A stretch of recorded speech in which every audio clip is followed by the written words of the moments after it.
Canada, our home and native land, true patriot love in all of us command. With glowing hearts we see thee rise, the true north, strong and free. From far and wide, oh Canada, we stand on guard for thee. God keep our land glorious and free. Oh Canada, we stand on guard for thee. Oh Canada, we stand on guard for thee.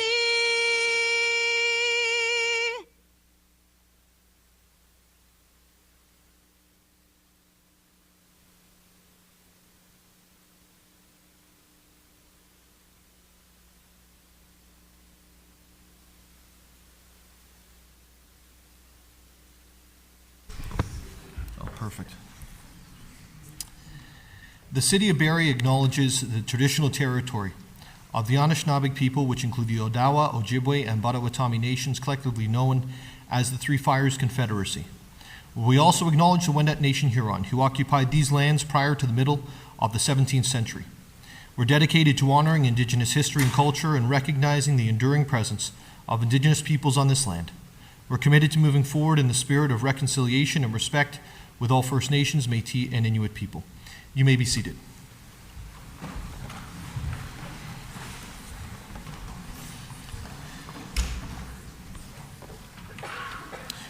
Members of Council, I'd like to move around the order of some of the items tonight and jump to awards and recognition so that we can allow some of our young people to go home earlier if they choose, and B, open up some seating that may in fact open up once we're completed the presentation. Is everybody okay with that? Perfect. So I'd like to congratulate the under-11 Barrie Colts AA hockey team on winning the Ontario Minor Hockey Association Championship. I'm going to invite a representative of the team to the podium to say a few words about the season and hand out the certificates with me.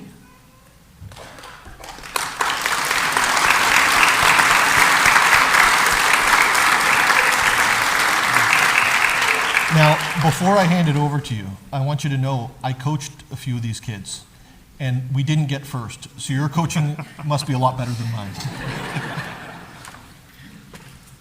Obviously, just wanted to say thank you guys for having us, the City of Barrie, for inviting us here and honoring us. It was a great season. You know, a lot of special moments on and off the ice. You know, thank you to all the parents, thank you to all our sponsors and the community, how they've come around and supported minor hockey, Barrie Minor Hockey. Obviously, a great organization, and we're just happy to be a part of it and happy to be standing here in front of all you guys. So thank you very much.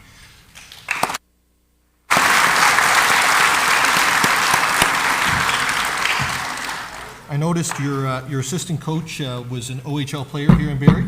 He sure was. He sure was. He was a goal scorer. He was a... I mean, I've heard him described a few ways. That's not one of them. So we'll start there. All right. First off, Cooper Shannon.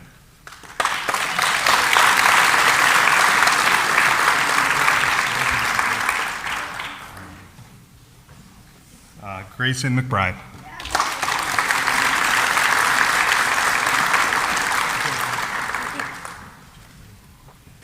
Colton Ruffalo.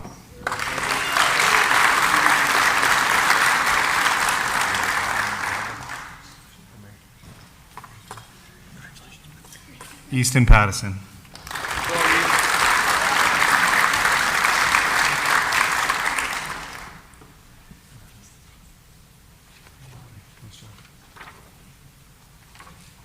Emmett Rose.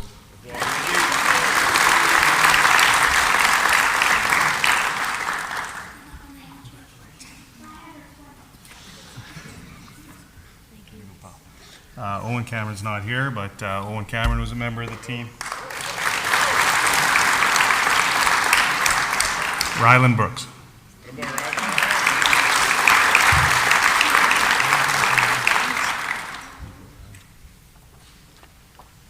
Caleb Crawford.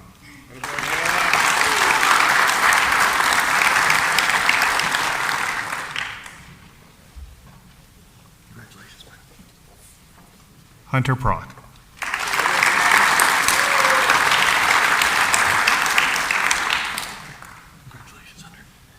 Colson Osborne.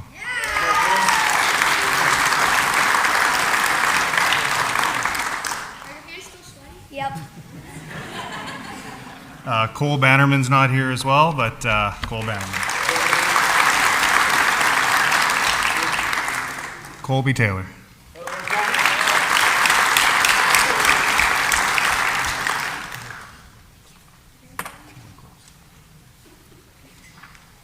Duncan Mickey.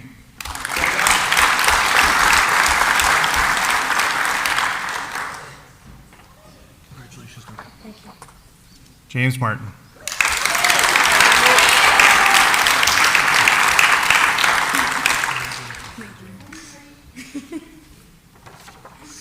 Matthew Brown.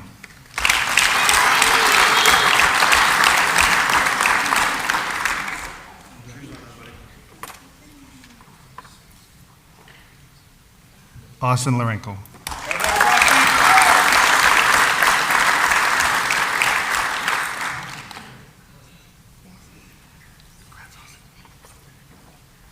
Cole Stauffer.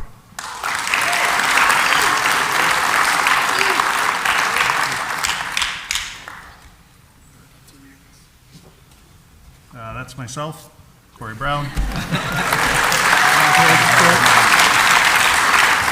But assistant coach Matt Osborne.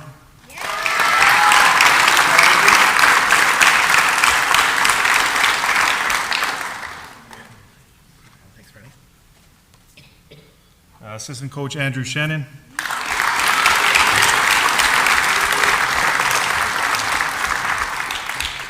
And our trainer was Steve Rose.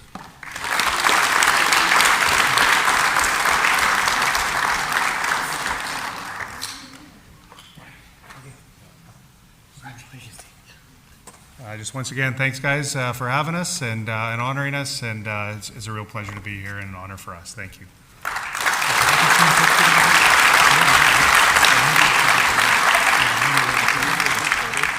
Can you grab all those kids down here and the coaching staff?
Well, thank you, members of council, and again, congratulations to our under 11 Barrie Colts. I know they represent us incredibly well throughout the province, and certainly when they're bringing home the gold, it continues the tradition of being a solid hockey town, right, Councillor Harris? That's right. Before we allow folks to leave, I wanted to invite Grayson to say a few words. Now, you might notice Grayson sitting in the mayor's chair tonight. That's because it's the hot seat and I don't want to sit there. It's actually not that. Grayson, you've been our student mayor here for a couple of weeks, and you're going to be saying a few words. There's more young people here tonight, and so I want to explain to them what you're doing, and you'll explain what you've done. But Grayson has served as the student mayor for the last 2 weeks. This is a program that works through our schools. Children are nominated and brought forward, and they come and participate both in city council meetings and sometimes out at events. It is an incredibly important program for our city, if you ask me, and I was honored enough at the age of 17 to be student mayor, and Councilor Morales was as well. And so it's a phenomenal program that I think has a very strong impact on young people's lives. And now I'm going to turn it over to Her Worship to tell you a little bit about that right now. Your Worship.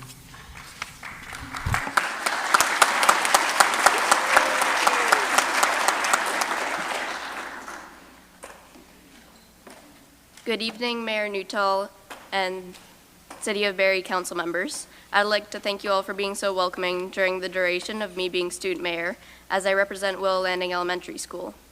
I've never realized or thought about, for that matter, of how much thought is put into every little thing that could affect this community in any way, shape, or form.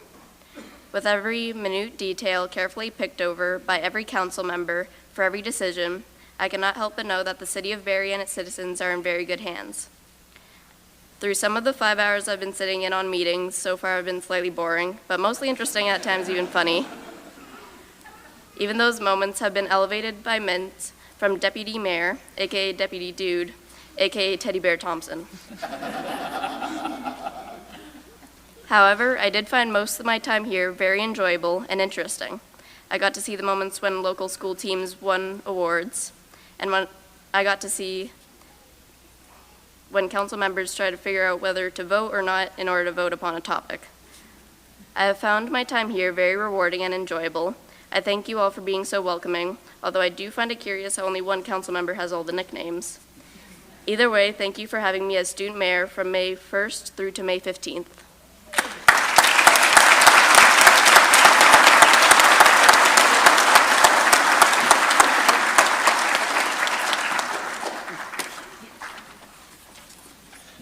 Well, Grayson, it has been an absolute honor to have you as our student mayor, and on behalf of council and the City of Barrie, I just want to present you with this certificate of congratulations and wish you all the best in the years to come.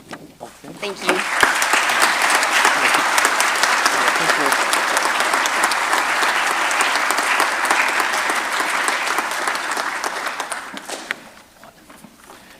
Now, if you have won a medal tonight or have been presented with a certificate, you can leave the room without anyone judging you at all.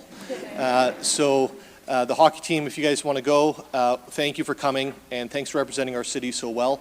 And Grayson, if you'd like to leave, the option's certainly available to you as well.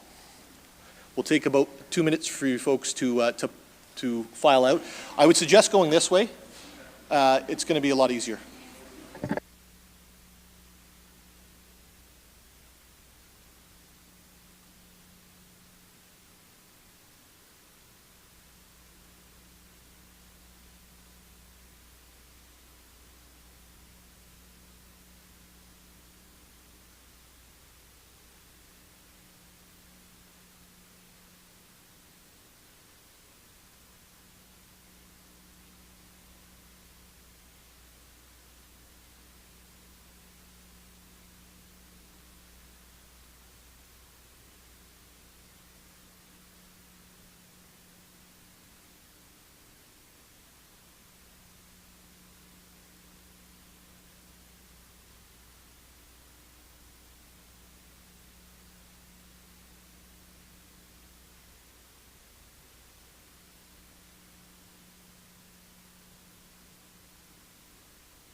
Members of Council, if I can bring us back to order, the next item on the agenda is a confirmation of the minutes for May the 1st, 2024. They've been circulated. Are there any corrections for members of Council with regards to the minutes? Seeing none, they are adopted as printed and circulated.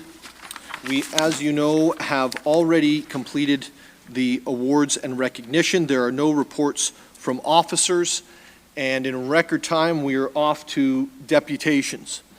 We're going to set some ground rules for this evening in terms of the deputations that will be delivered.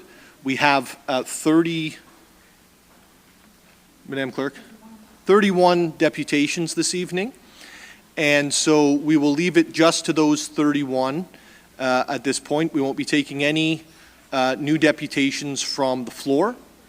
And I believe there's 2 deputations on one subject, which is not the parading ground, sport field, or the South Shore Centre.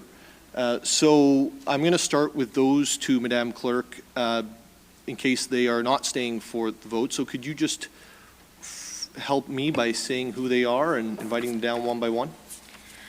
Mayor Nuttall, both of their deputation requests were received after the deadline, so we need a vote of council to add them to the agenda. And their names are... Okay, so the deputation requests were received after the deadline, and so we just need to have a vote of council to allow for all of the emergency deputation requests received by the clerk to be approved.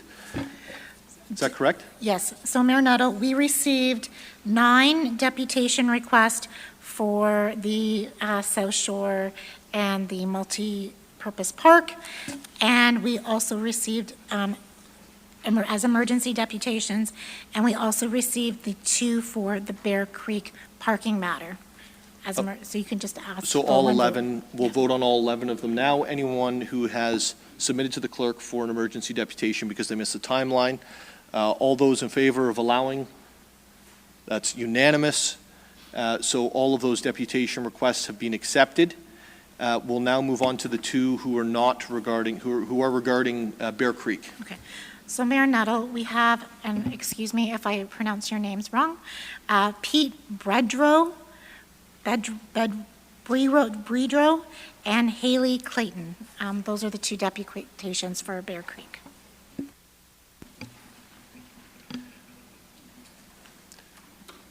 Ma'am, we'll start with yourself, and then we'll have Pete afterwards.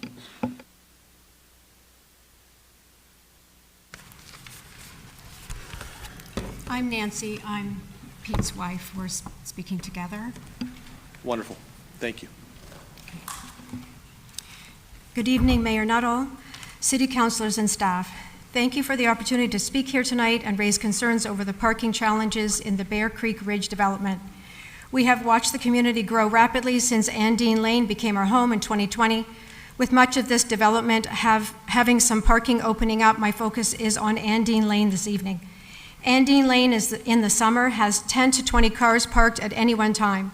In the fall of 2022, when the no parking signs were erected and bylaw enforcement began ticketing cars, 45 residents signed a petition in hopes of keeping the street parking available. Since then, some have become creative with their parking solutions on their property, but those solutions are not ideal. With the townhouses on Andine Lane selling for $700,000 to over $900,000 in 2022, the rising interest rates and cost of living requires at least 2 incomes to keep a household. I have reviewed the staff report DEV 018-24, which stated no parking because of the designation of being a lane and only being 6 meters wide. The lane designation does not make sense for the following reasons. Andine Lane would be the only lane in the City of Barrie with no parking. Andine Lane is the frontage of our house, we have no back. Townhouses on Brown Bear are very similar in size and layout, but Brown Bear was not designated as a lane. No parking will not allow us to A, switch vehicles in the winter, including de-icing and warm-up, B, shovel the driveway without a vehicle, nor use a snowblower, C, get the lawnmower out to cut the lawn, D, store and shuffle the new trash bins that are coming in the fall, E, and it will offer no parking for guests. Surely most residents have family members who visit. Solutions. A, leave parking on the west side of Andine and designate it as legal non-conforming. B, remove the sidewalk, replace the curb, and allow parking on the road, as the road would then be 7 meters. These solutions would allow for garbage pickup and emergency vehicle traffic on the road. Even with the suggestion of removing the sidewalk to extend the length of driveways, it still leaves a shortfall to allow 2-vehicle parking in many driveways. In closing, I would like to thank Councillor Harvey, Ms. Banfield, Mr. Greatrix for their patience with us airing our grievances. A thank you to enforcement for working with us and canceling parking tickets on this, until this can be resolved. Lastly, thank you, Mayor Nuttall, and all the councillors for helping and working with Councillor Harvey to find a resolution of this concern. Thank you. Thank you for your deputation this evening. I believe that Councillor Harvey is, as you said, is working on this subject, so it will be looked at later on. I believe it's following the other matter, so it might be a few hours. I was going to say days as a joke, and I decided not to. Ma'am, it's I believe that you are the second deputant. Yes, I am. Yeah, please approach the microphone. And I failed to do this on the first one, but there is a 5-minute limit, and you'll see it on the screen if you need to look, okay? I'll be quick, don't worry. Thank you for having me this evening, Mayor and Council. I know you spend a lot of time trying to improve our community, and I am thankful to have this moment to speak with you all. I think my neighbors put it very well. Sorry, I'm Haley Clayton. I'm from 44 Andine Lane. So I am focused on Andine Lane as well. My neighbor put things very well in her speech. Thank you for that. Nancy, good job.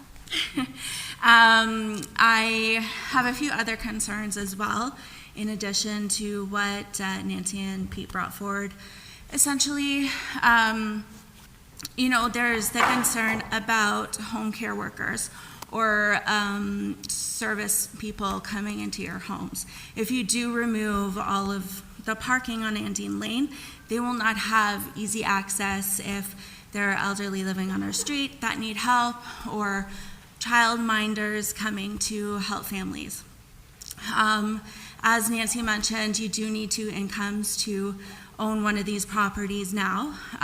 That wasn't the case about 4 years ago, but yeah, so I think it's important to, be flexible with the residents and, make it an easy and welcoming community for them to live and grow in. There was one other concern. Oh, just to emphasize on the visitors, all of my family and friends live outside of Barrie, so they will be driving here. And if someone is, say, had a few too many glasses of wine or a couple too many beers, it also becomes a safety concern. There's no transit close by at the moment. Yes, there's taxis, of course, but my concern would just be that they're going to be penalized if they have to park overnight for any safety reasons. And that is everything. Thank you. Thank you for your presentation, and the same applies. It will be dealt with. I just believe it's later on in the evening.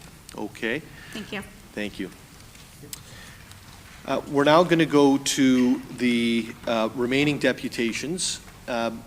Again, back to some of the rules for this evening.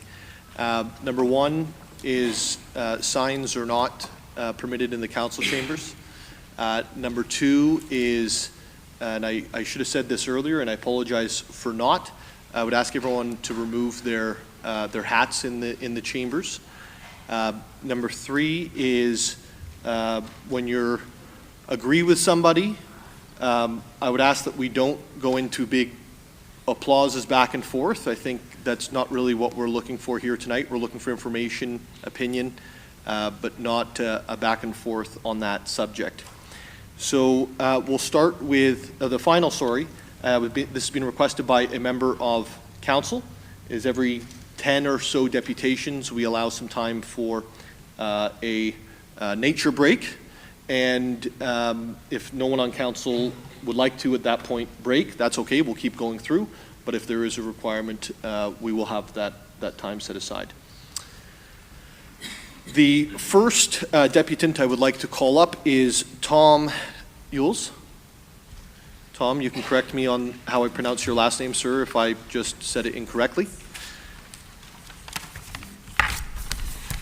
Hello, Mayor Nuttall, City Councilors, staff, and community. Today I'll be speaking as a resident and the need for shared space. Let's call it multi-use space on the waterfront. There seems to be quite a clear divide on yet another facet of life that seems to break us into opposing groups rather than unified groups to build community. I am in favor of the proposed multi-purpose field on the waterfront. For some reason, organized sport seems to be exempt from the waterfront. The waterfront is inclusive of arts, festivals, music, passive and active individual recreational pursuits such as biking, swimming, hiking, picnicking, playgrounds, boating, fishing, but not organized sport, except a couple of exceptions being the triathlon, some beach volleyball courts, and basketball courts. Organized sports are typically played in areas that are associated with like type of facilities, such as school fields, community centers, or like sport facilities. That people go to these facilities are typically involved in the activity, either parents or participants. The waterfront is such an area that should be inclusive of all types of activities, sport inclusive. A neutral area that exposes all residents and visitors to all that makes up community, arts, festivals, music, service, and community club initiatives. Sometimes we need these neutral areas to showcase how great this city is. Sport certainly has a historically strong and rich heritage in this community and should be displayed in a community place where all residents can be exposed to it. Sport is one of the largest entertainment networks in the world, played at the local, regional, provincial, and international levels. Why shouldn't the lakefront be part of what makes Barrie's waterfront the gem that it is? We need magnets, such as the festivals, arts, music, and sports to drive people to the waterfront to be a true destination location. This has economic value to the city. Art, culture, heritage, recreation, and sports should not be competing against each other, but should work together to build community. The fact that this is a shared facility with the Sea Cadets, representing a synergy with other boating-related community organizations, but the new parade ground serves a dual purpose of providing additional playing surface for sports, predominantly youth sports. The extra field will allow expansion into the marginally seasonal playing times, and even perhaps include winter operations, winter activities as well. This will assist the field shortage inventory that will occur when the high-density developments at Essa Road and the ones in the downtown core come online.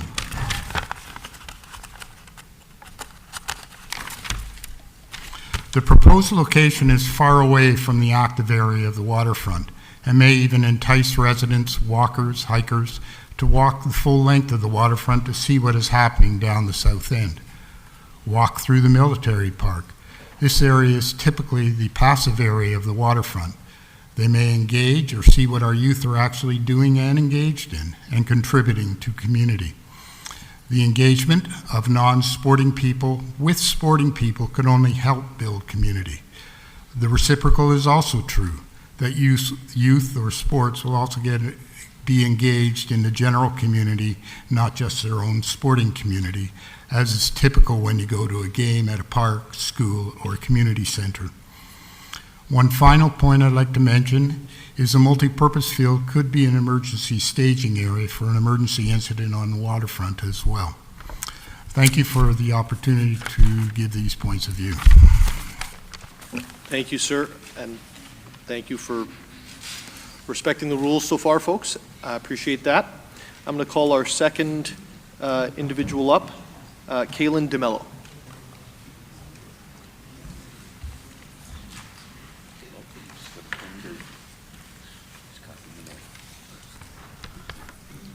Welcome to council, Kaylin. Thank you. Good evening, Honorable Mayor Nuttall and honorable members of the City Council. My name is Kaylin DeMello and I'm 11 years old. I sat here last week with my team and learned about the proposal. More importantly, I was inspired by the council to come back and share my voice as a citizen of our city. The facts I learned is this: we want a safer location for the Sea Cadets to launch their boats and give them a space to practice their marches. It was made clear that the proposal is for one field. Again, there is no intention of building a sports complex or a sports dome. It was also noted that there will be very careful consideration of the environment, which I appreciate. As I also understand it, there are some who disagree, so I'm here to share with everybody the power of sports in the lives of young people like me. When I was younger, just a couple of years ago, I struggled a lot in school to make friends. I was body shamed, I was made fun of, I was being bullied. I was in a dark place. It was a very difficult time for me as I found it hard to make real friends and connections. I felt alone and invisible, like no one understood me, but everything changed when I discovered soccer. Soccer became more than just a game to me. It became a lifeline. It helped me build up my confidence, gave me a sense of belonging, and created lasting memories with real friends. Through soccer, I found a community that supported me, believed in me, and encouraged me to be the best version of myself. I stand before you today to ask for your support in approving a new multi-purpose field in our city. This decision can change the lives of youth in our community. In other words, it's doing right by us, kids. I know that making the right decision can sometimes be hard, but I urge you to be brave and stand up to bullies who are against development by standing up for the youth of today and tomorrow. Sports has the power to bring us together, to teach us teamwork, resilience, and determination. It is more than just a sport. It is a tool for empowerment and growth. By providing a new multi-purpose field, you are creating more opportunities for youth to engage in sports. You are providing them with a platform to thrive, to build relationships, and to create a better future for themselves and our community. I ask you to consider the impact that a new multi-purpose field can have on the lives of young people like me. Together, we can make a difference, one goal at a time. As our club motto goes, we are one. Thank you for your time and for listening to my story. Thank you, Kaylin. For folks, I'm going to ask, please be respectful of the rules of the chamber, because I don't remember the last time somebody was kicked out of this chamber, and I wouldn't want that to start tonight. Kaylin, thank you for sharing your story. Thank you for having the strength too, and for your remarks this evening. Olivia Brophy.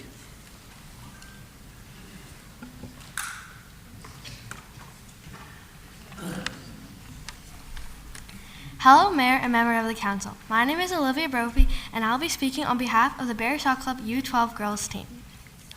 I've been playing soccer since I was 3 years old. This sport has helped me through the good and hard times of my life. I used to be bullied, and it was really hard. But I had soccer, something that would make me proud of myself and who I was. And if it weren't for this sport, I'd be a totally different person than who I am standing up here today in front of you. This field will not only benefit myself and my team, but it will help others stay active and make memories right here on this waterfront.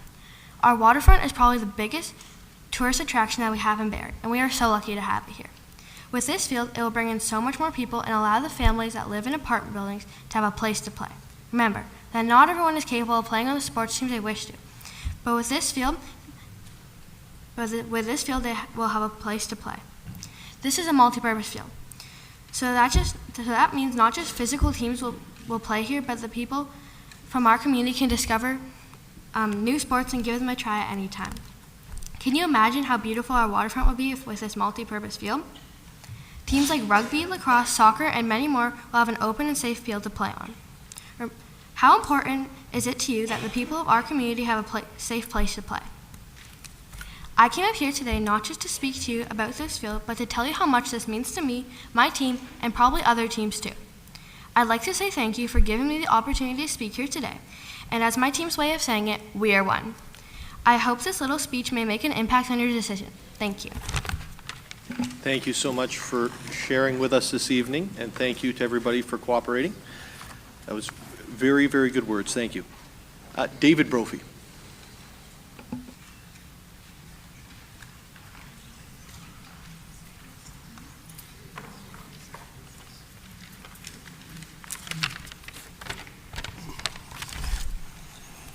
First off, that was my daughter. I'm super, super impressed. Great job. So I'm nervous doing this. 12-year-old, 11-year-old, that's super impressive, right? So that's what the club does for our youth, which is amazing. So first off, thank you, Mayor, councillors, friends, foes, everybody here today for taking the time to listen to us. My name's David Brophy. I'm a resident of this community for about 10 plus years now. Active soccer player for 40 plus years because I'm old now, and soccer's a passion of mine. So first off, I want to say I am supportive of the multipurpose youth sports field and parade ground east of Military Heritage Park. And fundamentally, I kind of have 4 reasons why. So first off, my belief that sport at any level really sets up the foundation for a healthy lifestyle. Soccer for me personally has molded me as a leader. It's provided me with the desire to give back to my community via coaching, via giving back monetary, food banks, etc. It also creates communities, in my humble opinion. We also need to facilitate further outdoor spaces for our youth in this community. And I think it also encourages and helps them set up healthy routines that gives them a leg up into adulthood. It also encourages them to separate their lives more and more from the online presence that is more and more of a problem every day with our youth. I think sport allows them to disconnect and actually be kids again to a certain degree. I also think it's going to help create a safer space and continues to invest in our waterfront. This facility would create community interconnectedness, which creates passion and love of our community that they're part of, which automatically is a self-fulfilling prophecy with people giving back to that community. I believe it's going to also result in a more meaningful impact because more local residents will use the space more regularly than how it's being used today. This more regular use could change the dynamic down on the waterfront and aid it to become a little bit more family friendly. I know personally we have been reluctant when I've had young daughters to bring them down to the waterfront because of some of the dynamics down there at this point.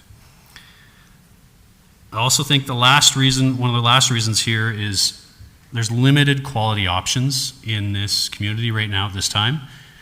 We are growing from a city, obviously, growing from a club point of view, and our youth program and competitive programs are regularly traveling quite distances to actually train for their programs. So that's all I wanted to say today. Thank you for your time and your consideration. I'm super excited about this possibility of this being done in August of 2025. Thank you again. Thank you, Mr. Brophy, for your words this evening. I'm now going to call on Paul Milne to come up to the podium.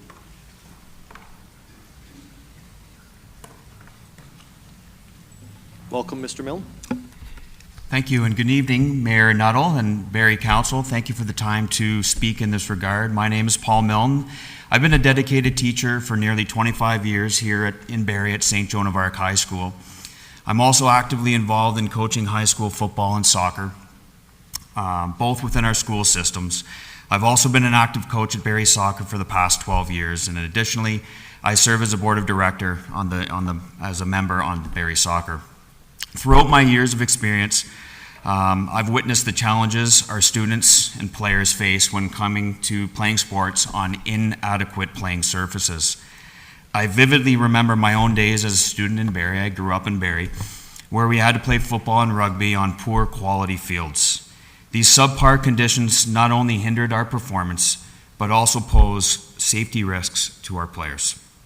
As a coach, I've had the opportunity to take our teams to other venues in Orillia and the Greater Toronto area for championship games. Although it is nice to celebrate championships for either a Barrie High School or a Barrie rep team, it is disheartening to see our teams have to travel to different cities even though we are the host for that game. I also compare these experiences with my coaching experiences way back when in Teachers College in Thunder Bay, where championship games, even weekly football games, was played at a community field. What an environment it was. It was a great meeting place for both teams, families, and fans, and it was played in the heart of the city. Similarly, complexes or fields such as this exist in Northern Ontario cities as well as Southern Ontario cities. Imagine the community celebration that could be enjoyed with our own city. Why not Barrie? We need to showcase not only the championship level teams in Barrie, but also this city itself. These teams and dedicated players who participate in these sports grow up to be citizens in the Barrie area and will continue their lives in Barrie with a family of their own. I have 2 daughters of my own.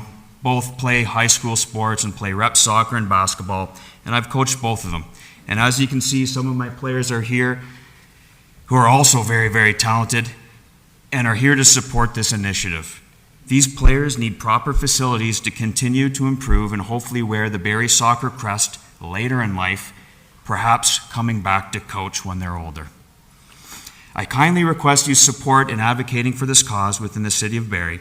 Together we can make a significant impact on the overall sports experience for our youth demographic. In addition to the safety and performance benefits, improved playing surfaces can also have a positive impact on our students' mental well-being. Studies have shown that playing sports on high-quality fields can enhance concentration, reduce stress, improve overall academic performances. By providing students and players with top-notch facilities, we are not only investing in their athletic development, but also in their overall growth and success. These players and students that you see behind us in the seats today, that is the future of Barrie. And I hope everybody realizes that as well. Thank you for your time and consideration. Thank you, sir, for your presentation this evening. And I assume that was at Lakehead. You were at University Teachers College? Was it Lakehead? You were at University Teachers College? No, Lakehead up in Thunder Bay, yes. Wonderful. Barrie loves Lakehead. The next I'm going to call is Kathy Colbatch to come and make a presentation.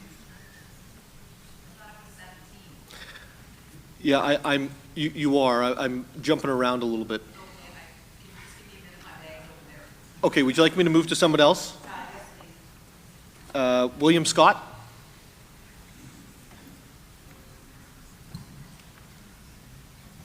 Welcome to council, Mr. Scott. Thank you, Your Worship, to you and to councillors and to members of the public. My name is Bill Scott. I'm a resident of Allandale and a long-term former member of the executive of the Allandale Neighborhood Association. I'm grateful for the opportunity to present this deposition. It responds to 3 staff reports, one from Development Services to the Infrastructure and Community Investment Committee, dated 20th of September 23, and 2 to General Committee last week, one on the proposed multi-use sports field and parade ground, and one on the proposed relocation of the Sea Cadets.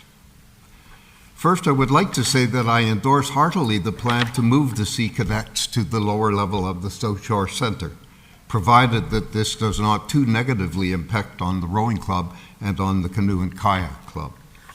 Second, I have no problem with the proposal for a multi-use sports field. I am not in a position to judge what need there is for such a facility, nor whether this proposal fills that need. However, I feel very strongly that the proposed location of the multi-use field is neither appropriate nor acceptable.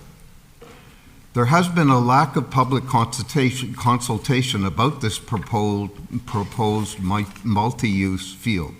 The 20th of September report says that there had been no time for public consultation, although stakeholding groups were consulted. That report recommended that public consultation should be part of the next phase. It is now 7 months since that recommendation. There has been no public consultation, although further consultations have taken place with stakeholders directly involved with the moving of the Sea Cadets to the South Shore Centre. Thus, Council is being asked to approve the development of a multi-use field in an inappropriate location without a public consultation, in direct contradiction to the public opinion expressed in the recently approved Waterfront Strategic Plan. This plan involves significant public consultation. Recommendations contained in the plan include that urban forest remnants remain in Allandale Station Park, Gables Park, and Tynedale Park. And under restorative actions, first, retaining and protecting environmental features, including the remnant deciduous forest communities associated with the former Lake Algonquin shoreline. Second, protecting and enhancing wildlife habitat and enhancing biodiversity in naturalized areas along the shoreline. And third, designing heavily frequented areas along the waterfront to minimize negative impacts to the ecology. The proposed placement of the multi-use field flies in the face of these publicly approved recommended actions and does so without further consultation. Breaking up the remnant forest would negatively impact wildlife habitat and biodiversity. Planting saplings to replace the mature trees removed might maintain the same number of trees, but will greatly reduce the carbon capture capacity of the net forest remnant. This would be a significant negative ecological impact. Unquestionably, the multi-use field would introduce a heavily frequented area, but it would have a major negative effect on the ecology of the area. One further action considered necessary in the proposal for the multi-use field is to move the Vimy oaks because they're in the way. To me, this is sacrilegious. Those trees are a war memorial. They should not be shifted just to provide a playing field which itself would be in an inappropriate place. I urge Council to approve the recommended relocation of the Sea Cadets to the South Shore Centre. I urge Council to direct staff to find a more appropriate location for the proposed multi-use playing field, a location that does not fly in the face of public opinion so clearly expressed in the Waterfront Strategic Plan. Thank you. Thank you, Mr. Scott, for your words this evening. Ms. Colbatch, are you ready? You're good? Okay. He's going to make sure your bag doesn't get stolen. Yeah. Welcome to Council. Thank you. Good evening, Mayor Nuttall, members of Council, staff, audience members, including, I'm sure, many sports clubs. Thank you for the opportunity to continue our engagement and dialogue this evening. We appreciate the conversations we have had with many of our councillors, including Mayor Nuttall, either through email or direct in-person dialogue. As you know, we are here before you this evening to ask you to consider separating out these reports so that we can move forward with the relocation of the Sea Cadets to the South Shore Centre so they may have a safe new home and water access for their sailing program. The outdoor multi-use turf sports field, please consider deferring this item back to staff for further investigation. Let's be clear on this point. If additional sports fields are required due to continued growth for our various sports clubs, let's consider all options, such as indoor facilities that could be utilized 7/24, 365 days a year by everyone. Many of the sports clubs indicated in the consultation process included in the September 2023 report that they preferred indoor sports complexes. Let's continue dialogue with school boards around utilizing existing outdoor fields to their fullest capacity when not in use by school boards. Our understanding is this is the provincial direction our Minister of Education really spoke of, to utilize the combination school and sports fields.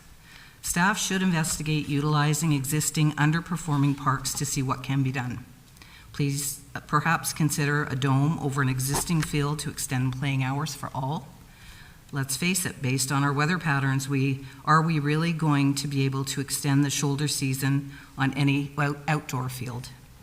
To desecrate To desecrate our natural heritage environment for a sport field is unthinkable and untenable, as indicated in copious letters, emails, and comments on the circulating petition.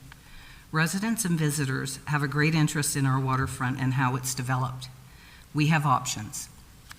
Our waterfront is open to all residents and visitors and deserves our very best programming. As a city, we have worked hard to continue to improve services along our waterfront for all. More tables, barbecues, accessible Moby mats, umbrella chairs, workout stations, basketball, volleyball courts, an outdoor rink, public shinny hockey. That doesn't include walking, biking, rollerblading, swimming. You get the point.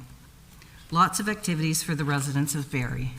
The inclusion of Military Heritage Park as a commemorative space for reflection, learning, and seating carries on into our natural heritage environment. After all, we call the walking path around the bay our Heritage Waterfront Trail. Public input through the years, whether asked for or not, has identified this open green space with protections should be kept in its natural state.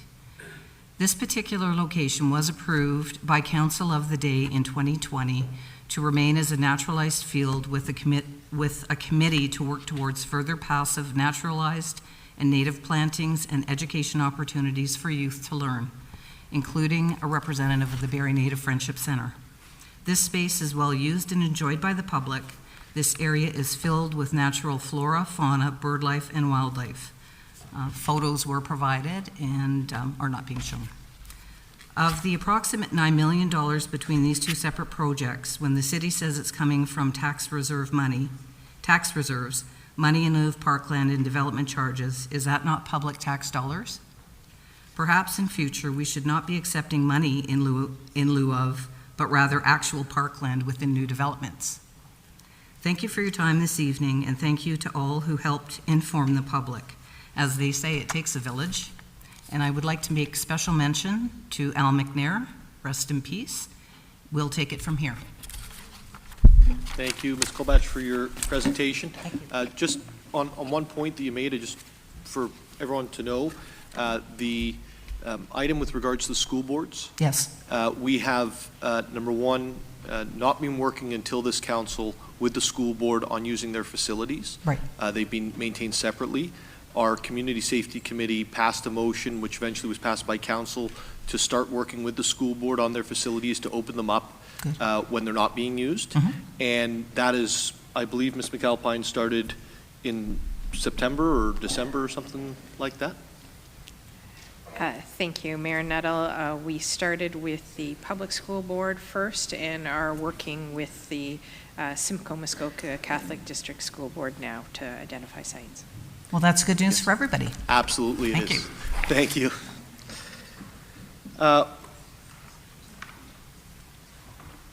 Bio break? Members of council, are we good to keep going? Perfect. Next is Will, I don't know how to pronounce your last name, but I think it's DeVellis. Sir Will DeVellis? Oh, sorry, sir.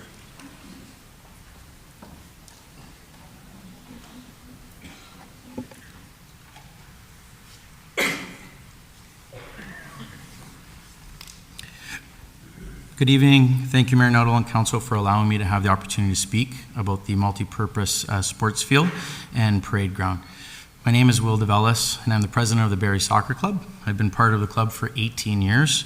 As you can see, I'm supported this evening with a large group of young players that are not only the future of the Barrie Soccer Club, but also the future of our city. I'm also a coach, a volunteer, and a parent of two incredibly talented young soccer players, and proudly a resident of the City of Barrie.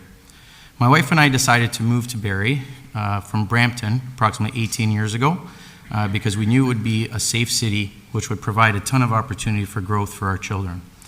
In the past 5 years, as president of the club, I've seen the club grow from 2,000 members to just over 4,000 members. This growth brings great recognition for the hard work that our volunteers and our staff put in each day, but also brings some great challenges, such as field and training time availability. We run an 11-month program, January to the end of November. Ontario Soccer Association, our governing body over the last 3 years, has extended league play beginning in early April and ending in mid-November. Although great that our players get to have a longer season, the challenge is being able to train and compete outdoors during this time, as we do not have enough all-weather fields in our city. Grass fields do not open until the long weekend in May and are closed by mid-September, which is not conducive to the competition period. Recently, I sat in a 5-hour user group meeting at Georgian College with approximately 9 other youth sports user groups. The meeting was to negotiate field rental times at the Georgian turf. Needless to say, no user group left happy. Simply, there is not enough field time for all of our youth. As for the new high school turf on the south end, the field was constructed with no lights. The school board maintains control of the field until 6 p.m., only allowing rentals from 6:15 onwards, ending at 7:30 due to the lack of light. Again, not conducive to the needs of youth sports groups. With the extended season and lack of all-weather fields, we have been forced to rent fields in Orillia and Vaughan and Newmarket in order to play, taking us out of the city that we live in. The players wear the Barrie crest on their chest. It would be great to be able to represent our city that we live in by hosting matches 100% of the time in our own city. During the fall and spring season, the club pays close to $300,000 in rental fees to the town of Bradford for rentals of their dome from September till April.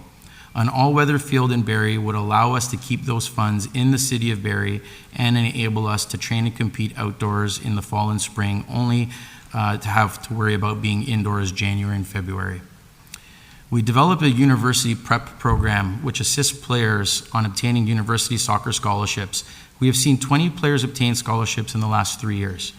The number of much higher if our players had the same playing field, no pun intended, as some of the competition in the GTA, Eastern Ontario, and in Canada.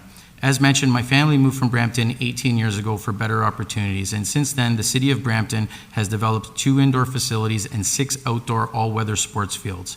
Brampton has developed approximately 22% of Canada's national team players on both the men and women's sides.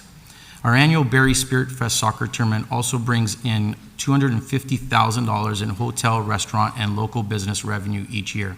It would be fantastic to host teams in a new all-weather field. We know the saying, if you build it, they will come.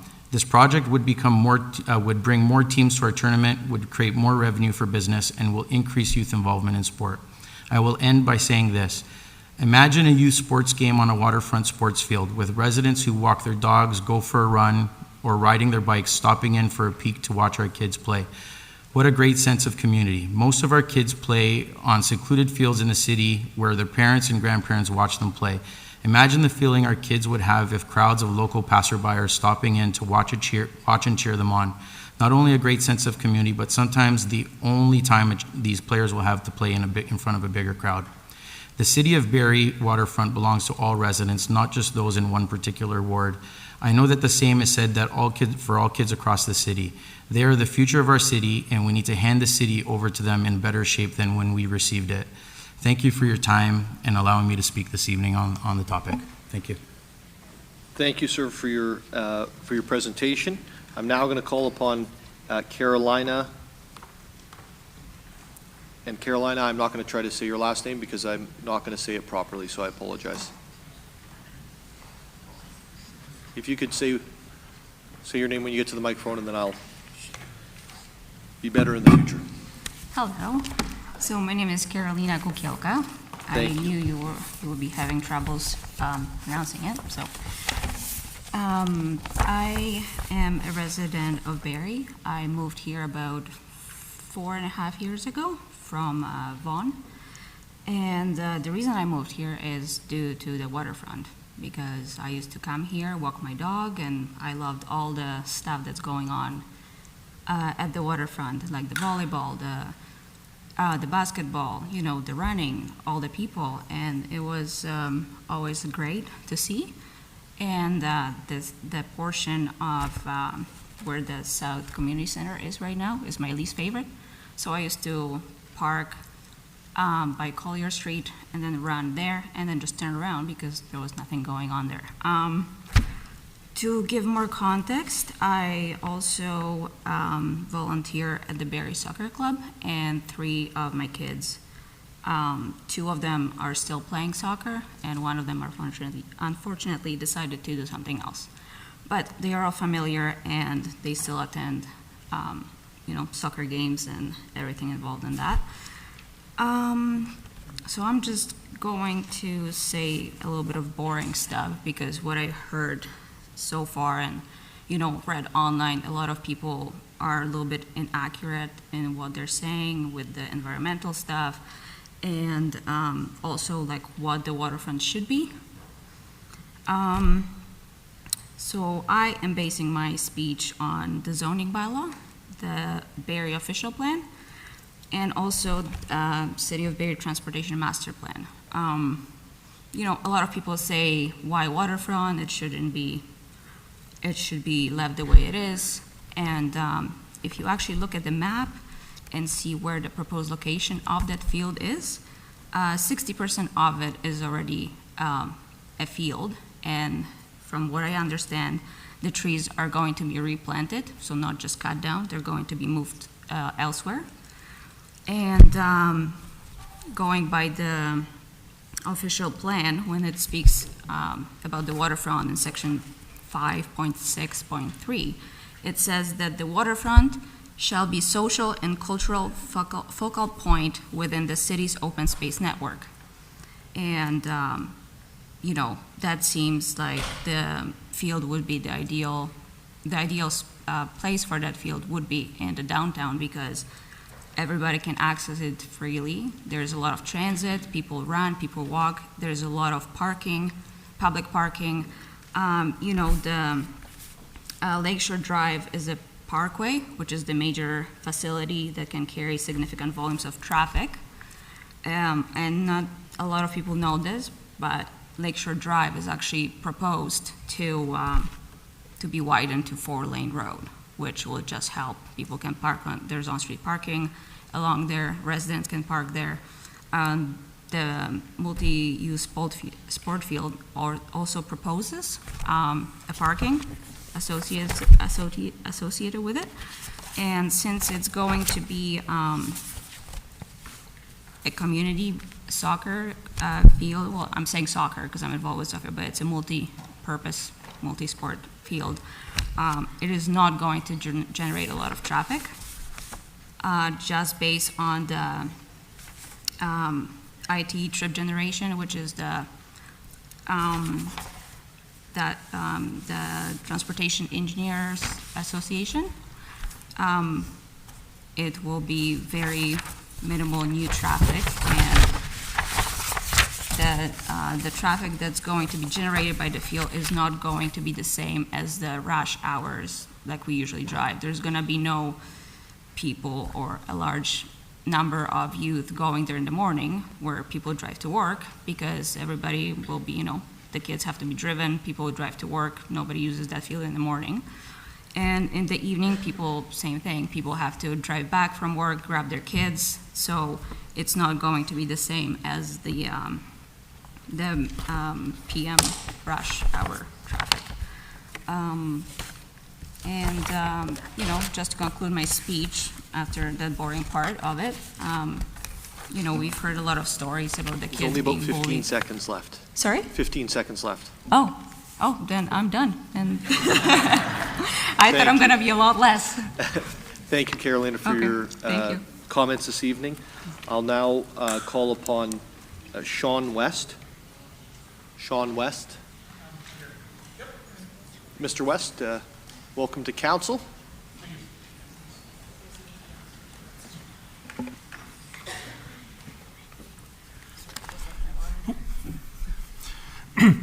Mayor Nuttall, assembled members of council, attendees here and in the rotunda. My name is Sean West, and I'd like to just start by thanking everyone for the opportunity tonight to provide my thoughts in favor of this proposal for development of a Sea Cadets parade ground and multi-purpose sports field at the waterfront. Civic government is a participatory activity, and regardless of how this progresses, I'm grateful for the time. So thank you. I have lived almost 40 years of my whole life in Barrie. My family and I are multi-use participants when it comes to our waterfront. We annually attend Kempenfest as Rotary Club volunteers. We enjoy fireworks, and if you watch closely enough on Sundays, you can find me struggling along weekly long runs through these same trails and trees. We walk our dog and enjoy ice cream along the waterfront, and we appreciate what our city's natural geography has blessed us with. We truly would not choose to be anywhere else. Likewise, I've spent all of those same years as a lifelong member of the Barrie Soccer Club. The beautiful game and this local club that best supports it have provided me with countless life skills one would associate with youth sports. Leadership opportunities, dozens of diverse lifelong friendships, and almost all of my most treasured memories. I'm proud that both my children are among the thousands of other youth that have been members of the club, and I'm thankful for the good work that this group provides, and for the example of class of character and excellence that they portray our city with. The needs of the Sea Cadets are well documented in prior council meetings, and their patience and perseverance in these challenges is commendable. It's my hope that they receive support for what they and their advocates have been at the forefront of progressing. I have seen firsthand for literal decades how the youth of our city, both in soccer and in other field sports such as lacrosse, rugby, flag football, have been underserved in their access to local multi-use facilities. The needs and growth of the city have far outstripped historical options, and out of necessity, as mentioned, youth athletes from Barrie in many sports must regularly leave the area and become paying tenants in Bradford, Orillia, and further afield, just to train. As a resident of the largest urban and suburban area in Simcoe County, as a person who is concerned about unnecessary commutes and emissions, and as simply a matter of civic pride, this is not an ideal arrangement. Nor is it aligned with the offerings of similar-sized locales throughout the province. Simply put, we lag in this area, and multiple explorations of other options in my lifetime have been repeatedly deprioritized to the detriment of youth sports and recreational opportunities. This is an opportunity to change that in a timely fashion. I'd also use this deputation to cite the Thriving Communities goal in the 2022 to 2026 City Strategic Plan. Specifically, and I'm quoting now, maximizing recreation opportunities, providing programs to support community wellness, contributing to a thriving downtown. All of this could be achieved while adding yet another iconic draw to our waterfront. I can personally envision what this change would mean. I may have to adjust my Sunday runs. However, much like the redesign of the waterfront some years ago along Lakeshore, which faced high degrees of opposition at times, I'm confident that in the long run and with a retrospective view, this proposed development will be a net positive for all residents in terms of recreation opportunities gained, collaborative land use among city organizations, and increased access to sporting opportunity. In closing, I would request that Council support this proposal, both as a means to provide the Sea Cadets with what they require to enhance their programs, but as a vehicle to expand truly local recreation opportunities to thousands of families and kids participating with the Barrie Soccer Club and countless other recreational users not represented that would benefit from a multi-purpose field. Thank you again for your time this evening. Thank you, Mr. West, for your comments this evening. I'm going to ask the council, is everyone good to keep going? Perfect. I'm going to ask a representative of the Barrie Canoe and Kayak Club to make, wonderful. Kids, can we just move a little bit to allow some space here?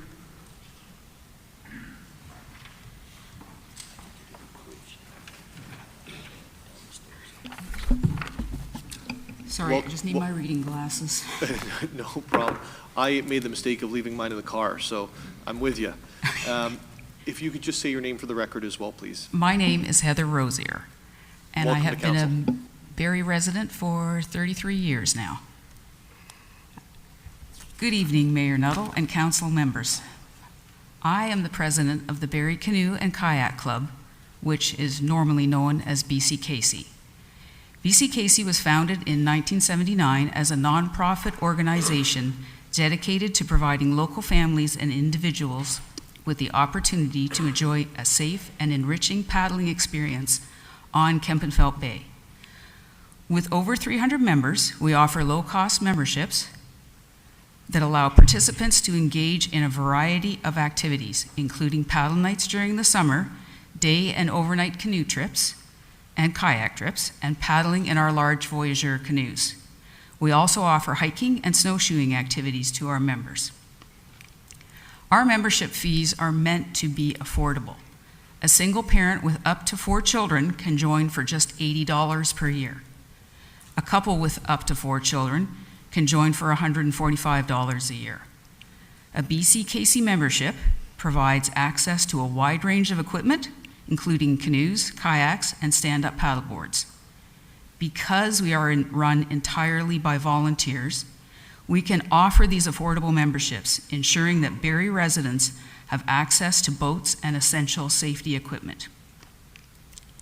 BCKC supports local organizations such as the Women and Children's Shelter of Barrie and the YMCA by offering low-cost or free membership and instruction.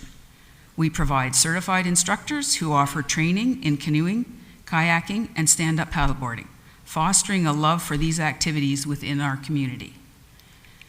We understand the safety concerns surrounding young sailors and motorized vessels on Kempenfelt Bay.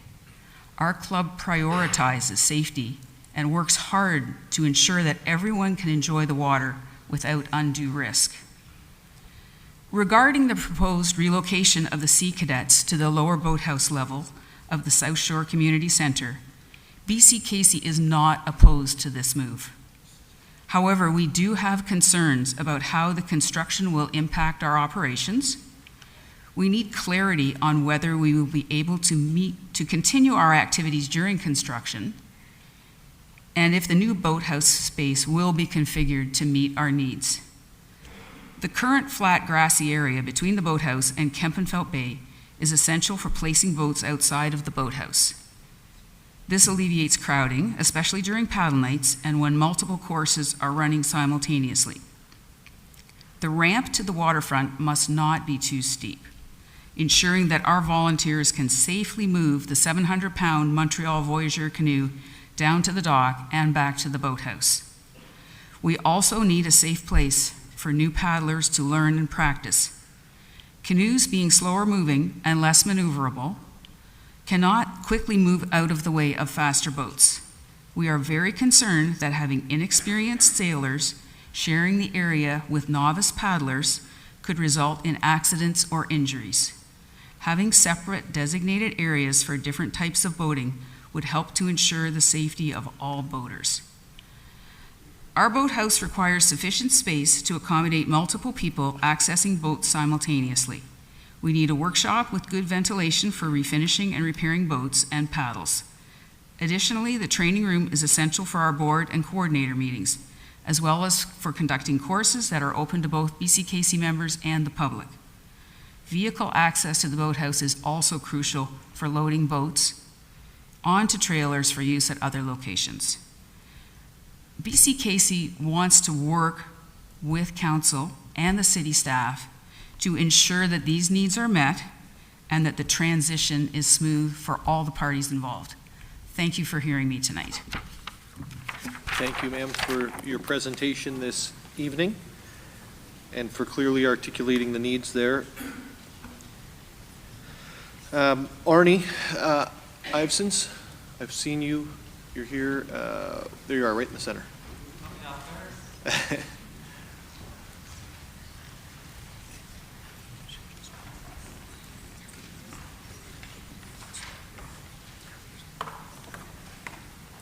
So we're going to hear Arnie plus 2 more deputants, and then we're going to take a 5-minute bio break.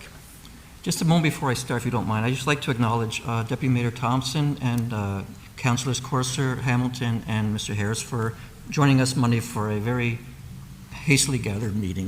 And Mr. Harris did send regrets from other members of council because he had other commitments and things like that. So I appreciate that, Mr. Harris, for putting that together. Thank you.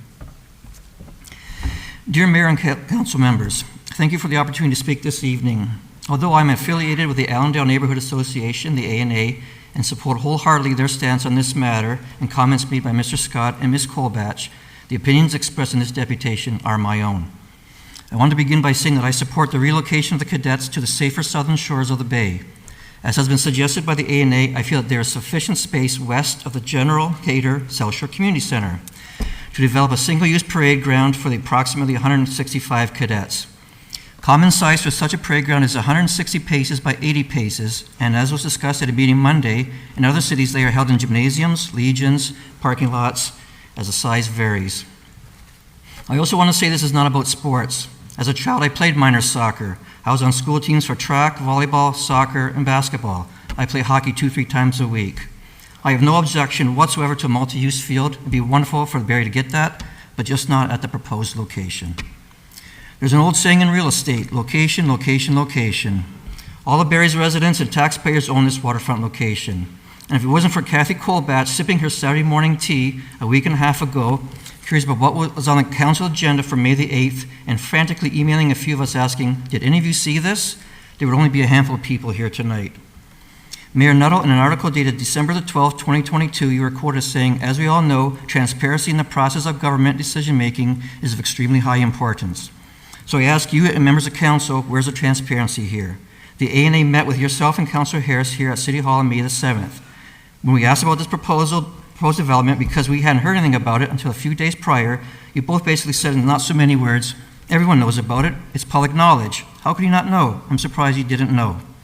Part of that is true if you count Barrie Minor Baseball, Barrie District Girls Softball, Huronia Stallions Football, Barrie Rugby, Barrie Soccer Club, Barrie Minor Lacrosse, and the Sea Cadets being part of public knowledge, who all had at least 2 in-person meetings and a Zoom meeting per Development Service Report dated September 20th, 2023. In regards to those meetings, Barrie Baseball was not interested, saying it was neat to have community spaces by the water and beautiful to be able to go down and play beach volleyball right by there. Barrie Rugby preferred a dome. The Stallions, I quote, Huronia Stallions football indicated that they were not in favor of building up the waterfront and blocking access to the public and favored a natural and beautiful waterfront. Bravo Stallions. So in reality, this is a soccer and lacrosse facility only in terms of sports. And I'll let others address and describe the aesthetics and consequences of a chain link fence, nighttime lighting, noise, parking, an electronic scoreboard, $5,000 picnic tables, and the detrimental environmental impact of our waterfront. And don't forget your pledge last September to consult with representatives of First Nations and Indigenous peoples to designate a portion of land in this area to honor their traditions and provide space for gatherings as part of your waterfront strategic plan. So why wasn't the public invited to these 3 meetings with the sports clubs and cadets? Paragraph 21 from that same report reads, due to the short timeline for the delivery of this report, staff were unable to undertake full community and stakeholder consultations for the South Shore location and recommend that this process be part of a feasibility study. But you somehow found time to meet with sports clubs and cadets. Mayor Nuttall and Councillor Harris, we asked you both on May the 7th if a feasibility study was even completed. Neither of you knew. My guess that it wasn't. And the only action item for 2024 listed on that document was a feasibility study. The design development phase wasn't scheduled until 2025. What's the rush? I'm not a conspiracy theorist, more of a where there's smoke, there's fire kind of guy. Simply put, council didn't nor want to undertake any consultations with citizens because you didn't want us to know, knowing it would have been rejected almost unanimously by city residents. For a $10 million waterfront proposal, the city didn't even post a sign along the waterfront. An agenda item just before summer recess was the only public notification. In 2017, the Barrie Baycats wished for a waterfront stadium, which was met with great disapproval from residents. The 2020 City Council, and I believe 6 of you are members of that council, approved a plan in early 2020 to instead prioritize the naturalization of Allandale Station Park and Military Heritage Park, and Al McNair was mentioned earlier. And now you want to build on the very same land you pledged to protect. Expand the pollinator garden, have an interactive bee house. The City Council decided to move this forward as quickly and quietly as possible with backdoor meetings and secret handshakes, hoping to slide under everyone's radar. Darn that Kathy Colbatch. Democracy, where's the public meeting to justify a $4.6 million expense of taxpayer money for a sports field on the waterfront? Thank you so much, Mr. Iveson. Your time is complete.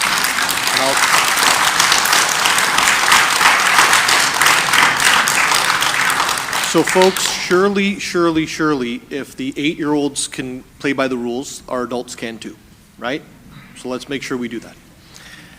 I'm going to ask Mr. Sample, Tim Sample, to come up and deliver his presentation.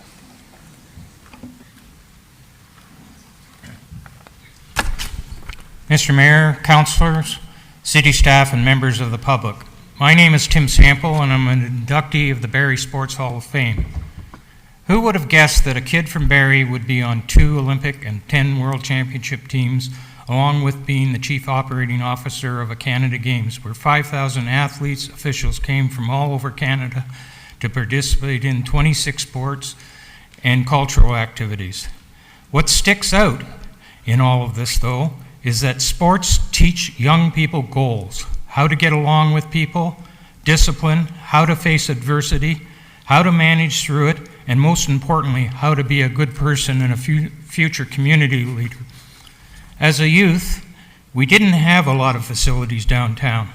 We only had Queen's Park, North and Central Collegiates, Dunlop Arena, and the Bay as our sports playground. Here we played football, track, soccer, canoed, swam, played indoor and outdoor hockey. We also skated at the Winter Carnival on the Bay on the ice in front of 30,000 people on the ice. Now most of that is gone, with Queen's Park being the only downtown sport and recreation area, along with the lakeshore walking and bike path. Instead, the school board bulldozed Red Story Field at Central, which was dedicated by the Hall, the city, Red Story himself, to recognize his iconic stature and contributions. Now there's no football, soccer, rugby, and track for the present and new residents downtown, just a piece of dirt.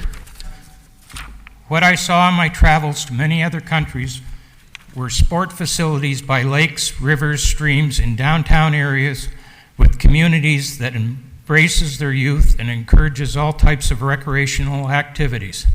In fact, in European cities, they have sports schools and facilities to educate and complement the growth of youth through sport and recreation. Canadian cities like London, Kingston, Ottawa also have downtown facilities for all of their community use. Not only are these sports and recreation activities healthy, they teach life skills and help grow young people into men and women who have become business leaders and community leaders, contributing and giving back to the well-being of our community. Examples of this are our inductees in the Barrie Sports Hall of Fame. Red Story, who was an NHL referee, a CFL football player, and in the Canadian and Hockey Hall of Fame. Greg Johnson, an NHLer, who's now a Barrie police officer. Shane Corson, an NHLer and local business owner. Doug Lee, who's an Olympic figure skating coach and owner of the Mariposa School of Skating. Dave Mills, past president of the Bay Cats and a VP of Bell. Stephanie Sherlock, a pro golfer on the LPGA and general manager of Samoro Golf Club. And then there's Fanny Rosenfeld, Canadian athlete of the half century and in the Canadian Hall of Fame. Mike Gardner, Hockey Hall of Fame and NHL player and a business owner in Barrie. And many more remain in our community. I would like to leave people with a couple of thoughts. Let's think of our youth and what this facility will contribute to the well-being and the future with an open mind and the betterment of our community. Let's remember, we all wouldn't be living in our homes if the topography hadn't changed and the trees weren't cut down. There wouldn't have been a train station, train tracks, a marina, a Centennial Beach, a Central Collegiate, a Queen's Park, a walking biking path, and a business as Lakeview Dairy was if the topography hadn't changed. All of this wouldn't have happened in a proper way without the expertise and knowledge of the city staff, consultants, and engineers. These professionals are more aware in today's world the needed elements and will ensure we protect our environment, and they certainly will and do strive to make our community a better place for now and the future. Let's all look to the future and not keep our heads in the sand. Let's contribute to the well-being of our youth and their growth as we are given the opportunity as a youth ourselves. So in conclusion, let the city do their job and let them help the leaders of the future. And just maybe we could call the new field the Red Story Field and restore the memory of an iconic Barrie individual whose field was destroyed. Just saying. Thanks. Thank you, Mr. Sample, for your words, please, folks. Thank you for your words today and your presentation. We're going to have one more, and then we're going to take the bio break. Daniel Abayadun, on behalf of Blacks for All Races. Is Daniel here?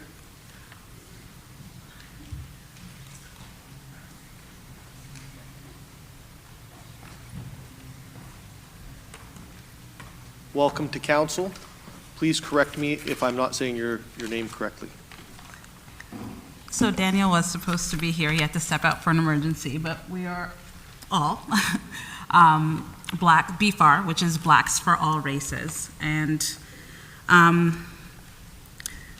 with Barrie experiencing, significant population growth and demand for recreational space has also increased. Building a third turf field at South Shore Park would help meet this growing demand and ensure the residents have ample opportunities for outdoor activities. Adding a multi-use field there would enhance accessibility to sports and recreational activities for residents across the city. It would provide a central location for various groups, including youth clubs like the Barrie Soccer Club, to utilize and enjoy. The proposal addresses the need for the all-weather field space, recognizing that sports like soccer are increasingly played year-round. This turf field would allow for extended seasons and provide a reliable playing surface, regardless of weather conditions, benefiting not only organized sports clubs, but also individual residents looking for recreational opportunities. The project has the potential to stimulate the local economy by attracting more visitors to downtown Barrie. Increased foot traffic from families attending games and events at the new field could benefit local businesses and others in the area, contributing to vibrant downtown community. The proposal reflects a collaborative effort between various stakeholders, including sports clubs, local businesses, and city officials, demonstrating a commitment to meeting the diverse needs of the community. It's an opportunity to create a space that fosters community engagement, health, and well-being for residents of all ages. I'm also a mother of 3, and having these spaces is really important for children who are now really increasingly engaged in the online space, video games. I want to get my kids out there playing and having fun. Thank you. Thank you for your presentation. Is it noted the name change on there, Madam Clerk? Mayor Nuttall, I did not get the deputant's name. Eric, if you could run around and grab the name just so the clerk has it for the record. I'm Sabrina Morris. Sabrina, thank you so much, Sabrina. Appreciate it. I'm going to take a break until 8:33. That's 5 minutes. And our next deputant, so you can get ready and be on deck here, is Sharon Harris-Tuck on behalf of Manette's Point Residents Community.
members of council, please return to your seats.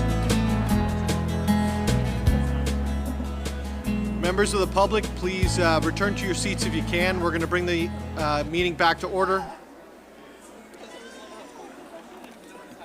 I never thought I'd have to do this. I might have to use the gavel.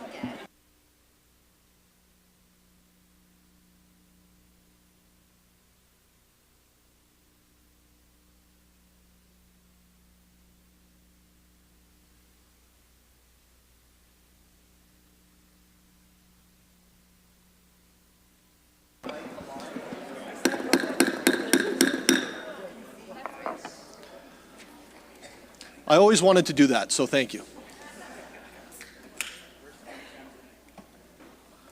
We're going to reconvene. All members of council are back to the table, and we're going to begin with Sharon Harris-Tuck on behalf of the Minette's Point residents community. The floor is yours, ma'am. Thank you. Good evening, Mayor and members of council. Tonight I'm speaking on behalf of the Minette's Point residents community. We want to begin by stating that we too believe that the City of Barrie needs more public spaces, more recreational spaces for youth and adults, and that the Sea Cadets need a safe place to meet. We are, however, opposed to the development of a multi-use sports field and parade ground at the Allandale Station Park. Tonight we have not heard why that is the only location. This sports field goes against Barrie's 2023 Waterfront Strategic Plan, and I quote, "The area is to provide visitors with educational experiences through exposure to native wildlife, plants, and natural hydrological functions. All waterfront changes need to be inclusive, and it recommends no changes that negatively impact the environment should take place."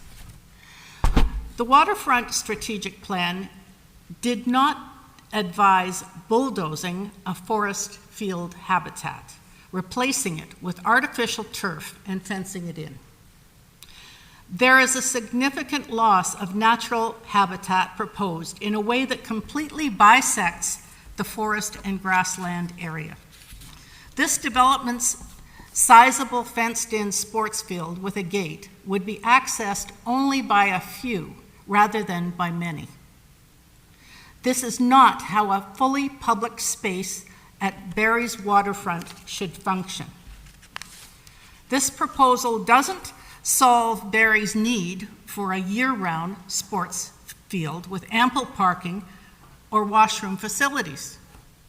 All alternatives need to be investigated before targeting this natural environment, a feature that cannot be replaced by simple tree planting.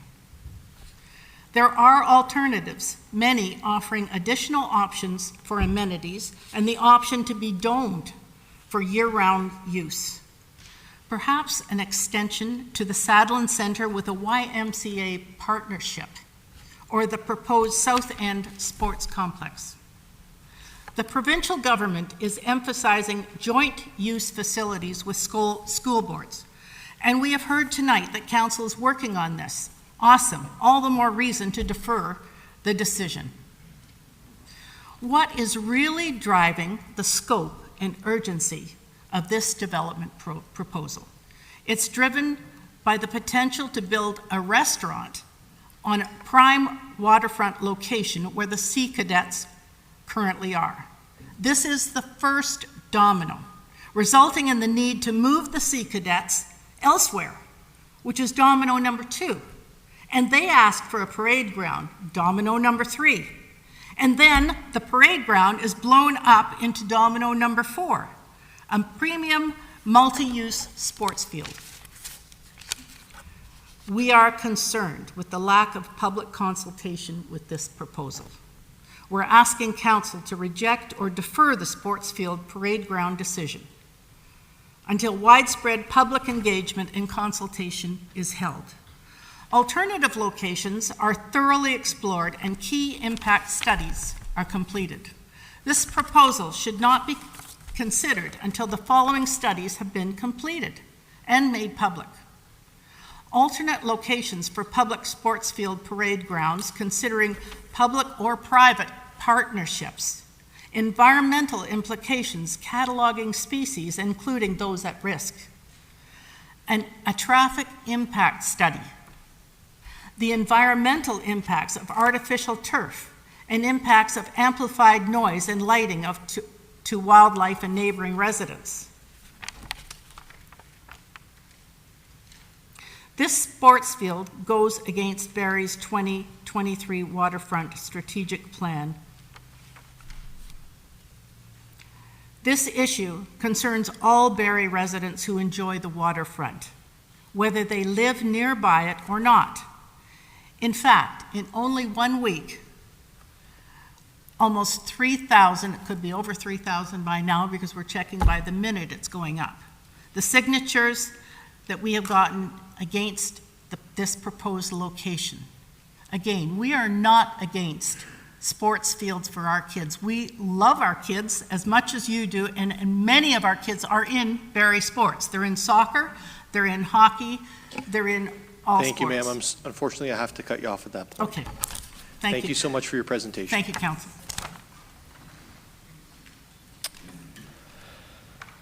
I'm going to invite up Valeria Zavalna, please.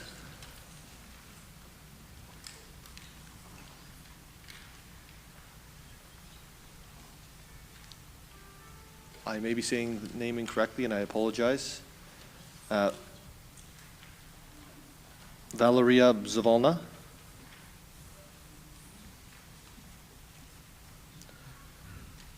Okay, we're going to pass that, and I'll ask again at the end in case the individual shows up at a later point. We're going to go to Trish Young, please. Trish Young.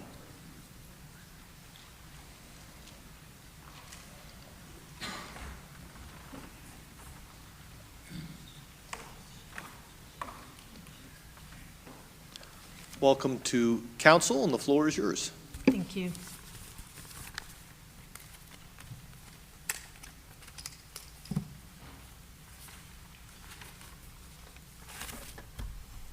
Thank you for the opportunity to speak. Thank you, Council and Mayor and Councillor Harris, who always returns phone calls. Your dedication to public service is appreciated, and your neutrality doesn't go unnoticed. So I'm going to speak about our only waterfront that we have and the only naturalized area in a parks plan that was publicly vetted and in an official plan that was publicly vetted. It's important to me for physical wellness. My family walks there. It is unprogrammed recreational space. Everybody can enjoy it, of all abilities and ages. It's open to ski, bird watch. You can walk there without sharing the multi-use path with the bikes. It's why I purchased my house and why many people moved to Barrie, and I appreciate that that park remained natural in the parks plan. So I have a question for Council. How does it fit into the waterfront strategic plan and the update that's been approved in October 2023, where eco-education, returning the meadow to Oak Savannah and rewilding the area, and animating it with sculpture and interpretive signage? So the Parks Plan goal for the waterfront is to be inclusive, resilient, activated, and accessible to all, not fenced. And with Barrie's newly designation as a bird city, I think it's important to honor that.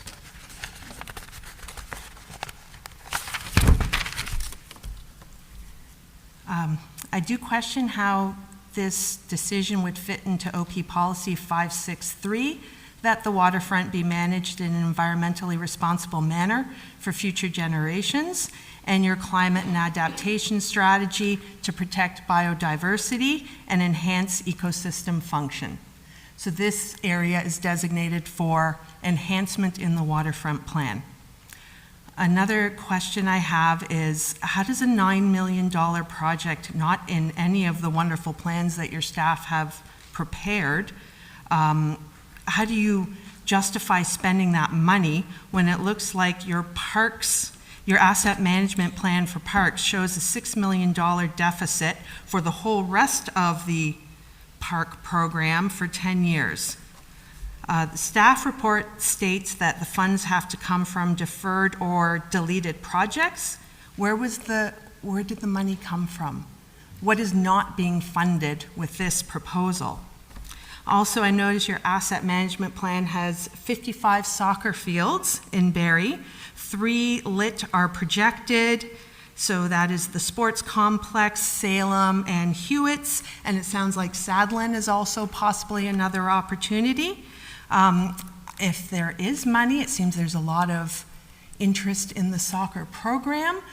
Can we take some of that money and improve those fields now, get those kids playing now so they don't have to wait in a variety of locations throughout the city? Another question I have for council is Bill 23, if that caps parkland dedication rates, what do your projections show about when debt is incurred? When do you go from the black to the red with the cap on parkland? And how are you going to manage a $9 million project? I noticed the Waterfront Parks Plan always contemplated fixing the Cadet building. So why wouldn't you just fix it now with the money, if the money has been found, and then the cadets won't be displaced? And I guess my last point is, can we defer a $9 million project and not be rushed into finding or sterilizing the waterfront land? We can find marching grounds, we can find a home for the Sea Cadets, we could possibly improve where they are now and send some of that money to the soccer programs and the fields that are already there, and make sure that we can pay our bills in the future and maintain all of our wonderful assets. Thank you. Thank you so much for your presentation this evening. I'm now going to call upon Diane Chislett on behalf of the Barrie Sea Cadets to come up and make your presentation.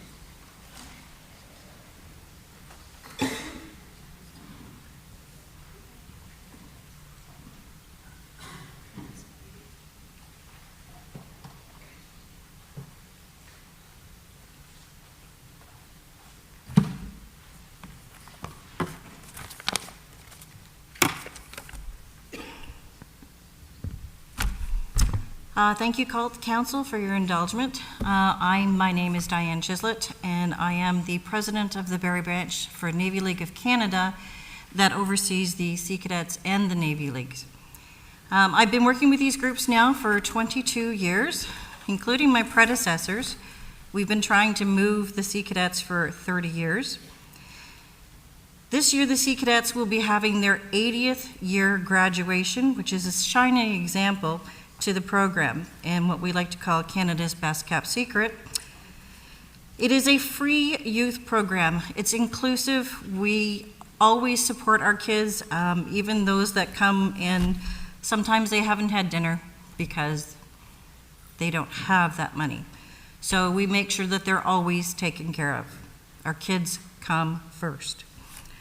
Our program made it all the way through COVID with online training and was designed always to be an on-hands program.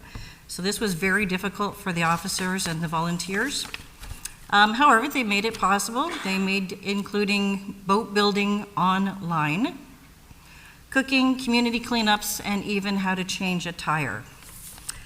So many of our cadets have gone on to become doctors, paramedics, nurses, Supreme Court justices, and outstanding members of the Canadian Armed Forces who serve and protect our democracies and our freedoms. Because of the training that takes place in cadets, when the tornado of '85 happened, the Barrie cadets assembled and assisted with the Barrie citizens. They were one of the first on hand. Our cadets have traveled nationally and internationally. They have been given opportunities to learn and to lead. On our trip to Europe, they were paired up with a school group, and the principal of the school wrote us a letter after the trip complimenting our group in every way possible, from punctuality, mannerisms, and going out of their way to acknowledge the historic sites they were taken to during the expedition and back. Our cadets have sailed on the Great Lakes, the Pacific, Atlantic Oceans, and taken on a trip to Greenland and back. These are opportunities that they cannot get elsewhere. And free. Did I mention free? We need this relocation desperately. I believe that the City of Barrie is looking out for the future and delivering opportunities that are not available right now within the city so far for many young people. The Parade Square is an essential part of our program for training. We do rigging, team events, multifunctional on-land training for the sailing before we actually put them out on the water. And now by incorporating the area into a multi-use field, this will be given more residents of Barrie the opportunity to have their organizations actually within the city limits. I think that we can agree upon the fact that after COVID, we need to have our kids involved in teams to recapture the social aspect of humanity. Being part of a team, whether it is cadets, soccer, football, baseball, is essential for character growth into responsible adults. Competition spurs on to achieve better, not only for themselves, for their families, their group, their team, their community, and their country. I am sure that everyone will agree that these youths are the future of our country, and we need to invest in their continued growth. We need to let them get involved in their communities. Look around the stands, and you will see kids that didn't have to show up tonight. They wanted to show up tonight. This is because this is extremely important to them. Whether they know this or not, this has been a learning event for them also, and perhaps someday, they will be in a governmental seat in order to make our world a better place. I completely understand the resistance to the Parade Square and Field, and in early talks with the cities, we discussed the importance of an indoor parade square. After investigations and cost analysis, we compromised with an outdoor area in order to save the city money and not use up precious space inside a building that would not benefit the majority of people in Barrie. It is important, especially nowadays, to pay close attention to the environment, and the council has already planned to plant 1,000 trees along the lakefront. So please understand that the city has taken everything into account to come up with the best idea for Diane, so many. Thank you so much for your presentation. I have to cut you off, but I'm same good. with everybody. Thank you. I'm going to invite Alexandra McNabb on behalf of Navy League to come down to the microphone for a presentation.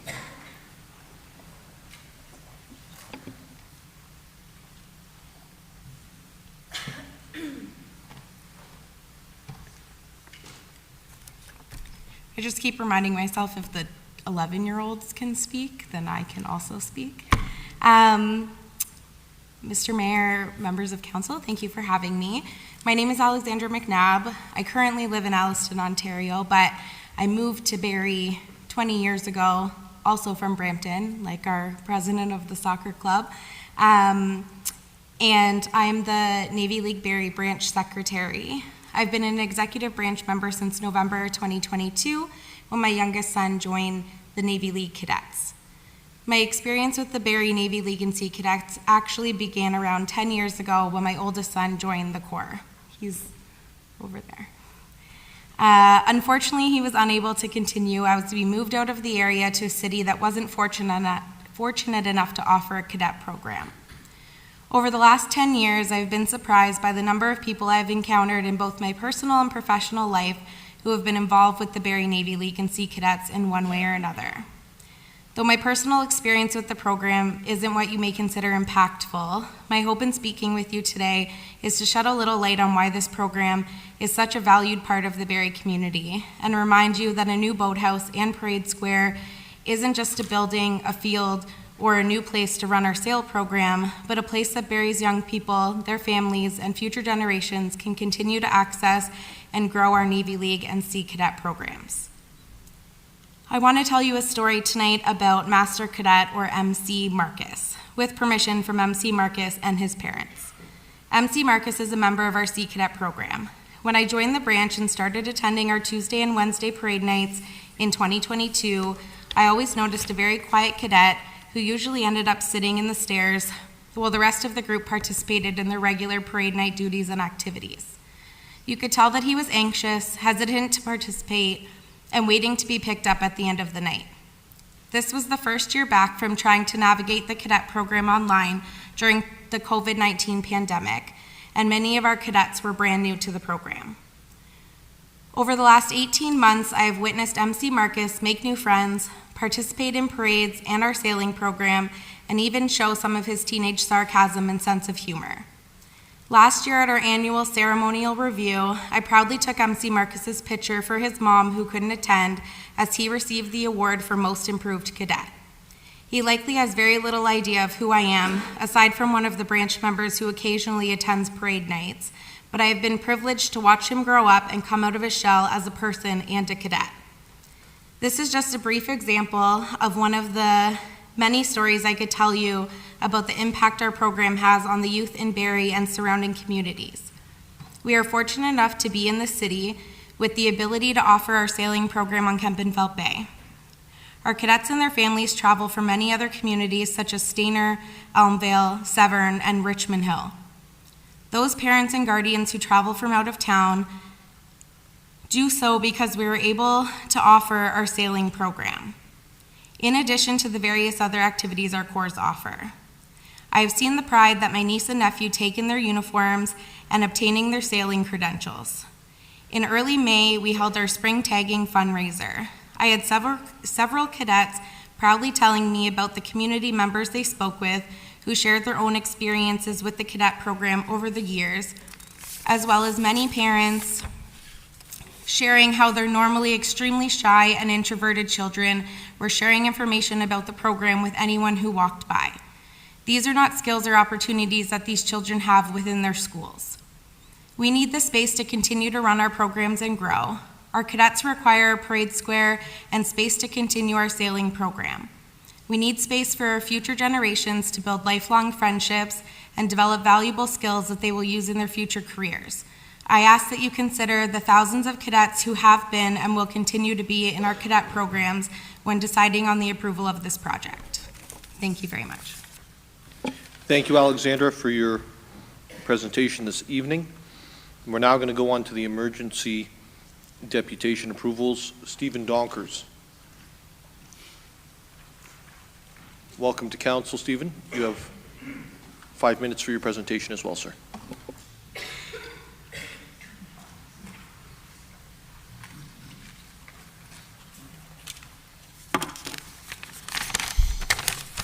I'll try to keep this brief.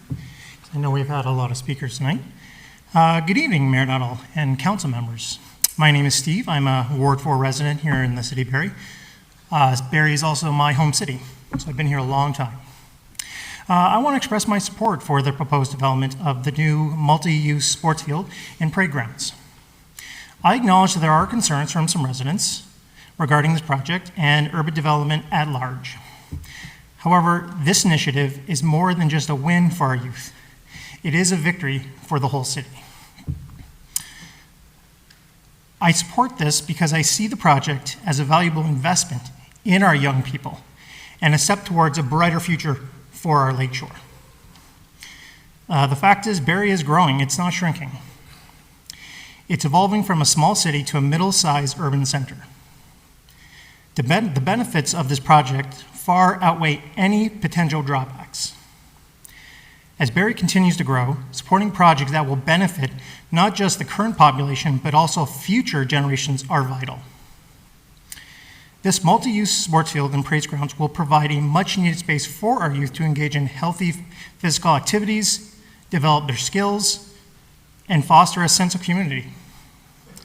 And while the notion of big change can be intimidating, a little scary, the prospect of progress is thrilling.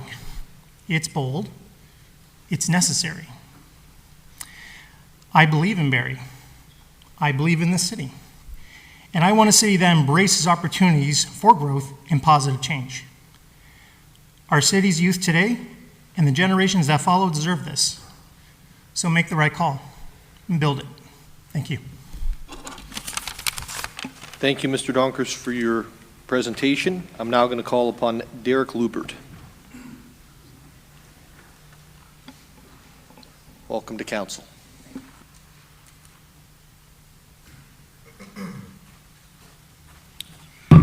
Thank you, Mayor Nuttall and members of council. Appreciate the time to be here today. I'm here in full support of the proposed multi-purpose sports field. My history is I've lived in Barrie my entire life, proudly, and I've also proudly been a member of the Barrie Soccer Club since I was 4. And I've witnessed a lot of growth in the city of Barrie over my tenure here, and the one thing I haven't seen keep up with the pace of the growth that we've seen in this community is access to multi-purpose fields such as this. And I'm going to make soccer references because there's a large soccer component to this, but I also want to recognize that this is a multi-purpose field and it's not just for soccer. I think it gives accessibility to a lot of sports. With that being said, I echo the comments that have been said here tonight about having our youth travel to other cities, even places like Aurelia, which has outpaced Barrie in terms of its accessibility to a field of this caliber. So I think Barrie is a bit behind in this regard, and I think it's a great opportunity to get us caught up here. I hope members of council and the mayor and everybody here were as moved as I was at the youth that had the bravery to speak here tonight, and it really got me thinking about why this field is so important to the community, and not just to expand and maximize the accessibility to recreational facilities, but especially with a focus on the accessibility piece, because while for some it may be achievable for them to, as they progress in their sporting lives, to travel to places like Toronto and Bradford and Aurelia, that's not the reality for everybody. And I think, unfortunately, there may be youth that get capped what they can do in Barrie because of that accessibility. And I think this field really does give us that opportunity to allow them to continue to progress in sports, and which continues to build their character, develop them as leaders, things like that. So I think the youth thing is where I'm coming at from this, and it's been especially apparent to me starting to volunteer coach youth soccer and just seeing the difference it makes on those kids in a short period of time, having the ability to play soccer and what they learn from that. So I guess I'll try to keep this brief as well, because I know we've had a long night with deputations here, but in terms of the location of it, I understand opposition on location, but to me, I feel it's the perfect location. I see it as a symbol of Barrie being a community that supports active lifestyle, health, sports, youth, and I think there's no better place to put it than right at our waterfront.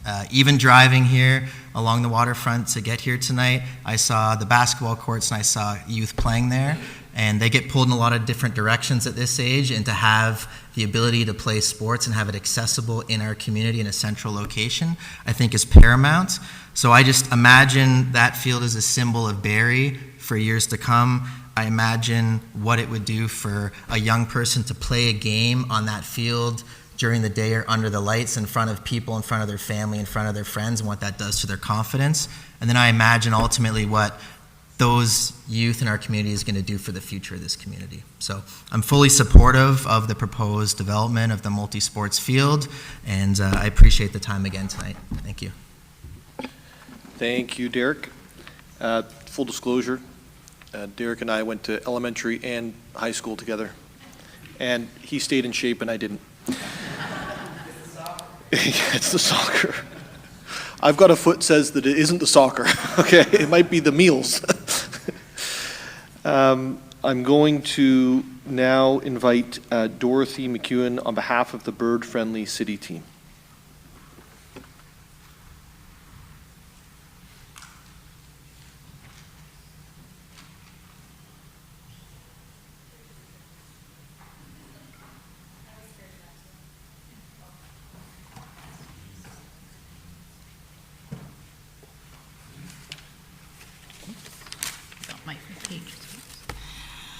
Hi.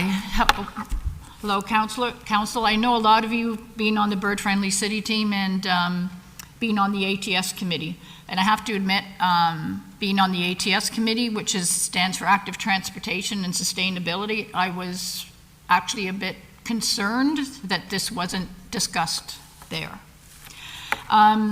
So the Bird Friendly City team is composed of Nature Barrie, Living Green, Pollinate Barrie, Barrie Garden Club, Simcoe County Greenbelt Coalition, Wild Birds Unlimited, the NVCA, the Friends of Menacing Wetlands, Simcoe County Environmental Youth Alliance, the Youth for Lake Simcoe, and we also consult with our Williams Treaty First Nation host on this land we call Barrie. I'm also the former Regional Director of Ontario Nature, and as I said, I'm on the Active Transportation Committee. I've also been asked to speak for the Ward 1 Neighbors Association, my book club, and my hairdresser. My niece was a member. I guess what I'm going to focus on is we need more consultation. I certainly, I'm a great aunt and hopefully a good neighbor.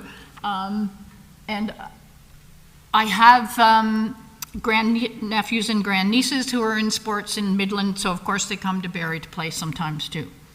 My niece was a member of the international famous Burlington Teen Tour Band, and more recently she was in an adult Navy marching band.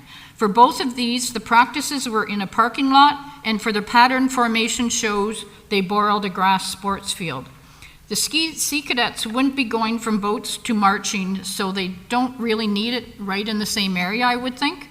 They can use the Saddle Area Park or Park Place parking lots, some school fields, or Base Borden. I mean, my niece would come from Hamilton to train at Base Borden. If transportation is a problem, could they possibly use a bus service? I mean, could we not give them a chartered bus or something if that's a problem? Barrie was the 15th city in Canada to be certified as a bird-friendly city in 2022 and barely at entry level. If we get reevaluated this summer, it's not a lifetime achievement award that is never ending. We get reevaluated every 2 years, which is this summer, and actions such as this denaturalization of a large area on the waterfront of a major migratory bird route could result in Barrie being the first city to lose its bird-friendly status. But that's not why I'm here. Simcoe County's motto is for the greater good, and that's what I want to do, is something that is for the greater good. So again, my focus is, can we not renegotiate among all the groups? And so I'll just make a few comments that I have problems with this proposal. As I mentioned, I think to Mayor Alex the other day, Eastern redbud is not native to this area. It's usually in southern Ontario. It's an ornamental, and I want to thank the Rotary Club because I know they often give us give funding for a lot of our projects, but it's not native, it's an ornamental, and it's probably best that they consult with either the Garden Club, Living Green, or even better, one of our First Nations local plant experts. An email was sent, I believe, out to Council and the Mayor today from Dr. Patrick Gonzalez regarding the negative effects of the denaturalization of this area and the toxics and the problems of having artificial turf near a water body. He was born in Canada, but he visits Minette's Point often, and he's the lead author of the United Nations Intergovernmental Panel on Climate Change, and shares the 2017 Nobel Peace Prize with Al Gore for the documentary An Inconvenient Truth.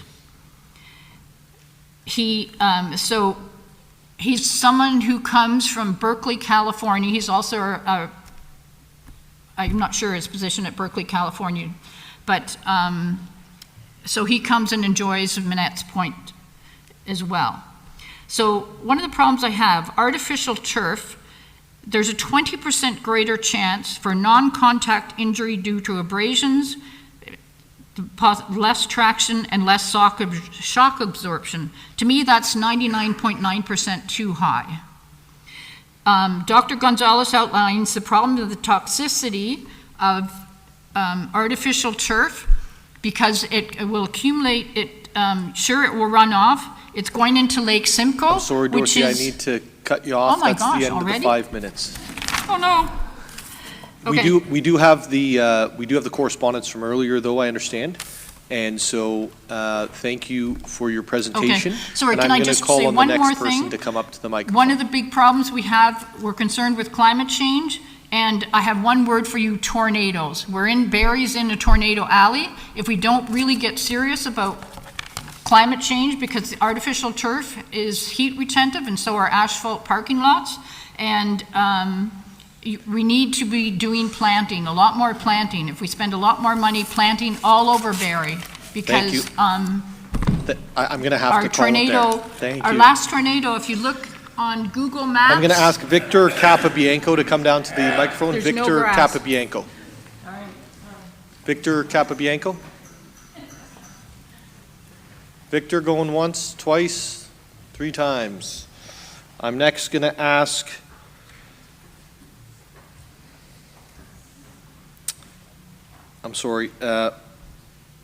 Fabio Neves, if that's... Was I close, sir? I was a little bit close. That's a cup half full type of answer. I like that. Thank you. Welcome to council. The floor is yours, sir. Thank you. Thank you. Appreciate it. Hello, members of the Barrie community, City Council, and City Mayor. I'm grateful for your time and attention today. My name is Fabio Novaes. Yeah, it's a Portuguese name, so I know it's a little bit harder. I'm the U12 head coach at Barrie Soccer Club. As proud member of the Barrie community, a resident, a devoted soccer coach, and an immigrant who sought a better life for my 2 sons, Pedro and Bernardo. They were here, but it's bad time, so they have school tomorrow. I stand before this council to advocate for the multi-purpose sports field situated at the lakefront.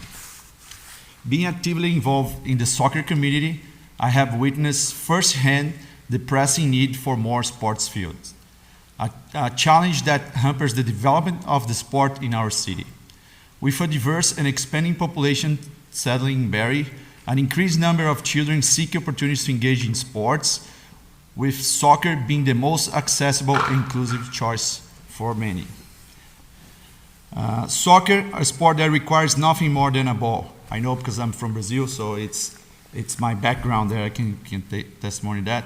A ball and a space to play.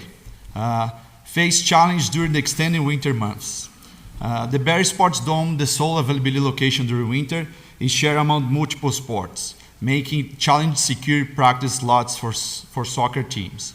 Moreover, the high costs associated with renting time slots at the Dome pose financial constraints for many teams and, more important, families.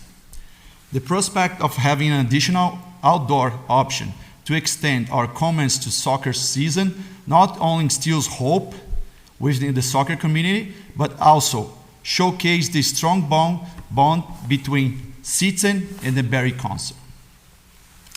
I listened to the deliberations regarding the merits and concerns surrounding the turf field at the waterfront, while environment impacts, waterfront preservation, and pedestrian paths were discussed at length. One crucial aspect should be prioritized: the well-being and development of our children and youth. That's the most important here. Even, of course, environment, it's very, very important, but we are talking about our children, our kids in the community. I urge you to scan the gallery here and contemplate the significance of ensuring a brighter future for our younger generation. While cannabis and liquor stores operate until late hours every day, we find ourselves deliberating on providing essential activities for our children to lead healthy lives, learning respect, and foster social interactions. Soccer stands out as an incredible, inclusive, and affordable sport. How valuable is the lifespan of a turf field when weighed against the formative years of youth, influence their futures exponentially? To the members of this team council, I pose this question: how do you wish to be remembered? I implore you to be remembered as pioneers who offer this generation, not the next one, this generation, the opportunity to blossom into well-rounded individuals and provide them with space to create everlasting memories. Thank you very much. Thank you for your presentation tonight, sir. I'm going to call upon Chris Franco to come down to the microphone. Mr. Franco, welcome to council, and the floor is yours.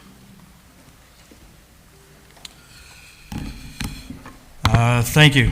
Mr. Mayor, members of City Council, and fellow residents. I stand before you today to advocate for the approval of this multi-purpose field.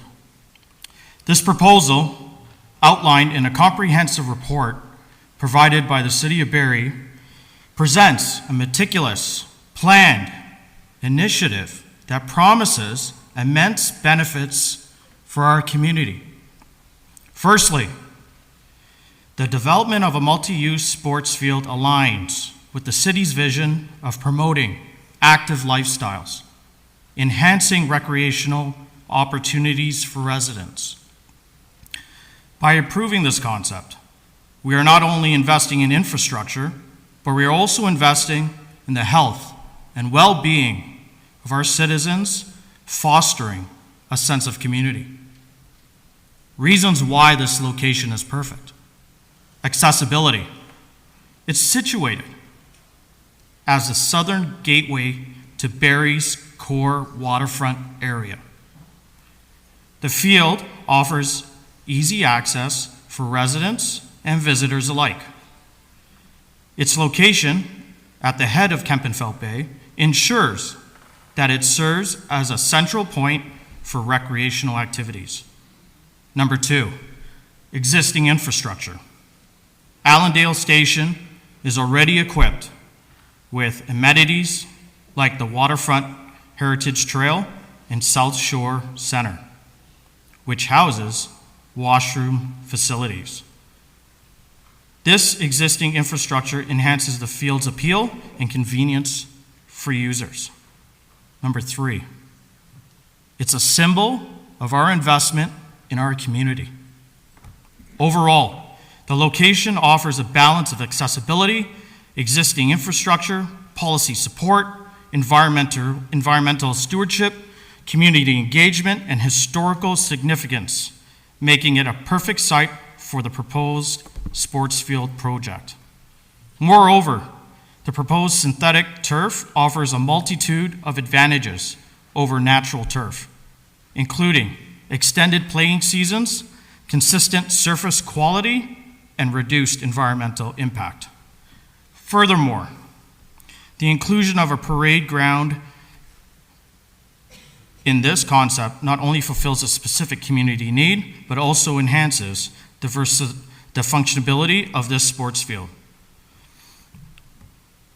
In conclusion, the approval of this multi-use sports field is not just only an investment in infrastructure, it's an investment in our community's future. By providing accessible, high-quality recreational facilities, we are fostering a healthier, happier, and more vibrant city for generations to come. Thank you for your time and consideration. Let us seize this opportunity to enhance the quality of our life for all our residents in our city. Vote yes. Thank you. Thank you, Mr. Franco. I'm going to invite Beethoven Krasko up. How are you, Beethoven? It's good to see you. Floor is yours, sir. Good evening, everyone, and I would like to thank you for this opportunity for me to speak and express my voice regarding this proposed multi-project. Personally, I am in support for this project for the reason that this would benefit my 2 sons, and as we all know, the core value of the family and the reason why we exist is because based on our family. So this project that if will be realize would benefit the following factors, which I will enumerate.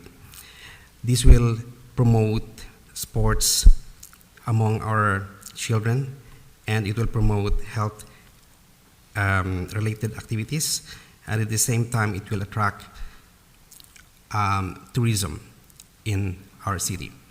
Every summer we could see the highway in a traffic, most of the people going to Muskoka and visiting their cottage. So with the establishment of this sports facility, it will attract more tourism, especially for those people coming from Toronto to visit our place, and it will also boost up the business in our city.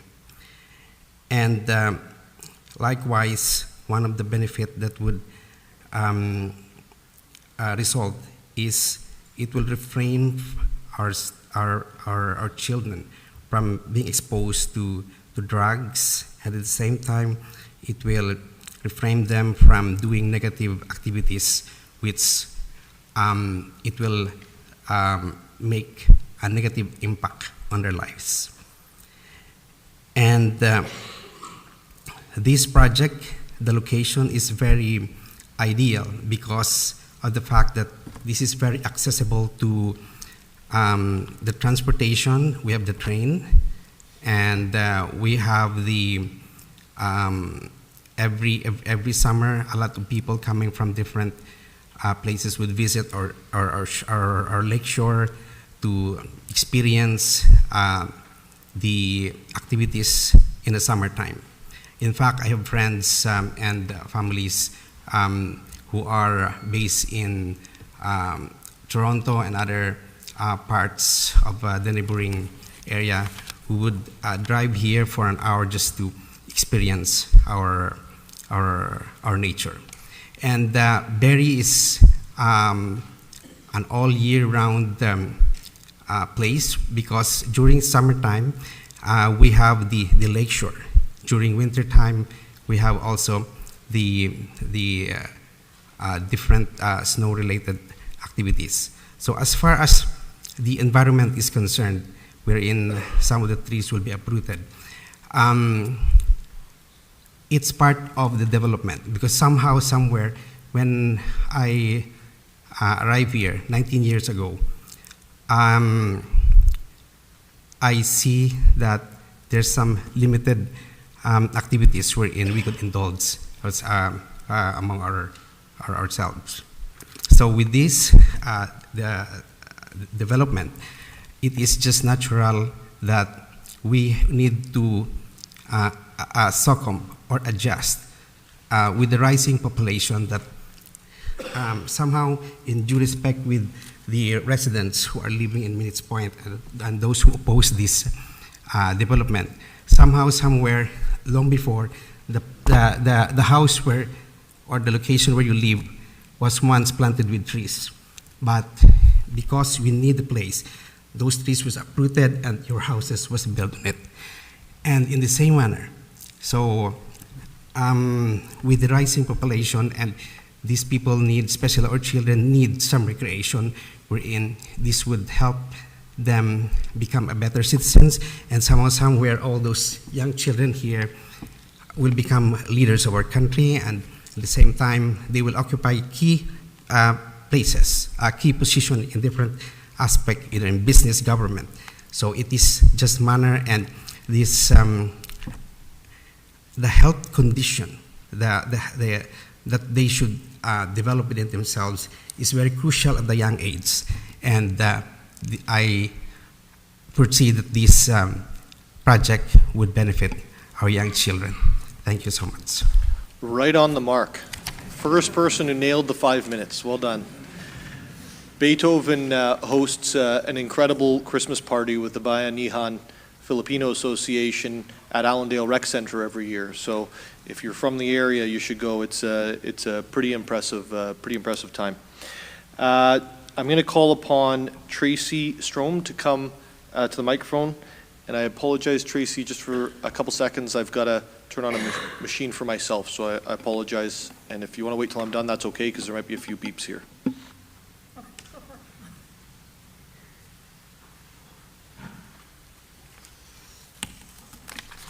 you like me to wait or go ahead, sir? So, Mayor Nuttall, Barrie City Councilors, and the citizens of Barrie. My name's Tracy Strome, maiden name being Daniels. I've been a citizen for Barrie for most of my life, which is over 65 years. I spent most of my career as an educator. I still am educating.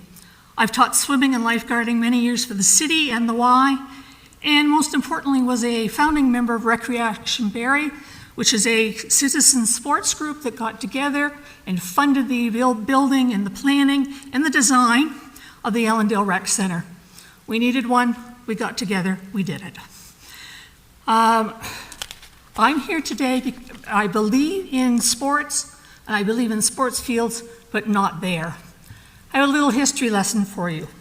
I was also a member of the Recreation Advisory Committee that planned the walkway around the city, approved the Heritage Park Center, and most importantly, I have a concern. The South Shore Center, Hayter Center, was originally the mechanics building of the CN rail. The yard was big. There was a turnaround for engines. I used to watch it as a kid.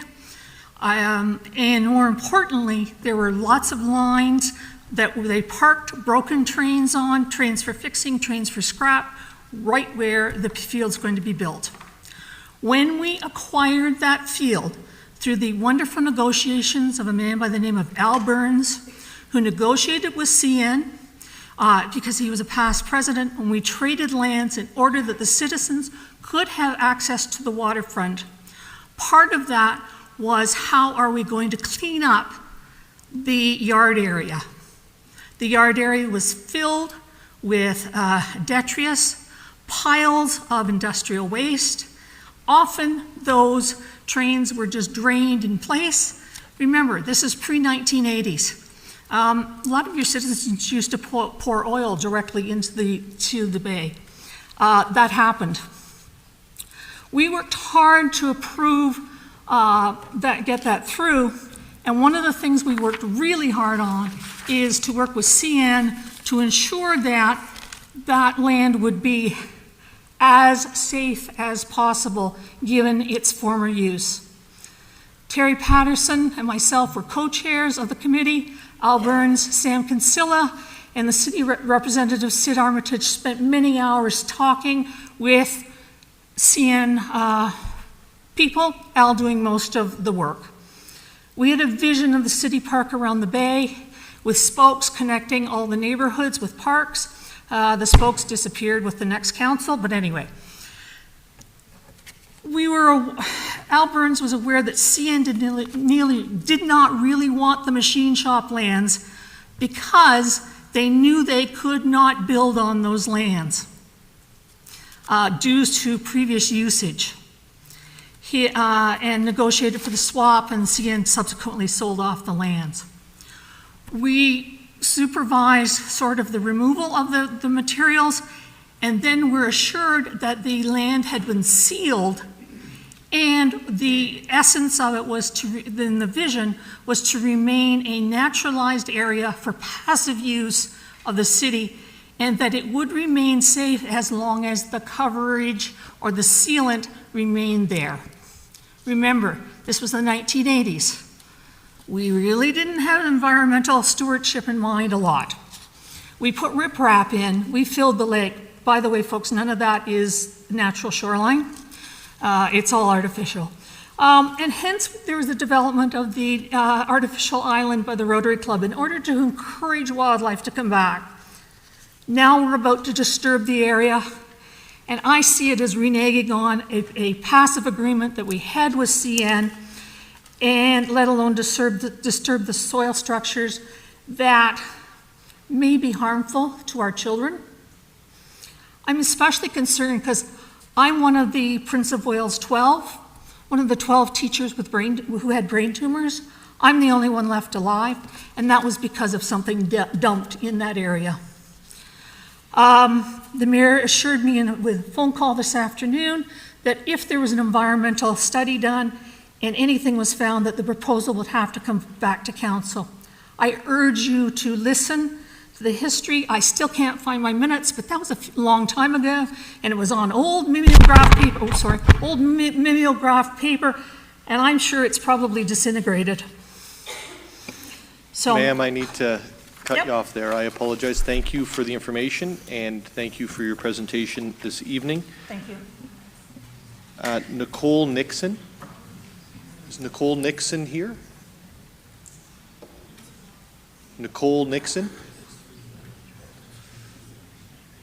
Last time for Nicole Nixon. Okay, and I'll do one more call for Victor Capabianco. Victor Capabianco. And a final call for Valeria Zavalna. Valeria Zavalna. Okay. That completes, I believe, unless I'm missing somebody. Oh. No, we got two more. Your Worship, I almost cut you off there, so I apologize. Former Mayor Aspen, the floor is yours. And then after that, we have, sorry, I didn't turn the page here, folks. Fern Telfer is right after that.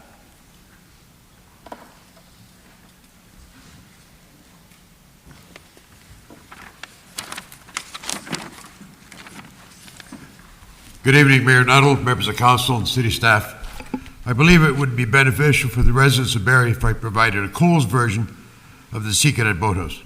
Back in the late 40s, there was a boathouse located somewhere near Tiffin Street. Unfortunately, no photos could be found. The cadets were required to move then. Working with the town of Barrie, a location was found at the north end of the Barrie Marina. In 1959, 4 Navy veterans from WW2 formed a group of trustees and negotiated a lease with the town for the Royal Canadian Sea Cadets for 99 years. If you wonder why it was originally set up in the name of trustees and later the boathouse, here's why. Years ago, the Naval League of Canada actually owned a large section of Bosley Island that was a Sea Cadet camp. The directors of Interior Division of the Naval League of Canada one day decided to sell it off. It was a lost and real mistake. To prevent that from happening in Barrie, the land lease was in the name of 4 trustees and the boathouse later in the name of 4 trustees. No entity of the Naval League could dispose of the property as they had no control. I know this is the only location in Canada was designed that way, as I served on the Interior Executive of the League for 8 years as chairman of property for the property owned by the Interior Division. Here, the local branch of the Naval League have the responsibility of operating the facility, but the trustees were the landlord. The original Sea Cadet Boathouse was located just east of the city marina, where the Spirit Catcher is now, and the municipal parking lot.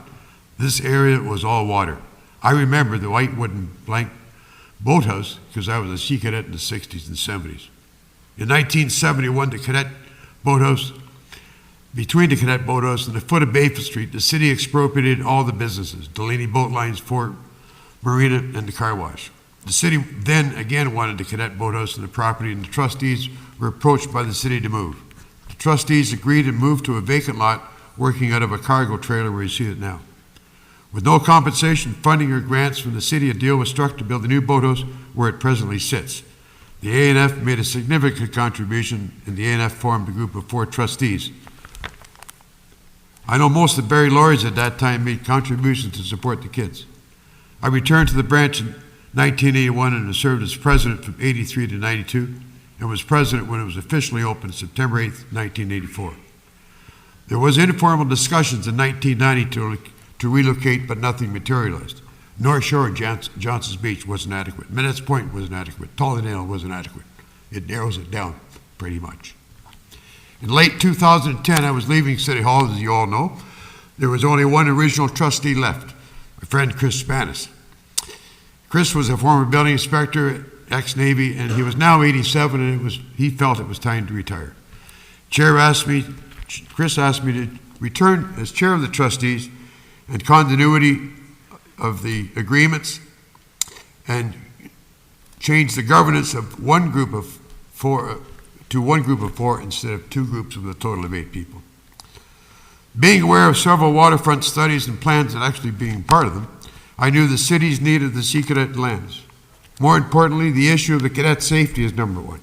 Not the trees and not the birds. Cadet safety is number 1. Discussion started with the city commissioner to negotiate a solution in 2012. In 2014, the four trustees signed with the city an agreement that took effect on May 5th, 2014. The city would relocate the cadets to a location on the waterfront and provide a new facility. Until such time, the Sea Cadets and the Navy League cadets would be able to return and use the boathouse. The trustees would sign over the right of the ownership of the boathouse to the City of Barrie without compensation, and the trustees will surrender and terminate the lease, giving the City of Barrie the right to the land. Again, I knew personally from my experience here, that city needed the land and is very unsafe for cadets. It was 2 years to finalize, and many things were discussed, including for the facility that they could operate. The trustees did not specify every detail of the building as the new location was not known, the timing of the new location, or the budget. What was required were classrooms, storage, office space, storage of boats, an indoor parade square, a kitchen, washrooms, outdoor storage for gas cans, and the branch does have some floating docks that can be relocated. The trustees provided the branch the opportunity to provide the input when it came to the point in discussions with the city. The original lease of the land was what you would describe as ironclad. Different calculations were reviewed with former city solicitors a few years ago if the city attempted to expropriate the land, which is waterfront property, downtown commercial zoning. No options were in the city's favor, and the taxpayers would have been in shock. Cadet safety, again, I stress, is number one. The facility is described and reviewed with the city, including a parade square. Your Worship, I have to cut you off. We're in reverse roles. You used to do this to me. How do we call that? No, I don't think you did. So I apologize. And I am going to ask you one question because you're from the Sea Cadet side. I'll call you the institution because you've been around for so long in that area and working with you. They built the building around me. Yeah, thank you. Yeah. Is the agreement that's being talked about, because there's two pieces, is it in line with what you think the trustees would have been in favor of, or are there concessions made, or when the agreement was made, Chris Manis was still alive. We had several discussions about it, and he agreed it was in the best interest. As I say, he was the last surviving original trustee member. Thank you. I appreciate that, Mr. Mayor. And as you're taking your seat, you shared a photo which I'll share for everybody. It's not really part of a presentation, but it shows you what used to be there with the Sea Cadets. Carl, are you able to?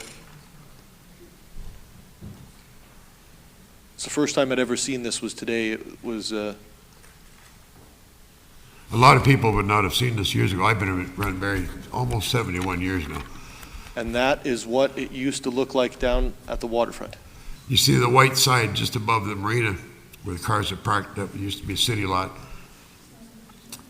Lakeshore Drive only went as far as Bayfield Street, and that's when they expropriated the ladies' boat line, the car wash, Ford, and I believe another location there was Bayview Marina.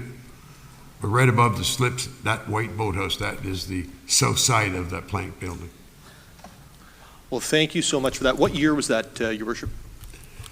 I took a look real close at the gray coach buses sitting at the bus station, which was handy for cadet transportation.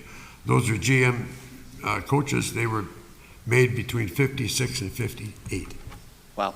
Well, thank you for sharing that piece of history with us. I really do appreciate it, and thank you for your words tonight, sir. I'd like to mention one 30-second thing. For the residents that are for it or against it, council has a hard decision. Your council members have to make tough decisions. Some of them may not agree with your wants, but don't take it out on them. Sit here and then you'll see it's not easy. Thank you, Your Worship. I'm now going to call upon Fern Telfer to come down to the microphone. This is our final deputant of the evening. I know you saved the best for last, Mr. Mayor, but it's past my bedtime. I actually think you were just the last emergency deputation request, so. Your Worship, Mayor Nuttall, members of council, fellow veterans, ladies and gentlemen, and cadets. My name is Fern Telfer. I am a 22-year veteran of the Canadian Armed Forces, which I have proudly served. During my career, I served with peacekeepers in the Middle East and in the Cold War in Europe. I am presently the president of the local Peacekeeping Association, Central Ontario chapter. I am a 21-year veteran of the Barrie Legion, of which I am now presently the first vice president, as well as a veteran services officer, the Poppy Chair, and the Parade Marshal. A few hats. I have a special place in my heart for cadets, and my career began at the age of 12 when I began my military career as an Army cadet.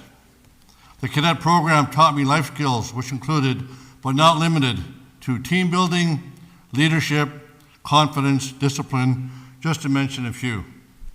I loved it so much that when I reached legal age, I joined the reserves in North Bay, an Army Reserve unit, which is, by the way, a sister unit to the Grey and Simcoe Foresters. I spent 6 years with the reserves, and then I joined the regular force as a military policeman. The cadets are the backbone of our military today. Many of them will go on to join the military in various trades. Some will become leaders, politicians, nurses, doctors, lawyers. You get the point. These young cadets are the citizens of tomorrow. These young cadets annually volunteer to assist with the Poppy campaign, which is crucial to our aging veterans. They bring in literally thousands of dollars during the campaign, and we are indebted to them. They also take part in our local parades, of which I gladly have them march with us as a parade marshal. In order for them to reach their potentials, they need a proper training area and the tools to make them do the best, to be the best that they can be. For everything they do for our community, at least we can do is thank them for their continued support, is to ensure that they have a proper learning environment, which includes a proper boathouse at a proper location that is safe and the proper tools to conduct the training. Presently, the cadets parade and train out of a boathouse that is much too small.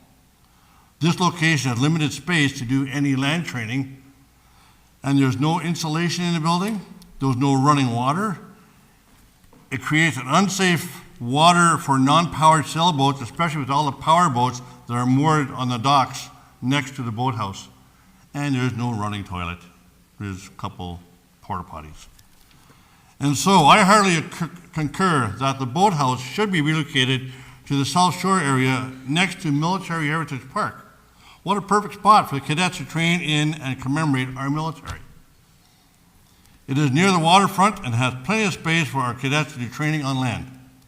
I urge the councillors before me today to vote in a positive way to make this happen. Show our cadets how much we appreciate them.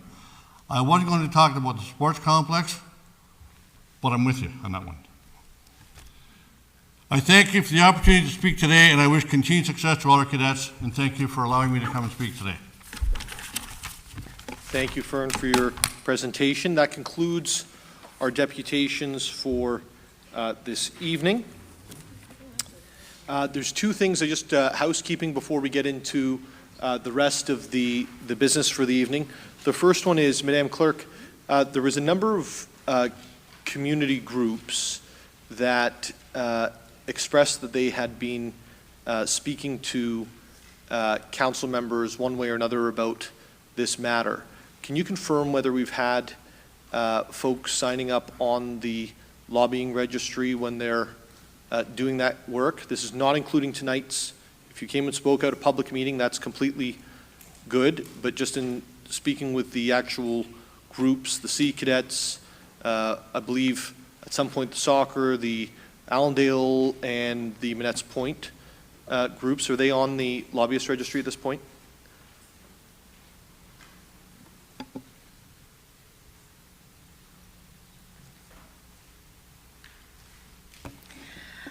Mayor Nettle, I will have a look at the lobbyist registry, but I can confirm that I know the Sea Cadets are on there because we added them last week. And there could be some pending that may have not added, but members of the public, they have the opportunity 10 days after lobbying activities to put their name on the list. Thank you. So to comply with our bylaws, our lobbying bylaws, organizations that have lobbied outside of a public meeting, doesn't include this evening, need to make sure that they announce that through the website. that has any group that's coming and lobbying members of council. Okay, so we would ask you to comply with the bylaws because there are penalties if they're not complied with.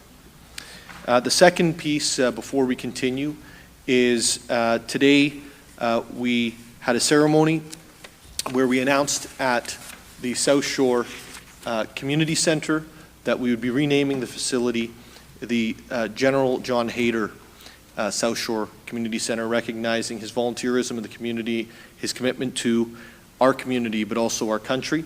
And we had about 100 folks out there today for that ceremony. It was wonderful to see, and certainly we're very thankful to retired Brigadier General John Hayter for his service to our community and our country. I'm now going to go into tax applications, which there's none, communications, there's none, and we're going to go into the committee reports, which I believe, Deputy Mayor Thompson, you have. The General Committee Report dated May the 1st, 2024. Thank you, Mayor Nuttall. Moved by myself, second by Councillor Kungl, that Section A of the General Committee Report dated May 1st, 2024, now circulated, be adopted. It's moved by Deputy Mayor Thompson, seconded by Councillor Kungl, that Section A of General Committee Report dated May 1st, 2024, now circulated, be adopted. This is 24G 101, Barrie Hydro Holdings, Inc. Annual General Meeting Matters. Are there any questions or comments with regards to the motion on the floor? I'm seeing none. All those in favor? It carries. Deputy Mayor Thompson. Moved by myself, second by Councillor Kungl, that Section B of the General Committee Report dated May 1st, 2024, now circulated, be received. It's moved by Deputy Mayor Thompson, seconded by Councillor Morales, that Section B of General Committee Report dated May 1st, 2024, now circulated, be received. 24G 102, the presentation concerning a confidential disposition of land matter, lease agreement, Sadlin Arena. And I just want to correct myself, it was actually Councillor Kungl who seconded this motion. Are there any questions or comments from members of council regarding the motion on the floor? Seeing none, all those in favor? It carries. Deputy Mayor Thompson. Moved by myself, second by Councillor Kungl, that Section C of the General Committee Report dated May 1st, 2024, now circulated, be adopted. It's moved by Deputy Mayor Thompson, seconded by Councillor Kungl, that Section C of General Committee Report dated May 1st, 2024, now circulated, be adopted. 24G 103. This is the confidential disposition of land matter lease agreement, Sadlin Arena. Are there any questions or comments from members of council? Seeing none, all those in favor, it carries. Deputy Mayor.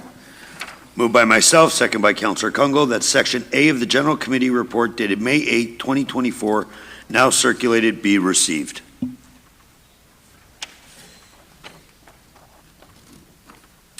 It's moved by Deputy Mayor Thompson and seconded by Councillor Kungl that Section A of General Committee Report dated May 8, 2024, now circulated, be received.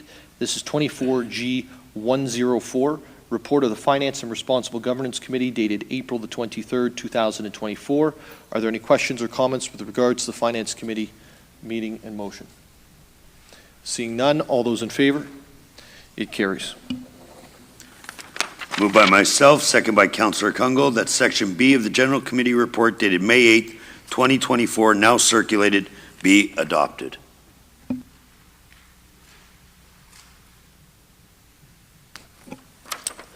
It's moved by Deputy Mayor Thompson and seconded by Councillor Kungl that Section B of General Committee Report dated May 8, 2024, now circulated, be adopted. This is 24G 105, the 2024 Q1 Internal Audit Status Update.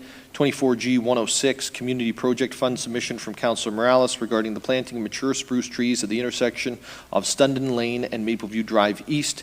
24G 107, Theatre by the Bay. 24G 108, Community Safety Zone, Prince William Way, Mapleview Drive East. 24G 109, Albert Street, no parking, Ward 2.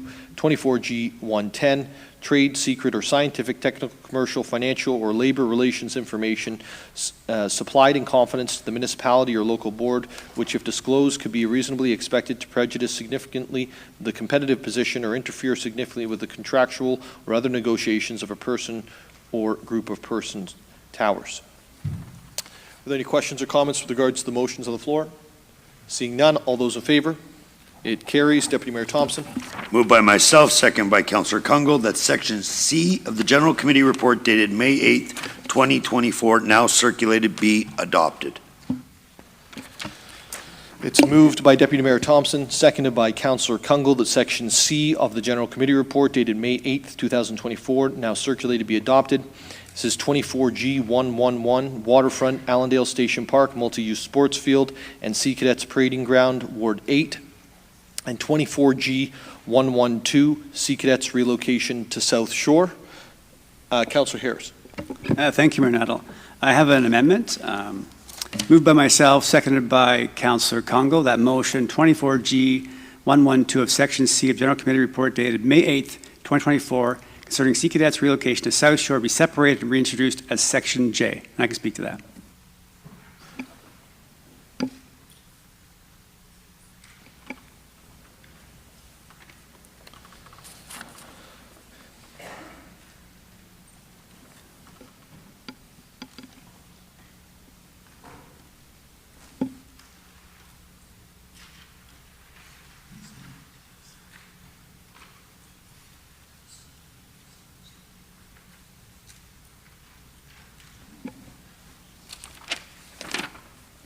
It's moved by Councillor Harris and seconded by Councillor Kungle that motion 24G112 of Section C of the General Committee report dated May 8th, 2024 concerning Sea Cadets relocation to South Shore be separated and reintroduced as Section J. Councillor Harris, the floor is yours. Thank you, Mayor Nuttall. Certainly, as we learned last week and again tonight, these are connected items, but they definitely have distinct entities in and of themselves, and I think for the purpose of tonight's discussion and votes that they are best served to be separated and dealt with individually. So I think I've had a chance to speak to people about this, and I feel confident and comfortable that this is the way this needs to go, so hopefully folks see the same way. Thank you. Thank you, Councillor Harris. Any other comments or questions on the matter? Seeing none, all those in favor? It carries. That will be reintroduced as Section J. So the amended motion as on the floor is only allowing for the debate regarding 24G111, which is the Waterfront Allandale Station Park Multi-Use Sports Field and Sea Cadets Parade Ground. Are there any other questions or comments? Councillor Corser?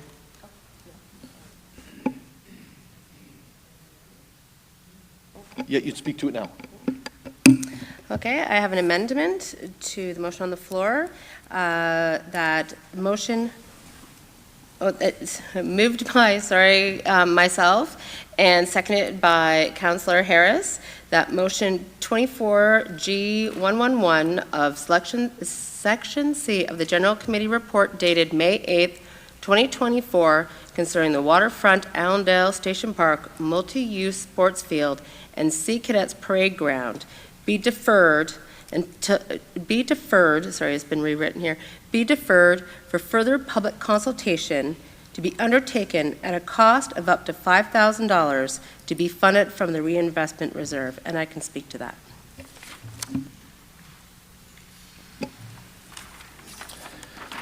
It's moved by Councillor Corser and seconded by Councillor Harris that motion 24G111 of Section C of the General Committee report dated May 8th, 2024 concerning the Waterfront Allandale Station Park Multi-Use Sports Field and Sea Cadets Parade Ground be deferred until further public consultation can be undertaken at a cost of up to $5,000 to be funded from the reinvestment reserve. Whoever wrote that has very clear writing because I was able to actually read it. So that's a first, Madam Clerk. The floor is yours, Councillor Corser. Yeah, I believe that we've heard from many people that they feel that there was not proper communication on this issue. I think we've all been inundated by correspondence from residents that are confused on the rationale for changing the official waterfront plan strategy that went through extensive community engagement. And this field the sports field for many kind of came out of the blue. And I would like to see be able for our residents to have more input and being able to maybe ask more questions of staff. I know I have absolutely inundated staff this week with questions, and I know that they haven't been able to get back to me on all of them, and no doubt, because I know they're very busy, and I have given a lot to them this week. And I would feel much more comfortable moving forward with this if we could have much more engaged community involved in these decisions. Thank you, Councillor Corser. Any other comments or questions with regards to the motion to defer Section C? Oh, Councillor Harvey. Yeah, thank you, Mayor Nuttall. Obviously, public consultation is always a positive thing. Just kind of curious, because obviously it doesn't get very prescriptive in your amendment. What type of public consultation are you expecting? I know staff have done some, maybe not to the extent that all would like. Just kind of curious as to what are you expecting from staff with whatever levels of public consultation, just because you haven't really prescribed anything in the amendment. Councillor Corser. Yes, I believe we had a quick conversation with Ms. Banfield earlier, and it would be something like a public meeting that would go forward as any development would, to have a spot on the website, to have a virtual meeting, to have people to be able to ask questions, and just generally we would with any development going forward in our city. And I can ask Ms. Banfield if she could maybe give a little more clarity on that. Through you, Mayor Nuttall, to Councillor Harvey, staff had said that there was engagement that was part of the program, that should the approval for the project go through, there was always going to be engagement. When we were talking about it briefly this evening, staff thought perhaps what Councillor Corser was talking about was an open house that we could promote on social media and see who would attend. We haven't really had a lot of time to formulate what that might look like. So I see the hands. The floor is not yours at this point, Councillor. So, Councillor Harvey. Yeah, thank you, Mayor Nuttall. Just to follow up that to staff. Now, without this amendment, would the intent of the staff report and moving forward with the due diligence that obviously needs to be done ahead of this being finalized, other than the financial piece of it being voted on tonight, would that not anyway include something like an open house like that, what you've just prescribed? And I'm just not sure whether there's a need to defer this if that's staff's intent anyway. Through you, Mayor Nuttall, to Councillor Harvey, on all parks projects, there are engagement opportunities as it's just all part of it. So I think this is just about moving it before some of the other work, as I understand it. Councillor Harvey? Yeah, maybe if we can just get some clarity from Councillor Corser then as to what her intent is with this, because it seems like the public consultation piece is going to occur either way, and this may potentially just drag things out a little bit longer, but not that we're in any rush. Councillor Corser? Well, yes, thank you. To Councillor Harvey's point, I hope that we're not in a rush, because I believe that it's been 12 days that this has kind of been out in the public realm, and it is a significant change for our waterfront, and it is a lot of confusion regarding already plans that have been, like I mentioned, well discussed and with a great amount of public engagement into what was expected of this space. So voting on this evening kind of negates the public input that was put on our waterfront plan that was put in place in the first place. So I feel that we're not being able to really engage our residents on this decision. And I think that's an important piece moving forward on this space, because if we vote on this evening, then we are voting on having a field or not having a field, and I'd like to see more residents involved in that conversation as a whole. Thank you, Councillor Corser. Great. Thank you. Thank you. It's Councillor Harris is next.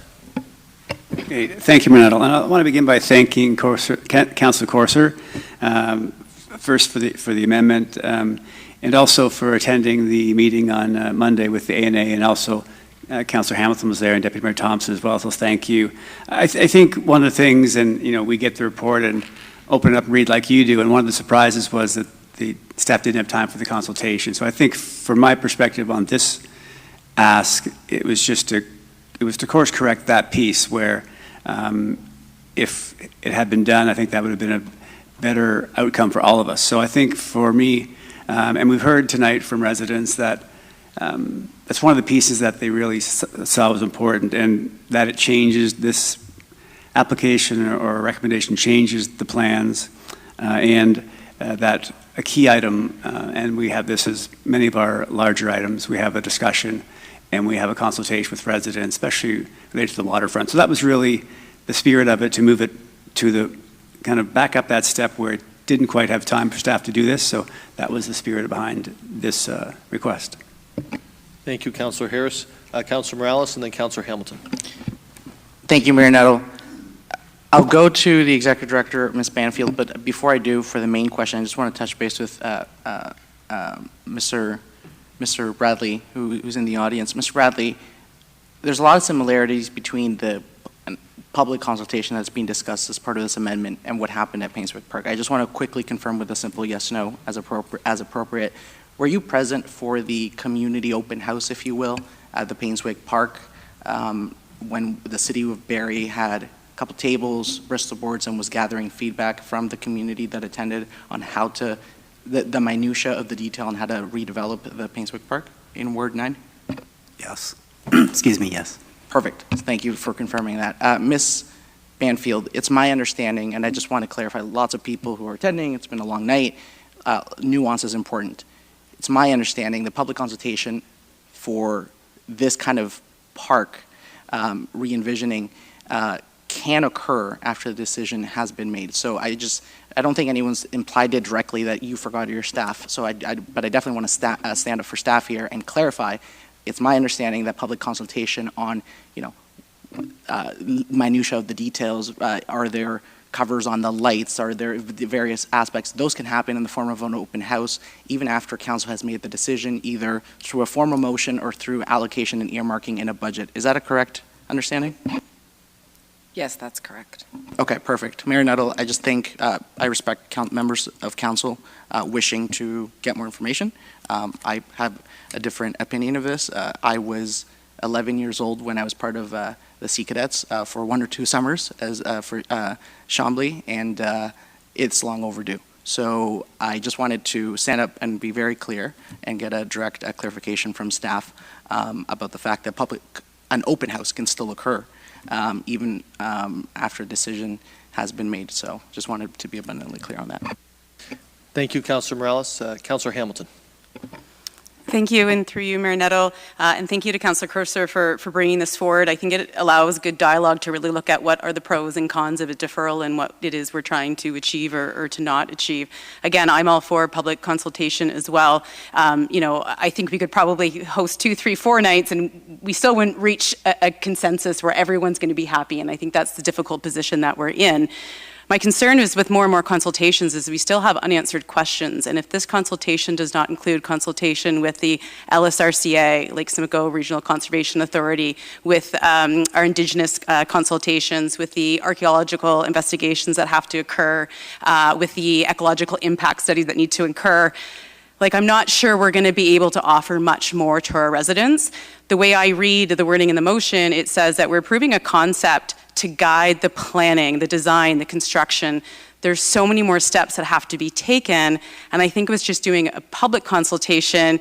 We're not going to get any more. I have also sent staff dozens upon dozens of questions in the past couple weeks, but also since last June, because, you know, I will say this has been out there since last June to different levels, and I agree with people in the crowd who may not have seen it or heard it because there was no concept, there was no design brought forward, so there was nothing really to look at, and so unless you're following closely or, you know, signed up to one of our newsletters, you might not have seen it. So they're no fault of anybody's, and I've heard that feedback, and I agree, and I think, you know, it's meaningful for us to know that too going forward. How do we make sure everything gets out there that's important to people? I know Councillor Negussi has brought forward an idea of returning the paper, and I think that's great. We should revisit that.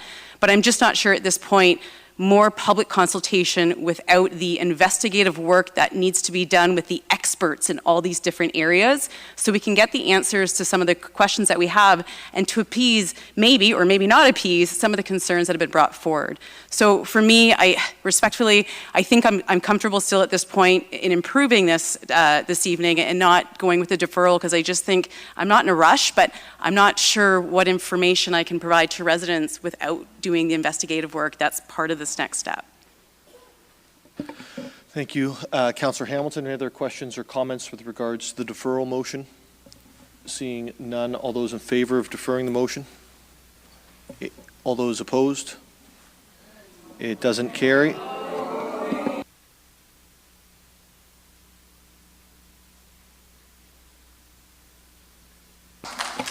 I would ask members of the public to, again, have the same respect that the youngins did. We teach them to do that, so we probably need to act that as well. It certainly does start with me, and that's why I try to make sure we have decorum in this room and we show it the respect it deserves, sir. Thank you. So what I'm going to do now is go back to the main motion, and that's with regards to 24G111. Deputy Mayor, do you mind if I ask a couple questions first? Is that okay? Ms. Banfield, I went down to Toronto last night, and I showed a field last week. I don't need to bring it up again. That exists there, and I'm guessing it's 300 or 400 meters from their waterfront. Maybe less than that, maybe more than that. I don't know. When I got there, there was, I'm guessing, like 120 people playing various games and activities. And something that kind of struck me when I was watching was it didn't feel like they were playing on the width of the field, not the length of the field, to open it up for like a lot more people to play. It didn't feel like a field that was 120 meters or larger wide. And when I looked at, I mean, they play everything at this field. It's not one sport, it's kind of everything.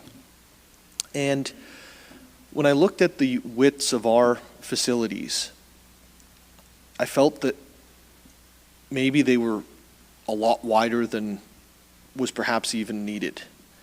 So looked at BMO Field, which I think is 68.5 meters wide, and then ours at 120.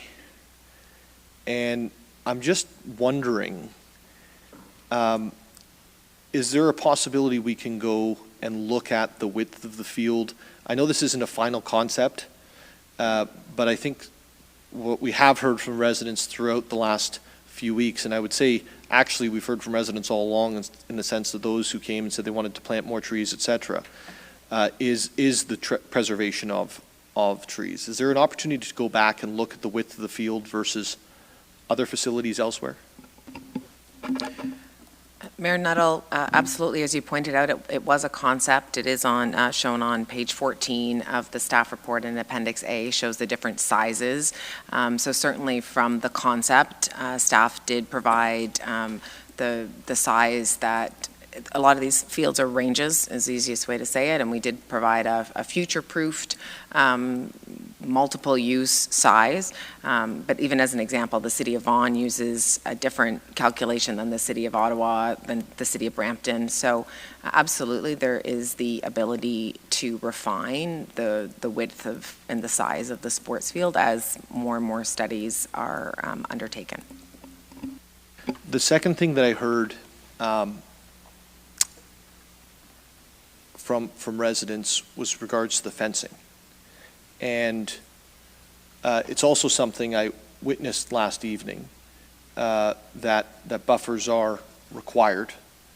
Are there other opportunities rather than just fence to put in place for buffering the park itself from, let's say there is no reduction in size and it is maintained the same, you have a path next door. So is there any opportunities to look at other buffering options? Mayor Nuttall, so, one design objectives is going to be to mitigate the impact of the fence, and that can be done through a selection of materials. We could look at stepping down the fence in particular areas for a smaller height, in particular along the Waterfront Trail as an example. We can look at strategic plantings. So, the fence heights are going to be typical of what you're going to see. But as I said, there's certainly going to be some opportunity to look at the design of the fence in the overall context of the area. Wonderful, thank you. Appreciate that. And if you can take that as feedback, maybe look at some of these fields that are just open always to the public and see if there's opportunities to refine, as you said. Deputy Mayor. Thank you, Mayor Nuttall. On the motion, so there's a couple things. I understand for some people it's a little bit difficult and stuff, and I was looking back at, we talk a lot about public engagement and stuff. So I went back to read some of the engagement from the Waterfront strategic plan, and some of the key things were increasing access to the waterfront, increase in recreation opportunities, increase in reason for people of all ages to come to the waterfront, increasing year-round access reasons for people to come to the waterfront, flexible in the space at the waterfront. And I truly believe that this proposal actually hits every one of those. I think by doing the multi-purpose field, we've heard a lot of organizations talk about extending into December. Unfortunately, our winters aren't like the old winters. With the artificial turf, power sweepers, remove snow, which extends time. So it's actually achieving, so we haven't got off of the actual strategic plan. I understand that there was some naturalization and stuff that, concerns people that were removing it, but I think with, I think it's about 35% of that area, if I pasted. And so I went back, I met with the residents on Saturday, and, I took a wheel out and stuff, and it looked about 35% of some of the naturalization, which is leaving a lot of the buffers still.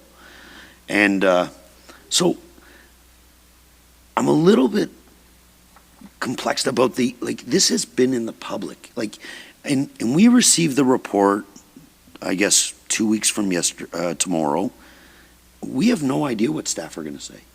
We don't get an advance copy of staff reports. So we direct staff to revisit when the master plan come in June, and we ask staff to engage with youth, look at options, change things. That staff report could have come out and said there is no possible way of doing this. So there's no opportunity for the engagement without the report. And I know some people believe, and there was some deputations that, the backroom deals, and there's none of that. When they don't like the answer, it becomes personal attacks, And I look at some of the stuff. So we talk about the naturalization, and for people who are paying attention and read stuff, and I have an email here because I asked for it. I think it's page 205 of the capital funding for 2024. We're going to spend $11 million on flood mitigation. We are going to expropriate homes. We're We're going to dig hundreds of trees. We're going to put stormwater management ponds to stop some residents. Like, if they believe in naturalization, you get flooded when you build in floodplains, which isn't fair, but that's naturalization. And, you know, they're asking every resident in Barrie to pay that $11 million. You know, and I look at it. I mentioned to the residents about the basketball courts, the volleyball court on the other side, and how active it is. And then it's, the space isn't this, it's not that. It's actually allowing people to go and enjoy elite fields. Drive around Barrie. Not every basketball court's full. Drive by the waterfront, it's full all the time, because people want to enjoy that and experience the outside and embrace our gem. So for that reason, I will be supporting this. And unfortunately, like I said, it's sad that it's become them against us, and you've heard the, you know, the booing or the clapping. We make tough decisions, but I truly believe that the members around here truly believe that they're doing what's best to move this city forward. And I'll leave it at that. Thank you, Deputy Mayor. I'm going to go to Councillor Morales, and then Councillor Harris, and then Councillor Harvey. Okay, I got to make a list. Thank you, Mayor Nuttall.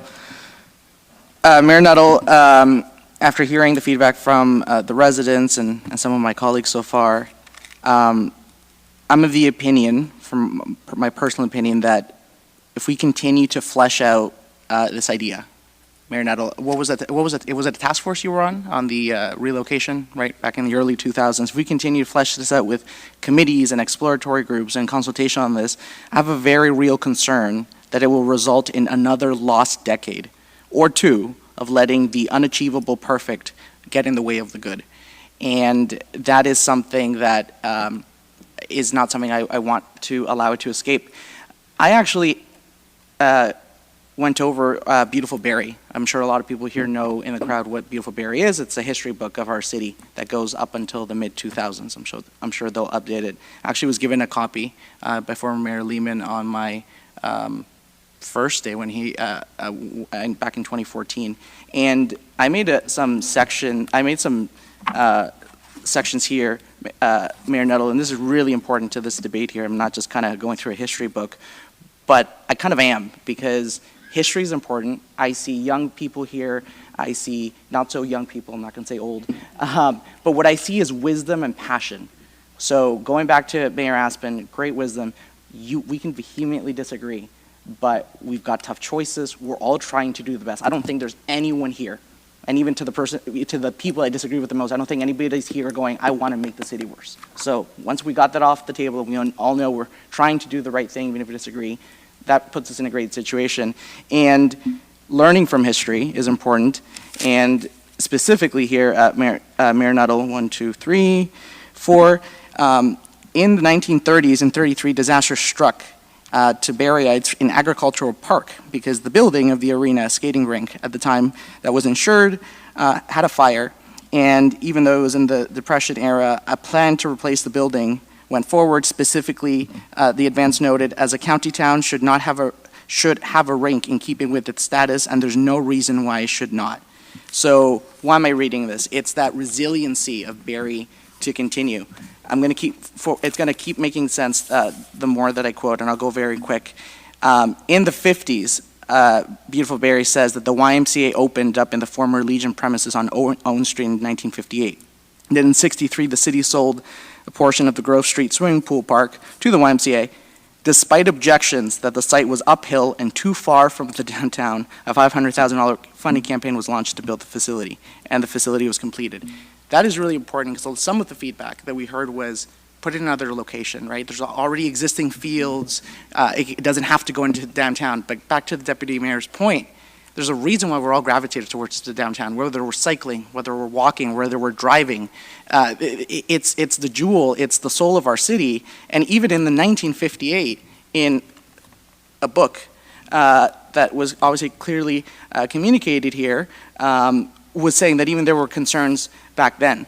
And later here, I want to read a specific one. This one most people obviously know. It's that by the close of the 20th century, Barrie had over 241 acres of public parks, including Heritage, Centennial, Allandale Station Park, stretching all along the waterfront from downtown at Mulcaster to Minette's. Allandale Station Park was developed out of the former Canadian National Railway service yards. And the picture that got shown, these were rail yards, these were tanneries. Barrie, the theme here is Barrie continues to evolve. We evolve in how we are shaped. We evolved in the people that make up our city. I believe in the early 1910s it said we were at 6,000, 7,000 people. And we evolve in our priorities. We evolve in what we value.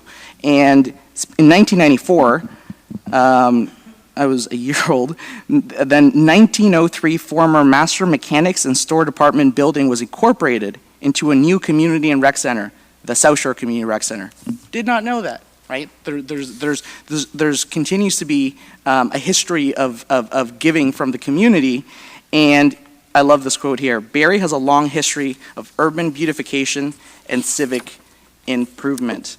And in an earlier page here that I missed a bit, with the removal of the railway in the 90s, the City of Barrie continued with its commitments to preserve the waterfront as public parkland and to encourage residential development downtown within the former industrial areas. Mayor Nuttall, why the history lesson? Because there's a lot of people here with wisdom, with decades of experience, and with insight.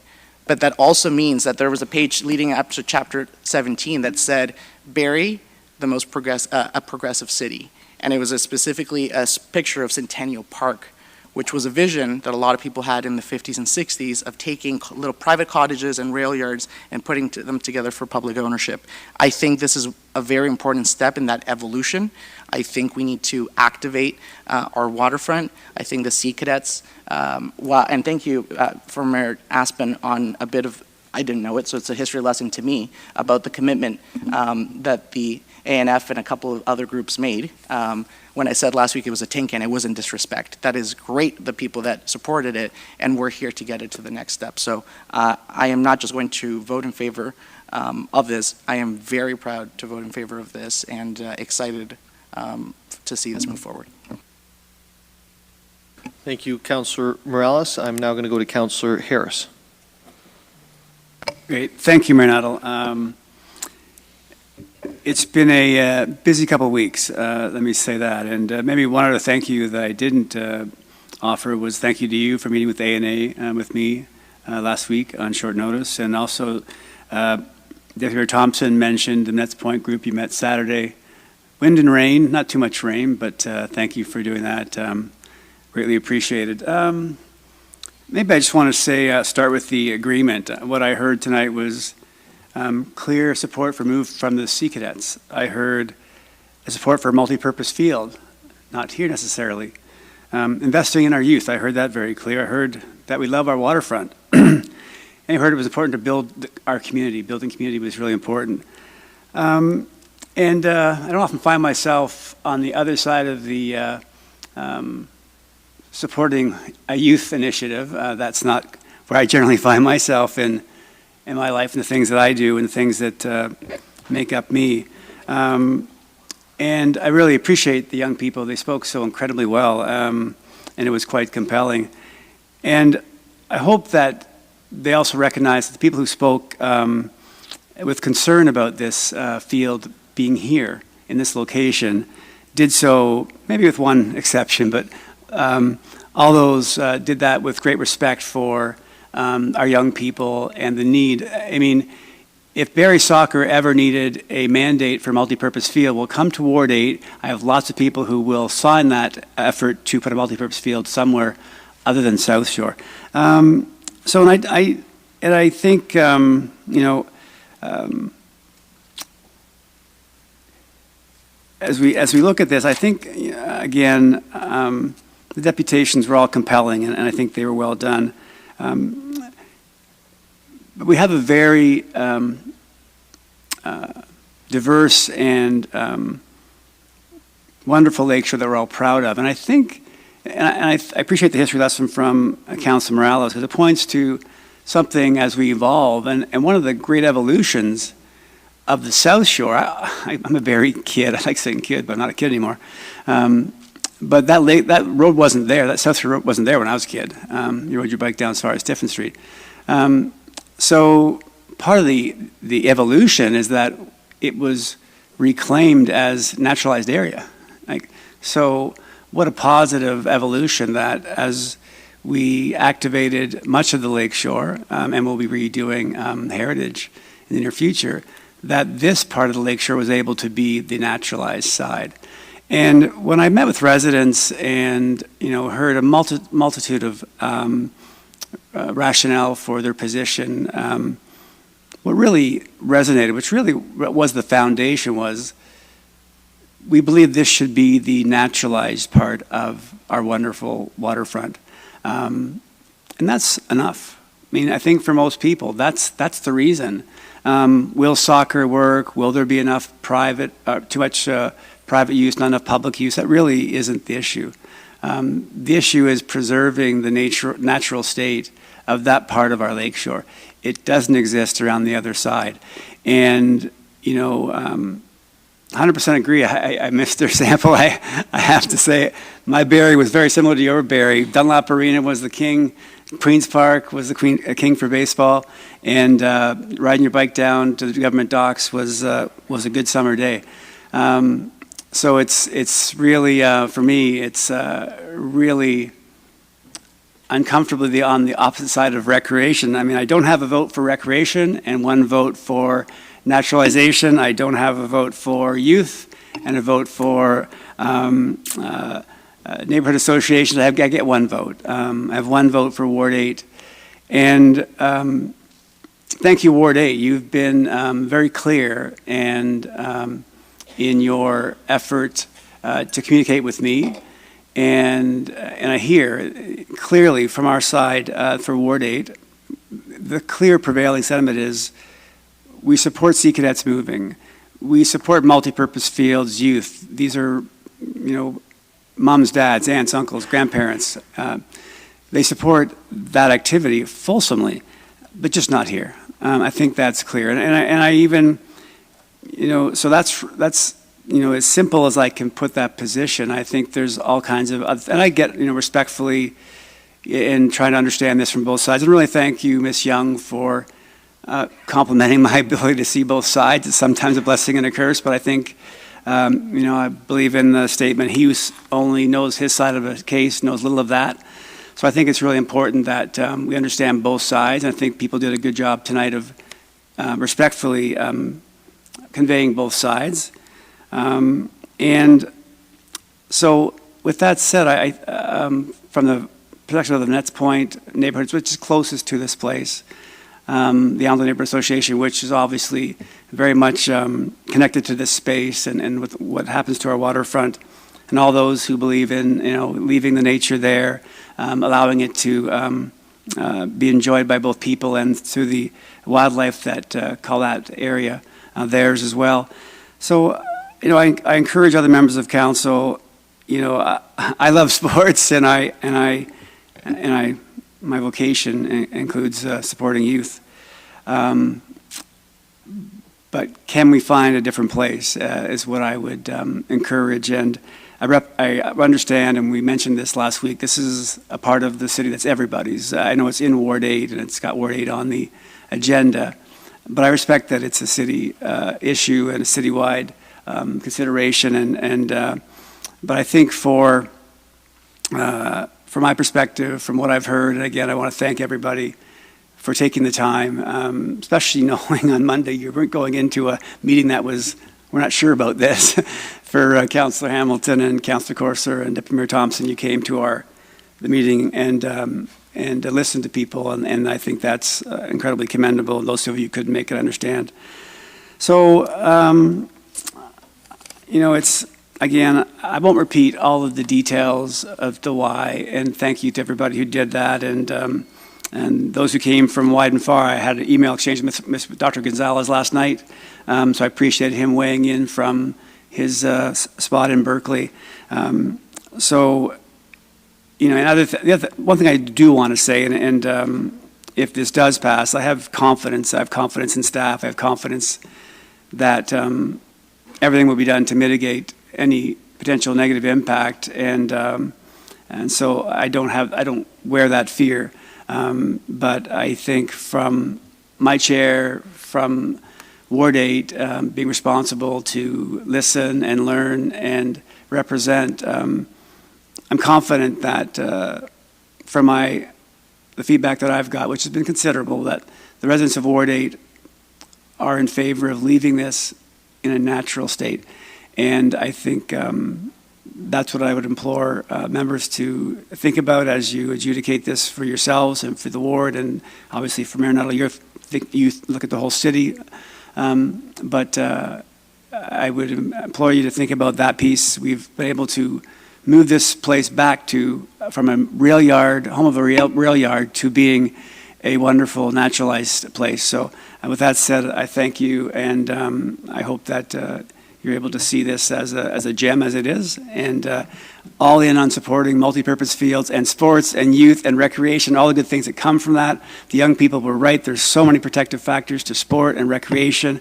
It's a good thing for you, so keep doing it, keep playing, keep kicking that ball, throwing that ball, and all those things that you do to keep yourself healthy, well, and connected to other people, but maybe just not here on the South Shore. So thank you. Thank you, Councillor Harris. Councillor Harvey, you're next. Thank you, Mayor Nuttall, and well said, Councillor. Obviously, you're in an extremely difficult position yet again with something that is very Ward 8 related. So kudos to you and the way that you're able to deal with both sides. I think it's really important, first of all, because I know there's, as has been mentioned, some comments about how we knew about this. I saw this the same Thursday that you guys saw this. I had no idea this was coming on the agenda. I knew there was discussions with the Sea Cadets that had been going on for a period of time, but they had gone on years ago too and never came to fruition. So just so that way it's quite clear, there was no backroom deal, because I'm the chair of finance. I know Councillor Hamilton's the chair of infrastructure, so maybe she saw things sooner than I did. But I can tell you right now, as the chair of finance, I did not see this until it became a public item. I was actually quite surprised, though. Like, I'm in Ward 7, down in the southwest corner of the Holly area. I actually only had a handful of my residents reach out to me. One was in favor, the others were opposed. But then when I explained the process, because maybe it wasn't clear enough in the staff report about the process moving forward, that this isn't, if this does pass, this is not a done deal. There's still so much more that needs to be done, including further public consultation, which can also take place at the same time as the due diligence that needs to be done. Because I think the biggest hurdle that this thing is going to be going through is whether or not there's any issues with the Lake Simcoe Conservation Authority. Because of where it's situated and it falls under their purview. And that's why I did not vote in favor of the deferral, because I didn't see that the deferral was going to accomplish anything other than maybe delay things.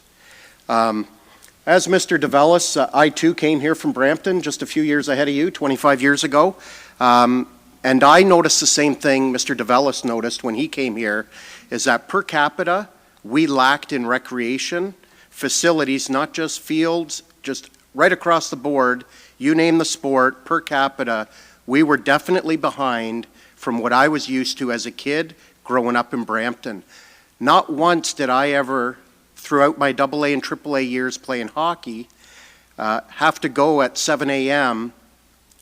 before school to have a hockey practice, because there was enough ice time available that we could always have our practices after school, opposed to crawling out of bed at the crack of dawn and then having to go to school for the day. I did attempt 1 year at soccer, but I was horrible, so I quit that pretty quick. I know we've only heard a lot about soccer, but what's being proposed is a lot more about other sports too. And the key piece is the fact that this started as a parade ground. And then when it was looked at as the size that was required for a parade ground, and it was almost the size of a football field, well, the best use moving forward to capture the most amount of residents and to actually get full usage out of it would to then be looking at, is there enough room to expand it a little bit and then create a sports field? And that's really how this has come about from reading the staff report. We look at around the other parts of the waterfront. We already have sports going on there that will actually complement what's being proposed. Is the waterfront the best location for it? I'll be quite honest with you, I don't know. But that's why I'm willing to vote in favor of this, to let staff do their due diligence, to let the public have their input moving forward, and to see where this goes. Because essentially that's what this tonight is all about. Tonight's not rubber stamping, it's not 100%, it's providing funding so that way the next steps can be taken moving forward. Because when you look at it, we've already got basketball, we've got hockey, and we've got volleyball going on around at Will Dwyer Park throughout the 12 months of the year. The other piece of this, if this does move forward, from a sports tourism perspective, because I do sit on the tourism board, it actually does very much align with sports tourism. And obviously we haven't seen the report yet, but there is a sports tourism strategy that will be coming out in the next month or so, I anticipate, that may or may not support this location. But we've got 300 restaurants and 12 hotels that potentially could benefit from the tournaments and other things that could be brought into the city, because now we actually have access to a premium field. Because the other issue is the other turf fields that are available, one's owned by the college and one's owned by the school board, and the reality of it is they're not quite as accessible as a city-owned facility.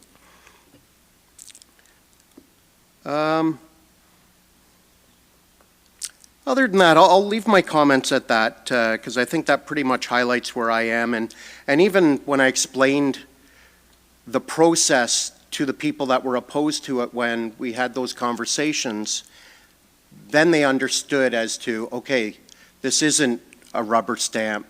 There's several other steps that are going to be taking place.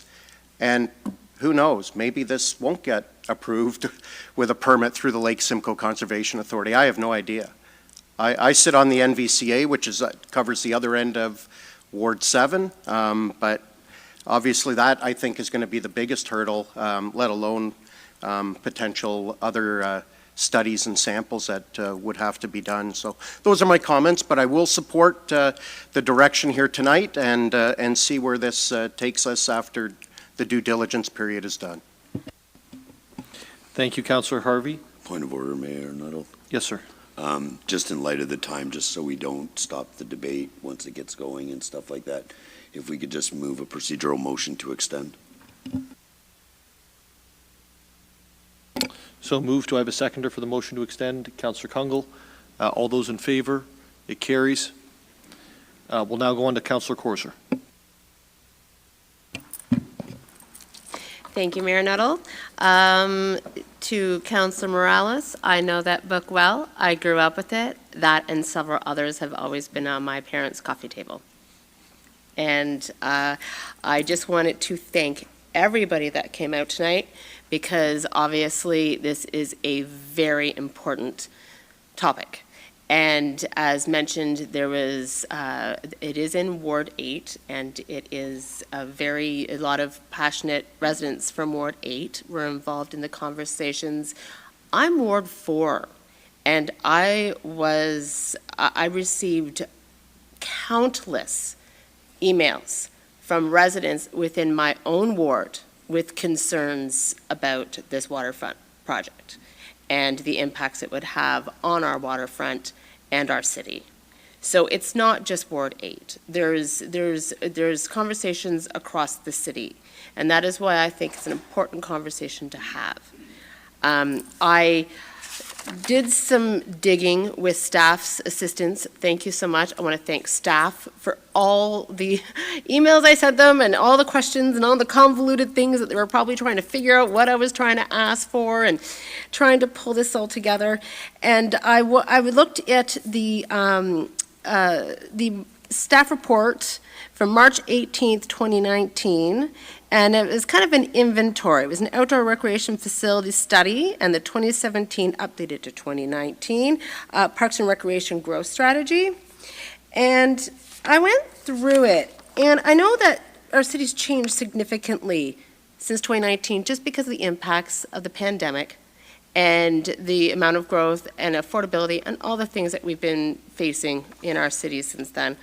But the scope of this report, the scope of this strategy, this study, the scope of the work focuses on the following major recreational components: arenas, indoor aquatic centers, gymnasiums, fitness spaces, dedicated space for youth and older adults, and sports fields.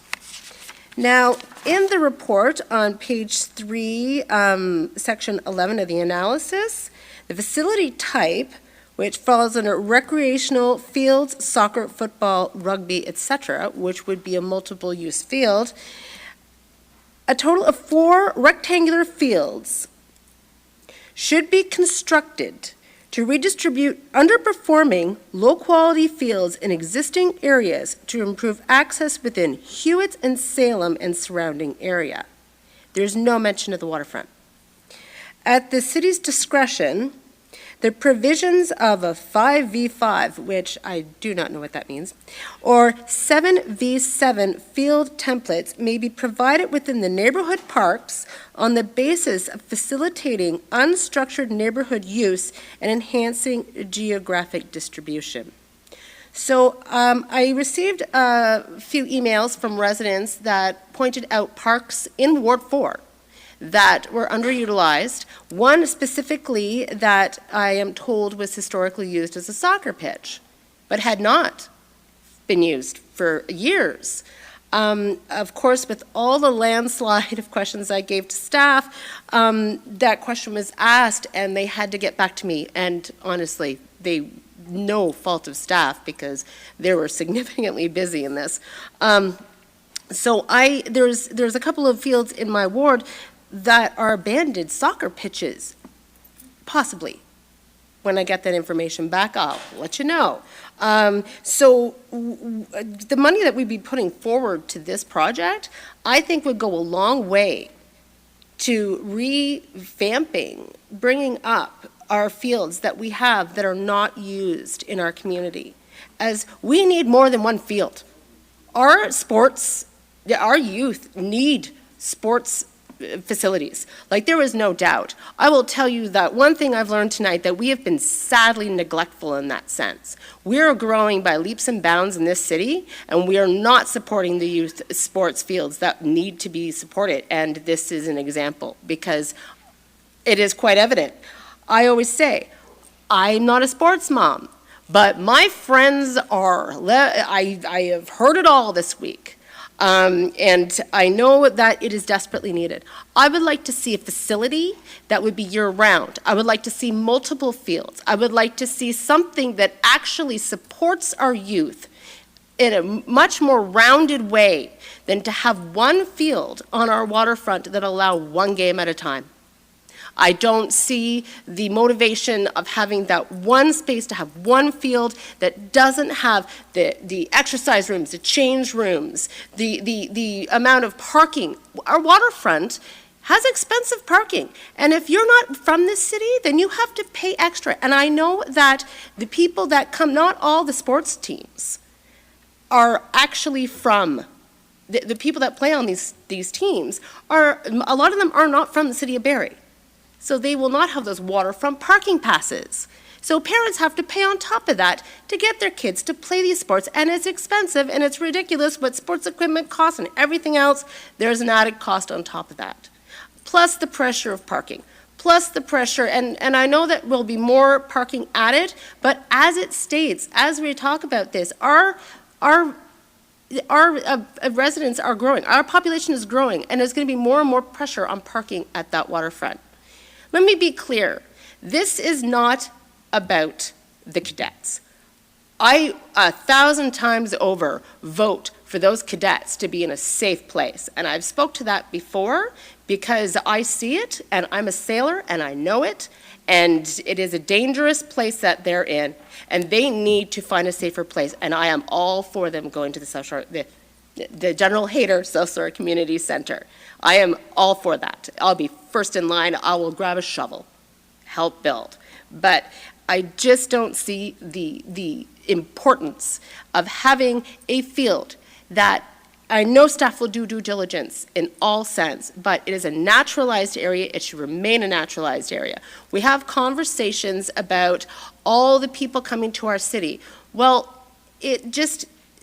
I made notes as I was hearing people talking that as a city we have failed, well, this is my note, we have failed to support our youth sports.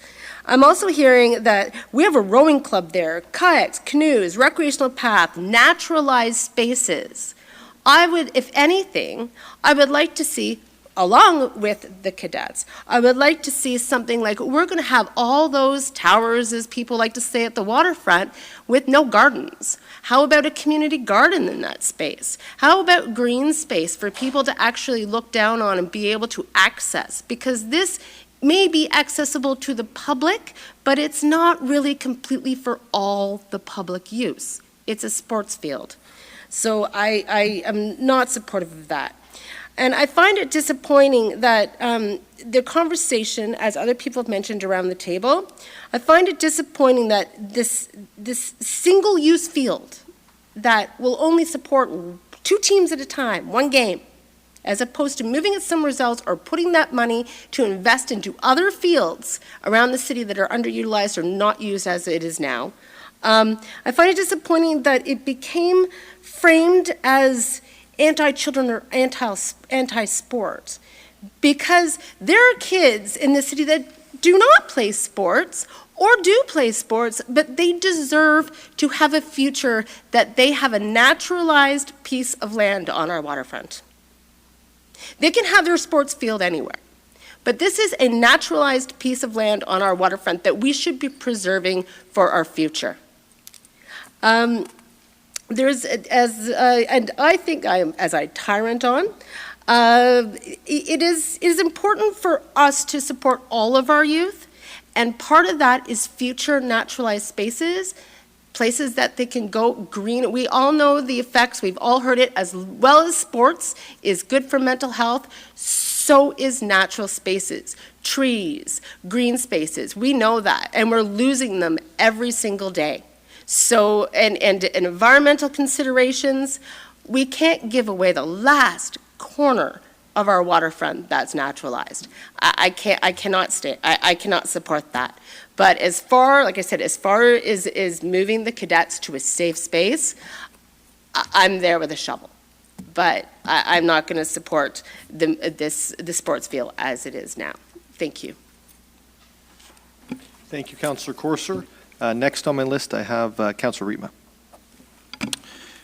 Thank you, Mayor Nuttall. I think that as a result of the discussion that we've had tonight and the last couple of weeks, there are 2 things that are really clear. One of them is that there's a real need for more sports fields, either here or elsewhere in the city. Secondly, there's a real need for the Sea Cadets to be relocated. And I think we have certainly found a solution for them at the South Shore Center. And I think with that comes a parade ground. I think we tonight had a lot of opinions. We heard a lot of opinions, and certainly in the last week or so, I've certainly got lots of emails and phone calls about it, and I'm sure each one of us has had that. So we're having a vigorous discussion, and I must say that Ward 1 is not shy about letting me know about what their opinions are. They never are. And we've had quite a discussion. And I'd like to thank Councillor Harris for his role in this. He's been a leader to move this discussion along. And I think we're going to have more discussion, because when I asked Mr. Bradley last week, and I think Ms. Banfield supported that again tonight, that as the work gets moving forward, we're going to have further discussions around this table, but also with the public, and there will be discussions and opportunities for open houses and the like. And I think there are quite a number of things that we have to still work out the details on. I think the whole environmental question, I think that needs a fair bit of work, yeah. And of course, we can't ask our staff, we can't expect our staff to go out and do that work without us saying to them, go and do it. And this is what we want you to start looking at. I think that there certainly are opportunities to look at the size and how actually this field is going to fit into the area. And I think we're doing, yes, we are going to remove some trees, I think, likely. But we're also adding trees and renaturalizing an area. And sure, that's going to be, some smaller trees at first, but give it a bit of time and they'll grow. And I think that if we involve Nature Barrie and the bird groups and those kind of people, I think that we will get a good result there, and we'll get it fairly quickly. So, Mr. Mayor, I'm going to vote in favor of this because I think it's something that a growing city like ours needs. Thanks. Thank you, Councillor Rietma, Councillor Hamilton, and then Councillor Kungle.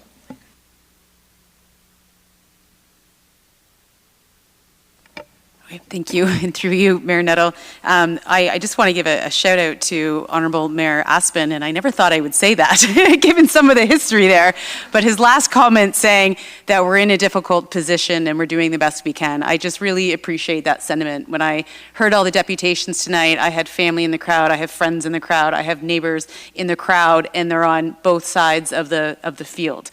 I have a son and daughter. My own family sits on different sides of this. My daughter is an active athlete. She would jump up and down if you put a field anywhere. My son is a photographer and loves nature, and we have spent the last few nights taking pictures of the fox's den and the new kits, and that's his passion. So this has generated some amazing dialogue in my own home, and I just really do appreciate everyone coming out tonight and hearing all the perspectives. This is a challenging decision. I think tonight is very reflective of what I've heard in my own ward as well.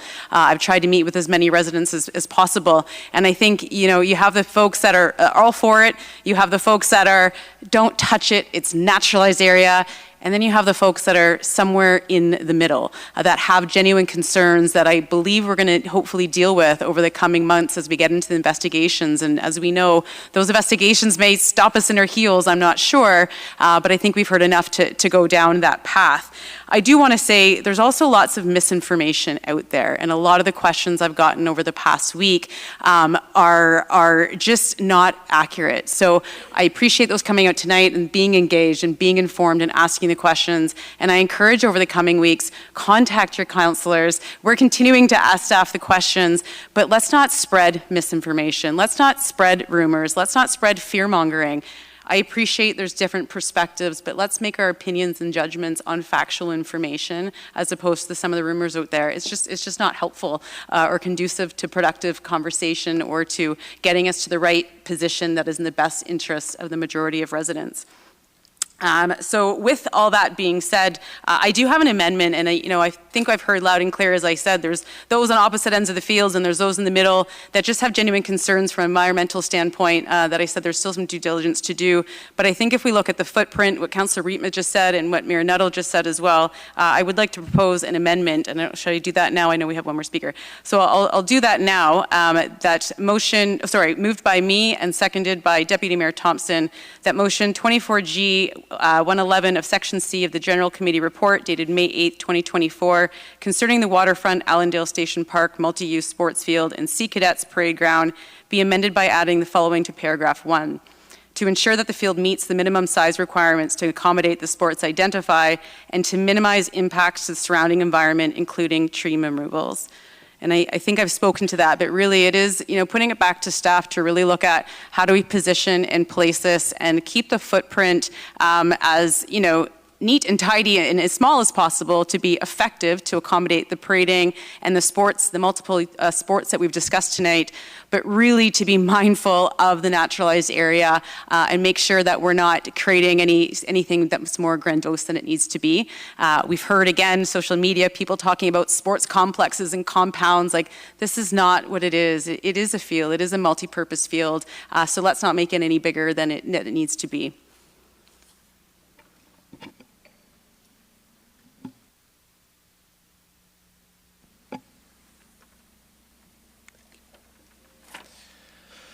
It's moved by Councillor Hamilton, seconded by Deputy Mayor Thompson, that motion 24G111 of Section C of the General Committee Report dated May 8, 2024 concerning the Waterfront Allandale Station Park Multi-Use Sports Field and Sea Cadets Parade Ground be amended by adding the following paragraph to paragraph 1. Quote, to ensure that the field meets the minimum size requirements to accommodate the sports identified and to minimize impacts to the surrounding environment, including tree removals. Councillor, I'll take your comments already stated on the file. Any other comments with regards to this amendment? Seeing none, all those in favor? It carries.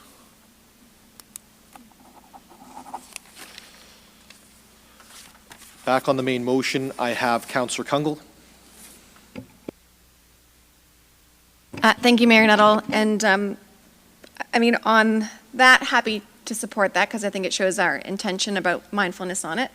But to the broader piece, I would say, on balance, for those that maybe don't feel that the vote will go in your favor, stay engaged, because I think we are listening, and we do appreciate that, but also, especially with some of our environmental groups, or those that have reached out that kind of said it needs to be nothing.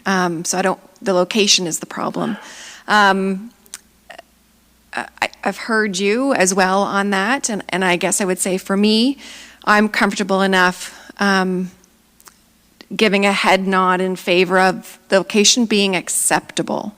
And so for me, it's looking at, I was impressed with the staff report that came back last week. I already believe that there will be great mindfulness about not being more grandiose than it absolutely needs to be a functional site. That tree preservation also naturally is coming out of, I think, values of staff that have worked on multiple programs. So happy to support that amendment, but also it's not a concern I have. And I struggled with this a little bit, but I still feel quite comfortable saying, you know, staff have been incredibly accessible on this. But when I look at, you know, testing my feelings about location, which is why I didn't support the deferral for more information, is because I am okay with the location. And part of that is, I think, because I'm looking at that waterfront strategic plan. It's been quite recent in 2023, having heavy engagement and also being something that staff really guided and I think take to heart. I think staff that are tied to this project, for me, I have great confidence in knowing that they know the environmental groups involved. They will do a good engagement process. They will open up opportunities for input, that it will be balanced. So the Vimy trees, as an example, they're not thriving. They're also looking at balancing this with the removal of them to a location that will be suitable. There is, for me, a really comprehensive, balanced approach to what has been brought forward that I quite respect.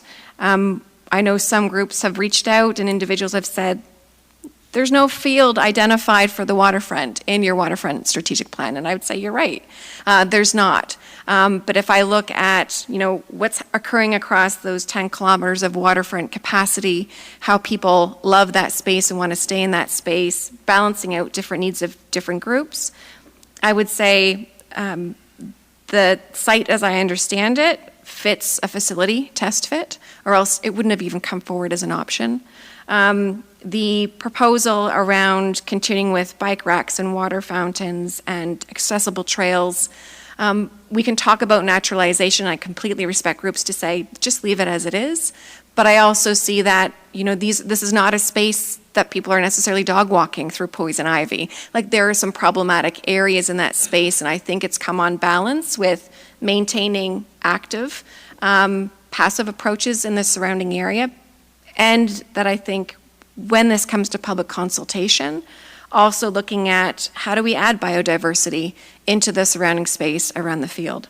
So the pillars, and there's 3 core ones in that Waterfront strategic plan, I think come into balance with actually what's been brought forward. And I'm comfortable enough to say, let's go and see what then happens next around investigating, are the conditions appropriate, what's the other research, how do we bring this information back to the public and design something that actually is possible if it's appropriate.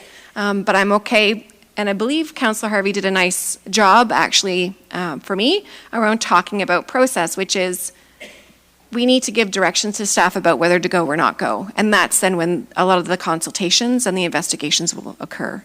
So for me, I am saying, I think it's, on balance, I have great confidence in staff to lead into who needs to be involved in input, giving feedback along the way, but also that if we are looking at this space on the waterfront, it will be done in a mindful and appropriate way that respects, I think, a variety of different interests, but absolutely balancing that with environmental considerations. Thank you, Councillor Kungle. I'm now going to go to, I have no other, Councillor Negussi. Thank you, Mayor Nuttall. Yeah, like Councillor Harvey, I have received a few emails, some support, some against, but there is something I feel compelled to address unequivocally. Mayor Nuttall, members of council and guests, one of the most beautiful aspects of human existence is our ability to come together through sport. Sport go beyond boundaries of race, religion, and socio-economic status. It's a universal language that speaks of love, friendship, peace, and pursuit of health and happiness. I find it confusing that anyone would seek to undermine or oppose something as fundamentally unifying as a sport. As an immigrant from Africa, I have experienced directly the power of sport to bridge diverse and foster inclusion. Soccer, in particular, holds a special place in my heart. It's a game that requires a little more than a shirt, a shoes, and a ball. Make it accessible to people from all walks of life. Yet, despite the universal appeal of sport, far too many children in our city are denied the opportunity to participate due to economical barriers and lack of sport fields. We all have witnessed that the heartbreaking reality of talented children and young individuals excluded simply because of the lack of financial means or access to a proper sport facilities. That's why this is necessary that we recognize our responsibility to ensure equal access to sporting opportunities for all residents of our community. As I said it before, change can sometimes be challenging, and this is one of those instances. Our city has undergoing significant transformation, and change is an ongoing process. Mayor Nuttall and members of council and guests, I believe this issue would be significant if we were to allocate this specific waterfront location to a private investor or a special interest group. But that's not our intention. What we are proposing is that this project will be funded primarily by the development communities and public money intended for the benefit of the entire communities. By the people, for the people. I honestly believe today's this decision is crucial in safeguarding the waterfront location for the next at least 50 years or beyond for our future generation. For that reason, I strongly support this staff report and direction, and thank you all for coming. Thank you, Councillor Negussi. Are there any other comments or questions from members of council? Seeing none, I think most of everything's been said. I do want to highlight a couple of things that came in this week. The first one, Councillor Hamilton, Deputy Mayor, and all of council for supporting taking a look at a smaller footprint where possible. I think makes some sense. I'm certainly not wanting something bigger than BMO Field on the waterfront. I don't think that was even the intention of anybody who was asking for this. But at the same time, I'm thankful that our staff have gone and put the largest footprint out there because it, to me, shows in some ways, depending on which side you're on, the best case or worst case scenario, and allows us to be able to then hem in and hone in from there going forward. I was asked about other locations when Councillor Harris and I met with the Allandale Neighbourhood Association last Tuesday, and I asked the same thing. What other locations? And one of the responses was, well, why not at Huronia Park where the current fields are? And if you've ever been to Huronia Park on a weeknight in the summertime, watching your kids or grandkids play, you probably have to walk 500 or 600 meters. As many know, was hurt in an accident a couple of 18 months ago, 17 months ago, whatever it is now, and I have to walk that far to get in because there isn't sufficient parking for the 2 to 3 sets of games that happened in the evening for one age group, because that's how little we have in terms of access to fields in the City of Barrie for our young people. At the same time, it was then proposed, well, why don't we build this where the forest is there? That was actually said in the meeting. So I look at this and go, that's an interesting proposal. You know, put the whole thing where forest is. I think it's Whiskey Creek that runs through there, or I can be corrected if it's not. That's not really a great alternative. Today I was on the phone with somebody in the Manette's Point area on White Oaks Road, and they proposed the Gables. It's like, really? The 45-acre parcel of preserved space on our waterfront? You know, a tornado hit there, right? But that's not the place for it either. It was also proposed by that person that the Sea Cadets shouldn't be going to the sorry, it's going to take me a while, I think it'll take everyone a while, the General John Hayter South Shore Centre.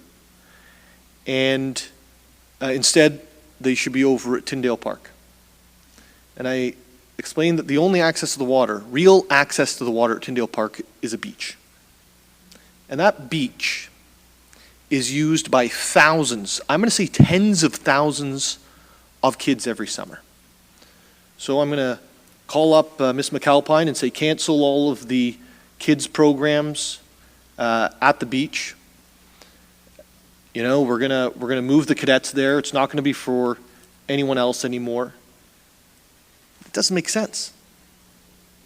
And the struggle I think that everybody is having is, you know, when the same people who are saying it's an environmental issue are telling me to build it on a couple of forests, I got an issue with that, because that means to them it's not an environmental issue. There's people in here who it is an environmental issue too, so I'm not putting everyone in the same category. The noise. These are symptoms of where people sit on the issue. The real issue that people have is Not if there should be a park for kids to play in, but where should the park for kids to play in be? And I fully accept anybody who says this is the wrong place for the park. I don't agree with you, but I fully accept and respect that position. What we need to do as a council is we need to make sure that no matter where it goes, and in this case I believe there's going to be a vote tonight in favor, that everything's done to mitigate environmental concern around it.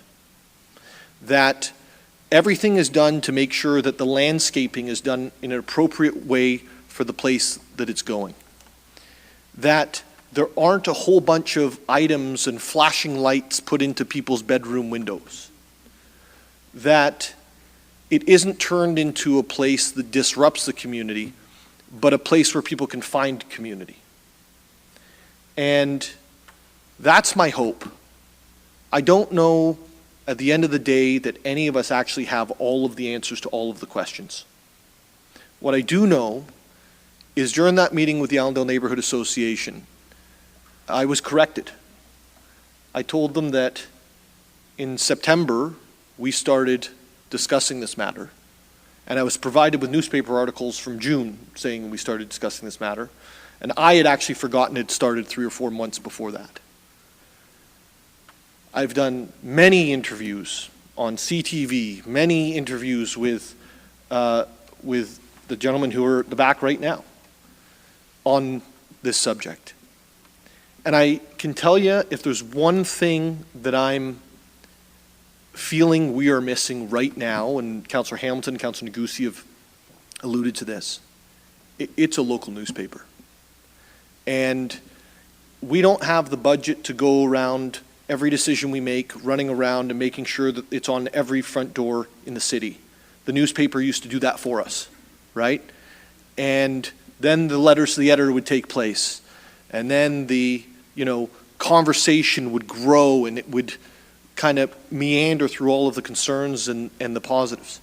It just doesn't happen anymore because of that change to local media. And if there's one thing that I've learned over the last 10 days, 11 days, whatever it is that we need to figure that out. We really do. And so I'll be supporting this as I don't think there was any question in anyone's mind when they came in here tonight where I was at on this. I'll be supporting this, but there's 2 things that I will be looking for. Number 1 is how we address this going forward, and I'm going to speak with Ms. James Reed in the next couple of days in terms of being in charge of communications at the city on how we can maybe, we're not going to make up for a newspaper, but how can we find ways to get into people's living rooms? And the second thing is, how do we make sure that both the sports can happen and the environment is protected to the greatest degree possible? With that, I just want to also let everyone know, because there was some concerns on costing. It's like, well, where's the money for the environment versus the money for the sports field? I checked this week with Bala, I believe and actually with Michelle, I asked you both, and you both came back with the same answer, so that's good. That there's about $350,000 set aside right now to plant trees in this city, and I believe that we estimated the cost of a tree planted is about $500, meaning there's actually enough money in the bank right now to put 700 trees out. And so there is funding also set aside for the environment. With that, I will call the vote. Record the vote, please. Record a vote has been requested by Councillor Courser. Madam Clerk, over to you. Thank you, Mayor Nuttall. I'm going to start with Councillor Rietma. Yes. Councillor Nixon. Yes. Councillor Kungle. Yes. Councillor Courser. No. Deputy Mayor Thompson. Yes. Councillor Negussi. Yes. Councillor Harvey. Yes. Councillor Harris. No. Councillor Morales. Yes. Councillor Hamilton. Yes. And Mayor Nuttall. Yes. Vote carries.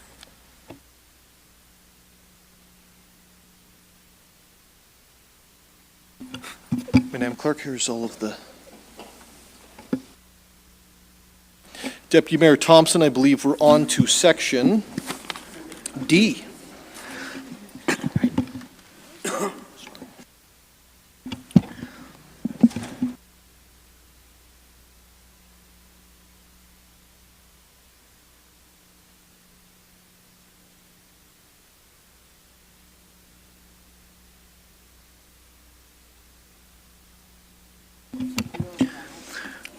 Moved by myself, second by Councillor Kungle, that Section D of the General Committee Report dated May 8, 2024, now circulated, be adopted.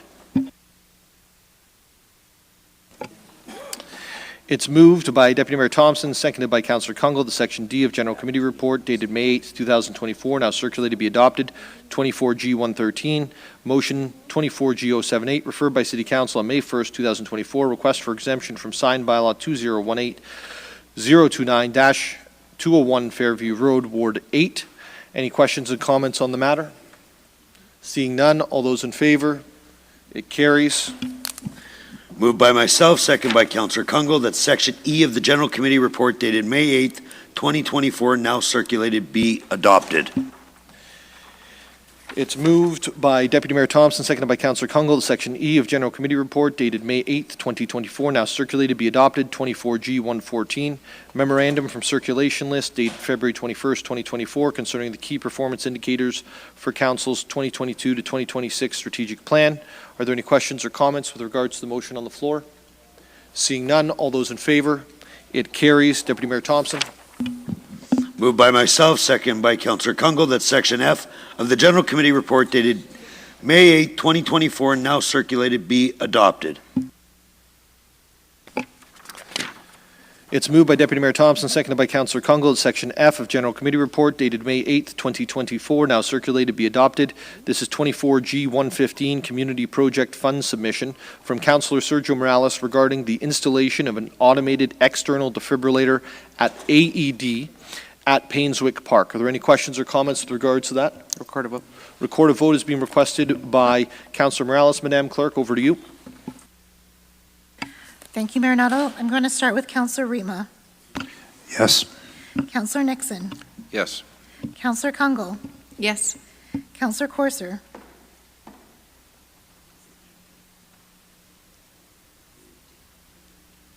Yes.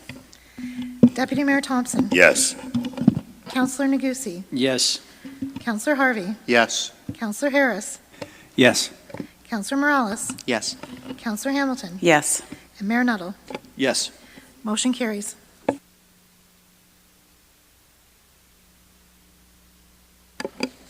Deputy Mayor Thompson. Moved by myself, second by Councillor Kungle, that Section G of the General Committee Report dated May 8, 2024, now circulated, be adopted.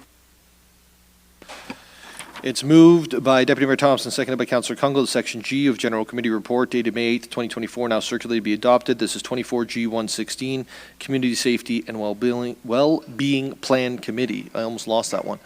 And this was, I believe, the deferral motion. All those in favor? It carries. Deputy Mayor. Moved by myself, second by Councillor Kungle, that's Section H of the General Committee Report dated May 8, 2024, now circulated, be adopted. It's moved by Deputy Mayor Thompson, seconded by Councillor Kungle, that Section H of General Committee Report dated May 8, 2024, now circulated, be adopted. This is the Bear Creek Subdivision Residential Parking Control, Ward 7. Are there any questions? Councillor Harvey. Yeah, thank you, Mayor Nuttall. I have an amendment moved by myself, seconded by Deputy Mayor Thompson.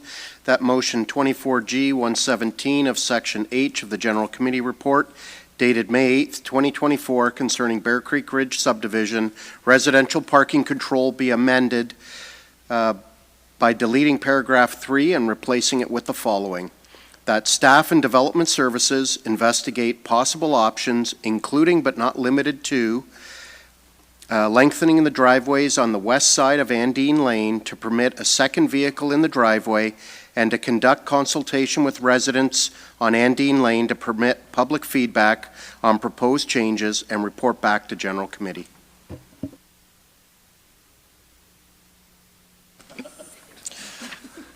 It's moved by Councillor Harvey and seconded by Deputy Mayor Thompson.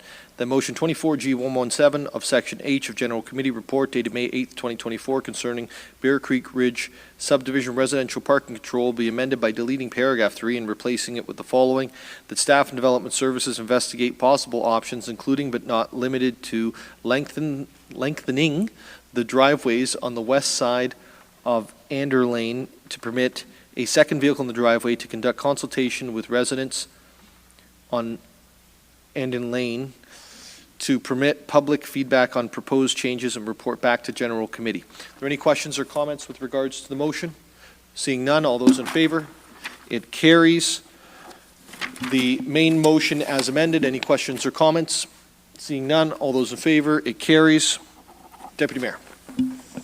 Moved by myself, second by Councillor Kungl, that Section I of the General Committee Report dated May 8, 2024, now circulated, be adopted. It's moved by Deputy Mayor Thompson and seconded by Councillor Kungl that Section I of the General Committee Report dated May 8, 2024, now circulated, be adopted. 24G118, correspondence concerning site plan application 55 to 57 McDonald Street, 61 to 67 Owen Street, and 70 to 78 Worsley Street. 24G119, correspondence concerning new lawn chair Luminata concert series. 24G120, memorandum regarding Shaq's World's proposal for city budget support. Are there any questions and comments with regards to the motion? Seeing none, all those in favor, it carries. Deputy Mayor Thompson. Moved by myself, second by Councillor Kungl, that Section J of the General Committee Report dated May 8, 2024, now circulated, be adopted. It's moved by Deputy Mayor Thompson, seconded by Councillor Kungl, that Section J of the General Committee Report dated May 8th, 2024, now circulated, be adopted. This is 24G112, Sea Cadets relocation to South Shore, now the John Hayter South Shore Community Center. Councillor Corser. I just want to reiterate my comments I made last week, that I'm very happy to see this. If this goes forward, I'm very happy if it goes forward, because I spoke before about my concerns about the safety of the cadets in boats. And what I've witnessed myself at where I keep my boat and our sailing school. And I find that's even more precarious at our waterfront because of the place that the boats are and the lack of maybe knowledge of the rules of the road and water systems that may come with coming when you are on a smaller body of water. I think this is a long time coming, and it's a real shame that it's taken so long to get here. And I'm very happy if this passes. I'll be very happy to see them in a safe, clean, nice running water and washrooms facility. I just wanted to say that I was very much in support of this. Thank you, Councillor Corser. Councillor Hamilton. Thank you, and through you, Mayor Nettle, wouldn't it be interesting if this didn't pass and everyone's left? I do have an amendment this evening, moved by myself and seconded by Councillor Harris. That motion 24G112 of Section J of the General Committee Report dated May 8, 2024, concerning the Sea Cadets relocation to South Shore, be amended by deleting paragraph 4 and replacing it with the following: that staff work cooperatively with the existing tenants, including the Barrie Rowing Club and Barrie Canoe and Kayak Club, who currently utilize the basement of the facility of the Rotary Clubs and the Rotary Clubs of Barrie and Barrie Huronia, who utilize the main floor to effectively accommodate the addition to the South Shore Centre for the Sea Cadets without adversely affecting the existing tenant's space or operations. And I can speak to that. The floor is yours. Councillor Harris and I had the opportunity to visit the South Shore Centre, the lower facilities that currently are attended by the Canoe and Kayak Club and the Rowing Club. I hadn't been in there a number of years, and so it was quite an interesting tour. And while we heard from Ms. Rosier tonight that there's definitely a willingness and a receptivity to cohabitating with the Sea Cadets, there are some, I don't want to say concerns, but there are some specific requirements that they want to make sure are taken into consideration during the next stages of consultation and design and planning. So previously, item 4 was very kind of vague in terms of staff continuing to meet with stakeholders. I really wanted to spell out the existing tenants, because the idea here is not to, cause any undue adversity for them or affect their operations in a negative way during construction. So we really wanted to make it clear that the intent is to continue the positive relationships that we have with the existing tenants and hopefully develop something that will better them and create a really great space for the cadets. So resulting in a net positive result. So I wanted to spell this out, make it clear that we need to continue to work in close partnership with them. They need to be intimately involved in the planning construction, because there's very specific design requirements that are needed to accommodate their space, height restrictions, width restrictions of the boat. She spoke a little bit to it tonight. So that's the intent of this motion.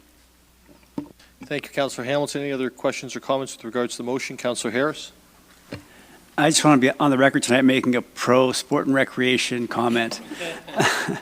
So, and I didn't know Councillor Hamilton was a rower like that. I learned that at that meeting, and it was great to be there. I actually had that. So yeah, Mr. Gleben from Barrie Rowing and Miss Spears-White from the BCKC, they were incredible. Like as far as their willingness to embrace the change and having another non-motorized watercraft enthusiast group in their area. So I was really impressed by their spirit of interest and collaboration. And we trust staff as far as they would get all that collaboration, but just that comfort and confidence. And thank you for putting the wording together, Councillor Hamilton. I'm happy to support this. Thank you. Thank you, Councillor. Any other questions or comments? Deputy Mayor Thompson. Thank you, Mayor Nuttall. Through you to staff, Mr. Hughes. Thank you for sticking it out.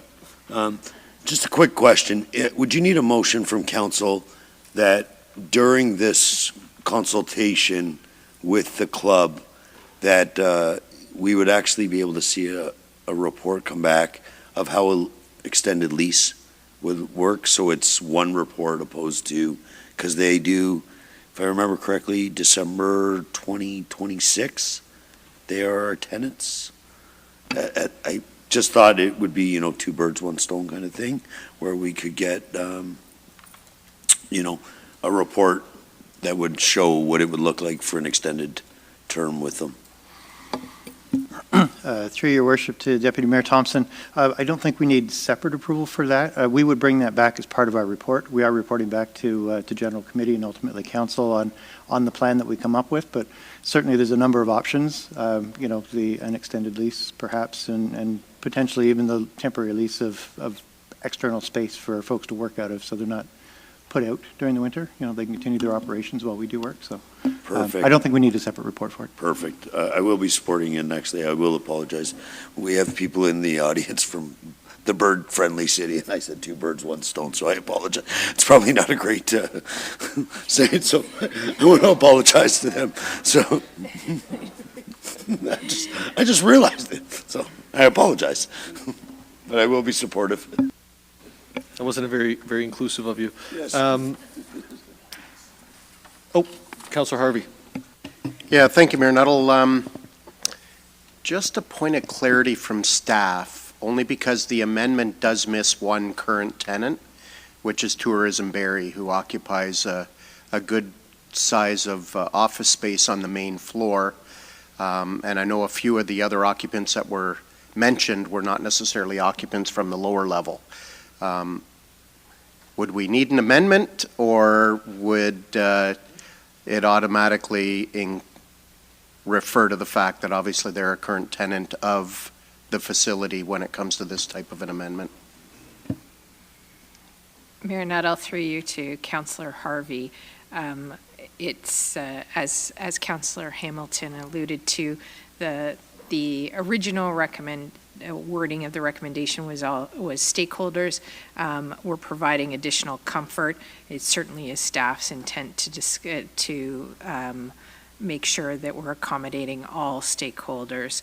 The four entities that are identified in the amendment are ones that jointly hold a lease together. Tourism Barrie is separate, but they would still be, of course, consulted and accommodated through any furthering of this project. Great, thank you. Thank you, Councillor Harvey. Any other questions or comments with the amendment? Seeing none, all those in favor? It carries. On the main motion, any final comments? Seeing none, this is that recognition time, Mr. Hughes. We gave you some direction, and you came back with Ms. McAlpine saying, your direction doesn't make sense, this does. And I'm not sure why no one else thought of it in advance, because once you said it, it made so much sense. And I want to say thank you to you and your team for this, because we have struggled quite literally for 30 years to find the new house for the Navy cadets and the Navy League. And I don't think it should be overlooked how monumental that this soon-to-be unanimous vote is for the City of Barrie. We are going to be getting the bottom of Bayfield Street back for public use. We're going to be hopefully seeing a better view of the waterfront, if I want to say it nicely, than we have today.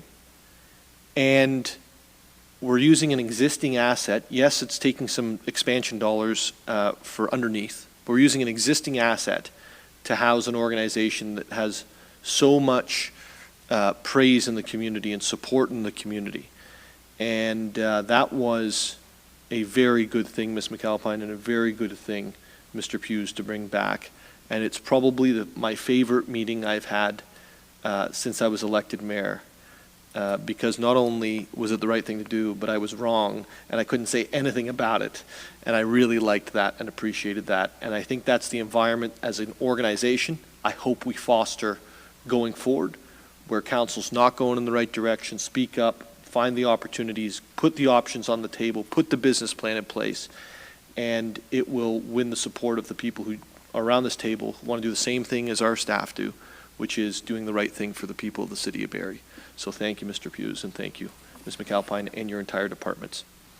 With that, I'll call the vote. All those in favor? It carries.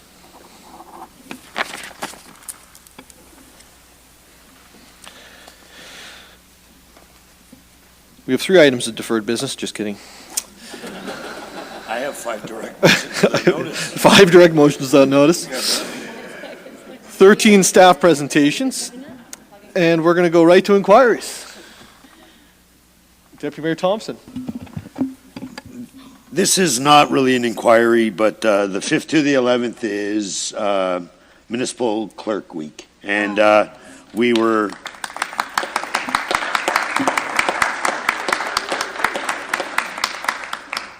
And Ms. Cook, I will say this, when I come to council, you know, I was new to council, not new to life, but you actually made me a better councillor, and I wanted to thank you for that. So, Ms. Cook, tell us, how did you celebrate your week?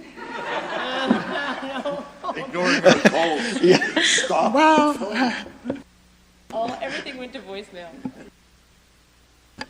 Councillor Negussi. Thank you, Mayor Narrell. Question to Mr. Bala. I know we've been back and forth through email and phone calls regarding the yard waste pickup schedule. I know I had discussion with Mayor Narrell as well.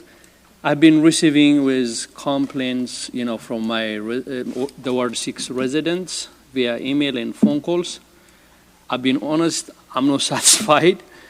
I cannot lie that. So my question to you is, are there any progress, any change, or any plan regarding this service? I mean, people are not happy with that. Through you, Mayor Nuttall, to Councillor Negussi, thanks for the question. We have heard some concerns regarding the new biweekly schedule and also regarding the no specific collection days. You know, it's fair to say that there have been lots of changes to waste collection over the last couple of weeks. And we appreciate that change requires adjustment on behalf of the residents. The changes that we came up with were driven by the marketplace and also reflects industry trends and what's happening in other municipalities. The new model for the yard waste pickup gives the contractor flexibility in managing the highly seasonal nature of the volumes of yard waste. The change also helps us avoid missed collection during times when there's substantial material to be collected. And other municipalities effectively use this collection method and have had successful outcomes. So we've been in the new model for just 2 weeks. So staff are asking for patience for at least one seasonal cycle as we monitor and evaluate how the changes are working. If we give time for the changes to pan out, then we think we can properly evaluate the overall effectiveness of the new model before we make any changes. So I think we're asking for some time. It's only been 2 weeks. If we can go through one cycle, one seasonal cycle of collection, I think we'd be in a better position. Okay, thank you. Councillor Harvey? I know you're giving me that eye, I apologize, but just a follow-up that is in relation to that exact inquiry. Is it prescribed within the contract that the contractor has to begin picking up the yard bags on Monday, or is that at their discretion as long as they have it done by Friday? And the reason I'm asking this is I noticed my particular ward didn't get picked up till into the afternoon on the Friday last week. Through you, Manal, to Councillor Harvey, the contract doesn't stipulate that it has to be picked up on a certain day, but I think we've kind of come up with this arrangement because we think it's the most effective. I think we're able to make changes. However, it could mean additional costs, but I don't think the contract is that prescriptive, if that answers your question. Thank you, Councillor Harvey. I'm going to go to announcements. Councillor Kunkel? I have two announcements. One's regarding a development and one's regarding our World Migratory Bird Day. And Dorothy is still in chambers tonight, maybe outlasting us all, but is part of our City of Barrie bird team.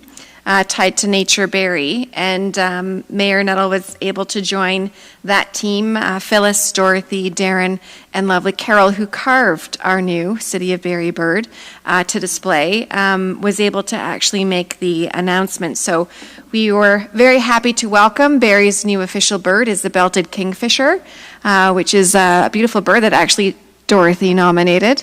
So well done, Dorothy. Congratulations. And to that, though, the purpose of my announcement is also twofold. Thank you to the staff communications team. So as a result of that announcement, we're asking members of the public to submit their photos by June 23rd. So there is an opportunity for residents and visitors to share photos of the belted kingfisher to be considered for city marketing and promotional materials. So you can find information through our City of Barrie website under Barrie's Bird Friendly City, and submit that again by June, looks like June 23rd for photo entries. My other announcement, just to make sure the public's aware of this, it is regarding property in Ward 3. So 29 and 35 Sperling Drive has come forward to council. So this has been identified as a surplus area, but we went through a zoning change. For some individuals that are following this, that was one of the three properties that we actually sent back to look at trying to get higher density on that particular plot. So for those that are looking for more information about this, so again, that's the old police station, 29 and 35 Sperling Drive in Ward 3, that on Wednesday, May the 29th at 6 p.m., there will be information that is coming to council chambers here at City Hall, and I believe the public notice is up. So do attend chambers or watch the council meeting that evening for information on the status of that development. Thank you, Councillor Kunkel. Councillor Corser. So once again, it's spring, and I've been voluntold by residents to once again hold my Ward 4 Spring Celebration in Sunnydale Park on Saturday, May 25th at noon till 2 p.m. It's been a long night, I'll just read this off. Whether you're a longtime resident or new to the area, it's a chance to make new friends and share stories about our amazing Ward 4.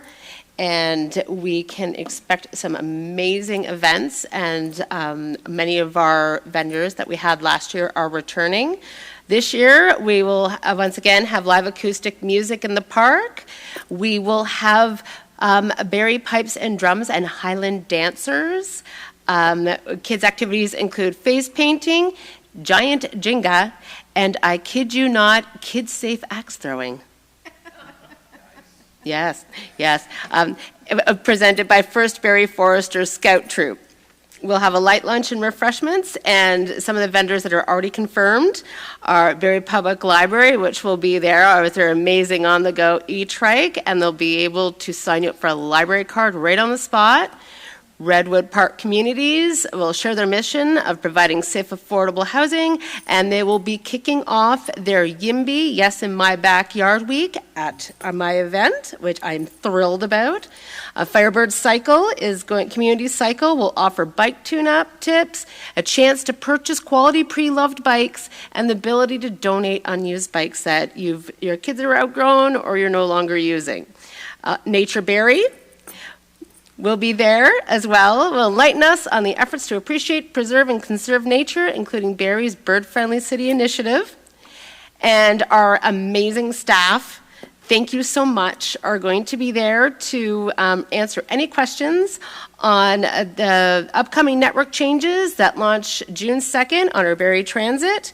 And staff from Waste Management and Environmental Sustainability will be on hand to answer questions on recent changes to curbside collection.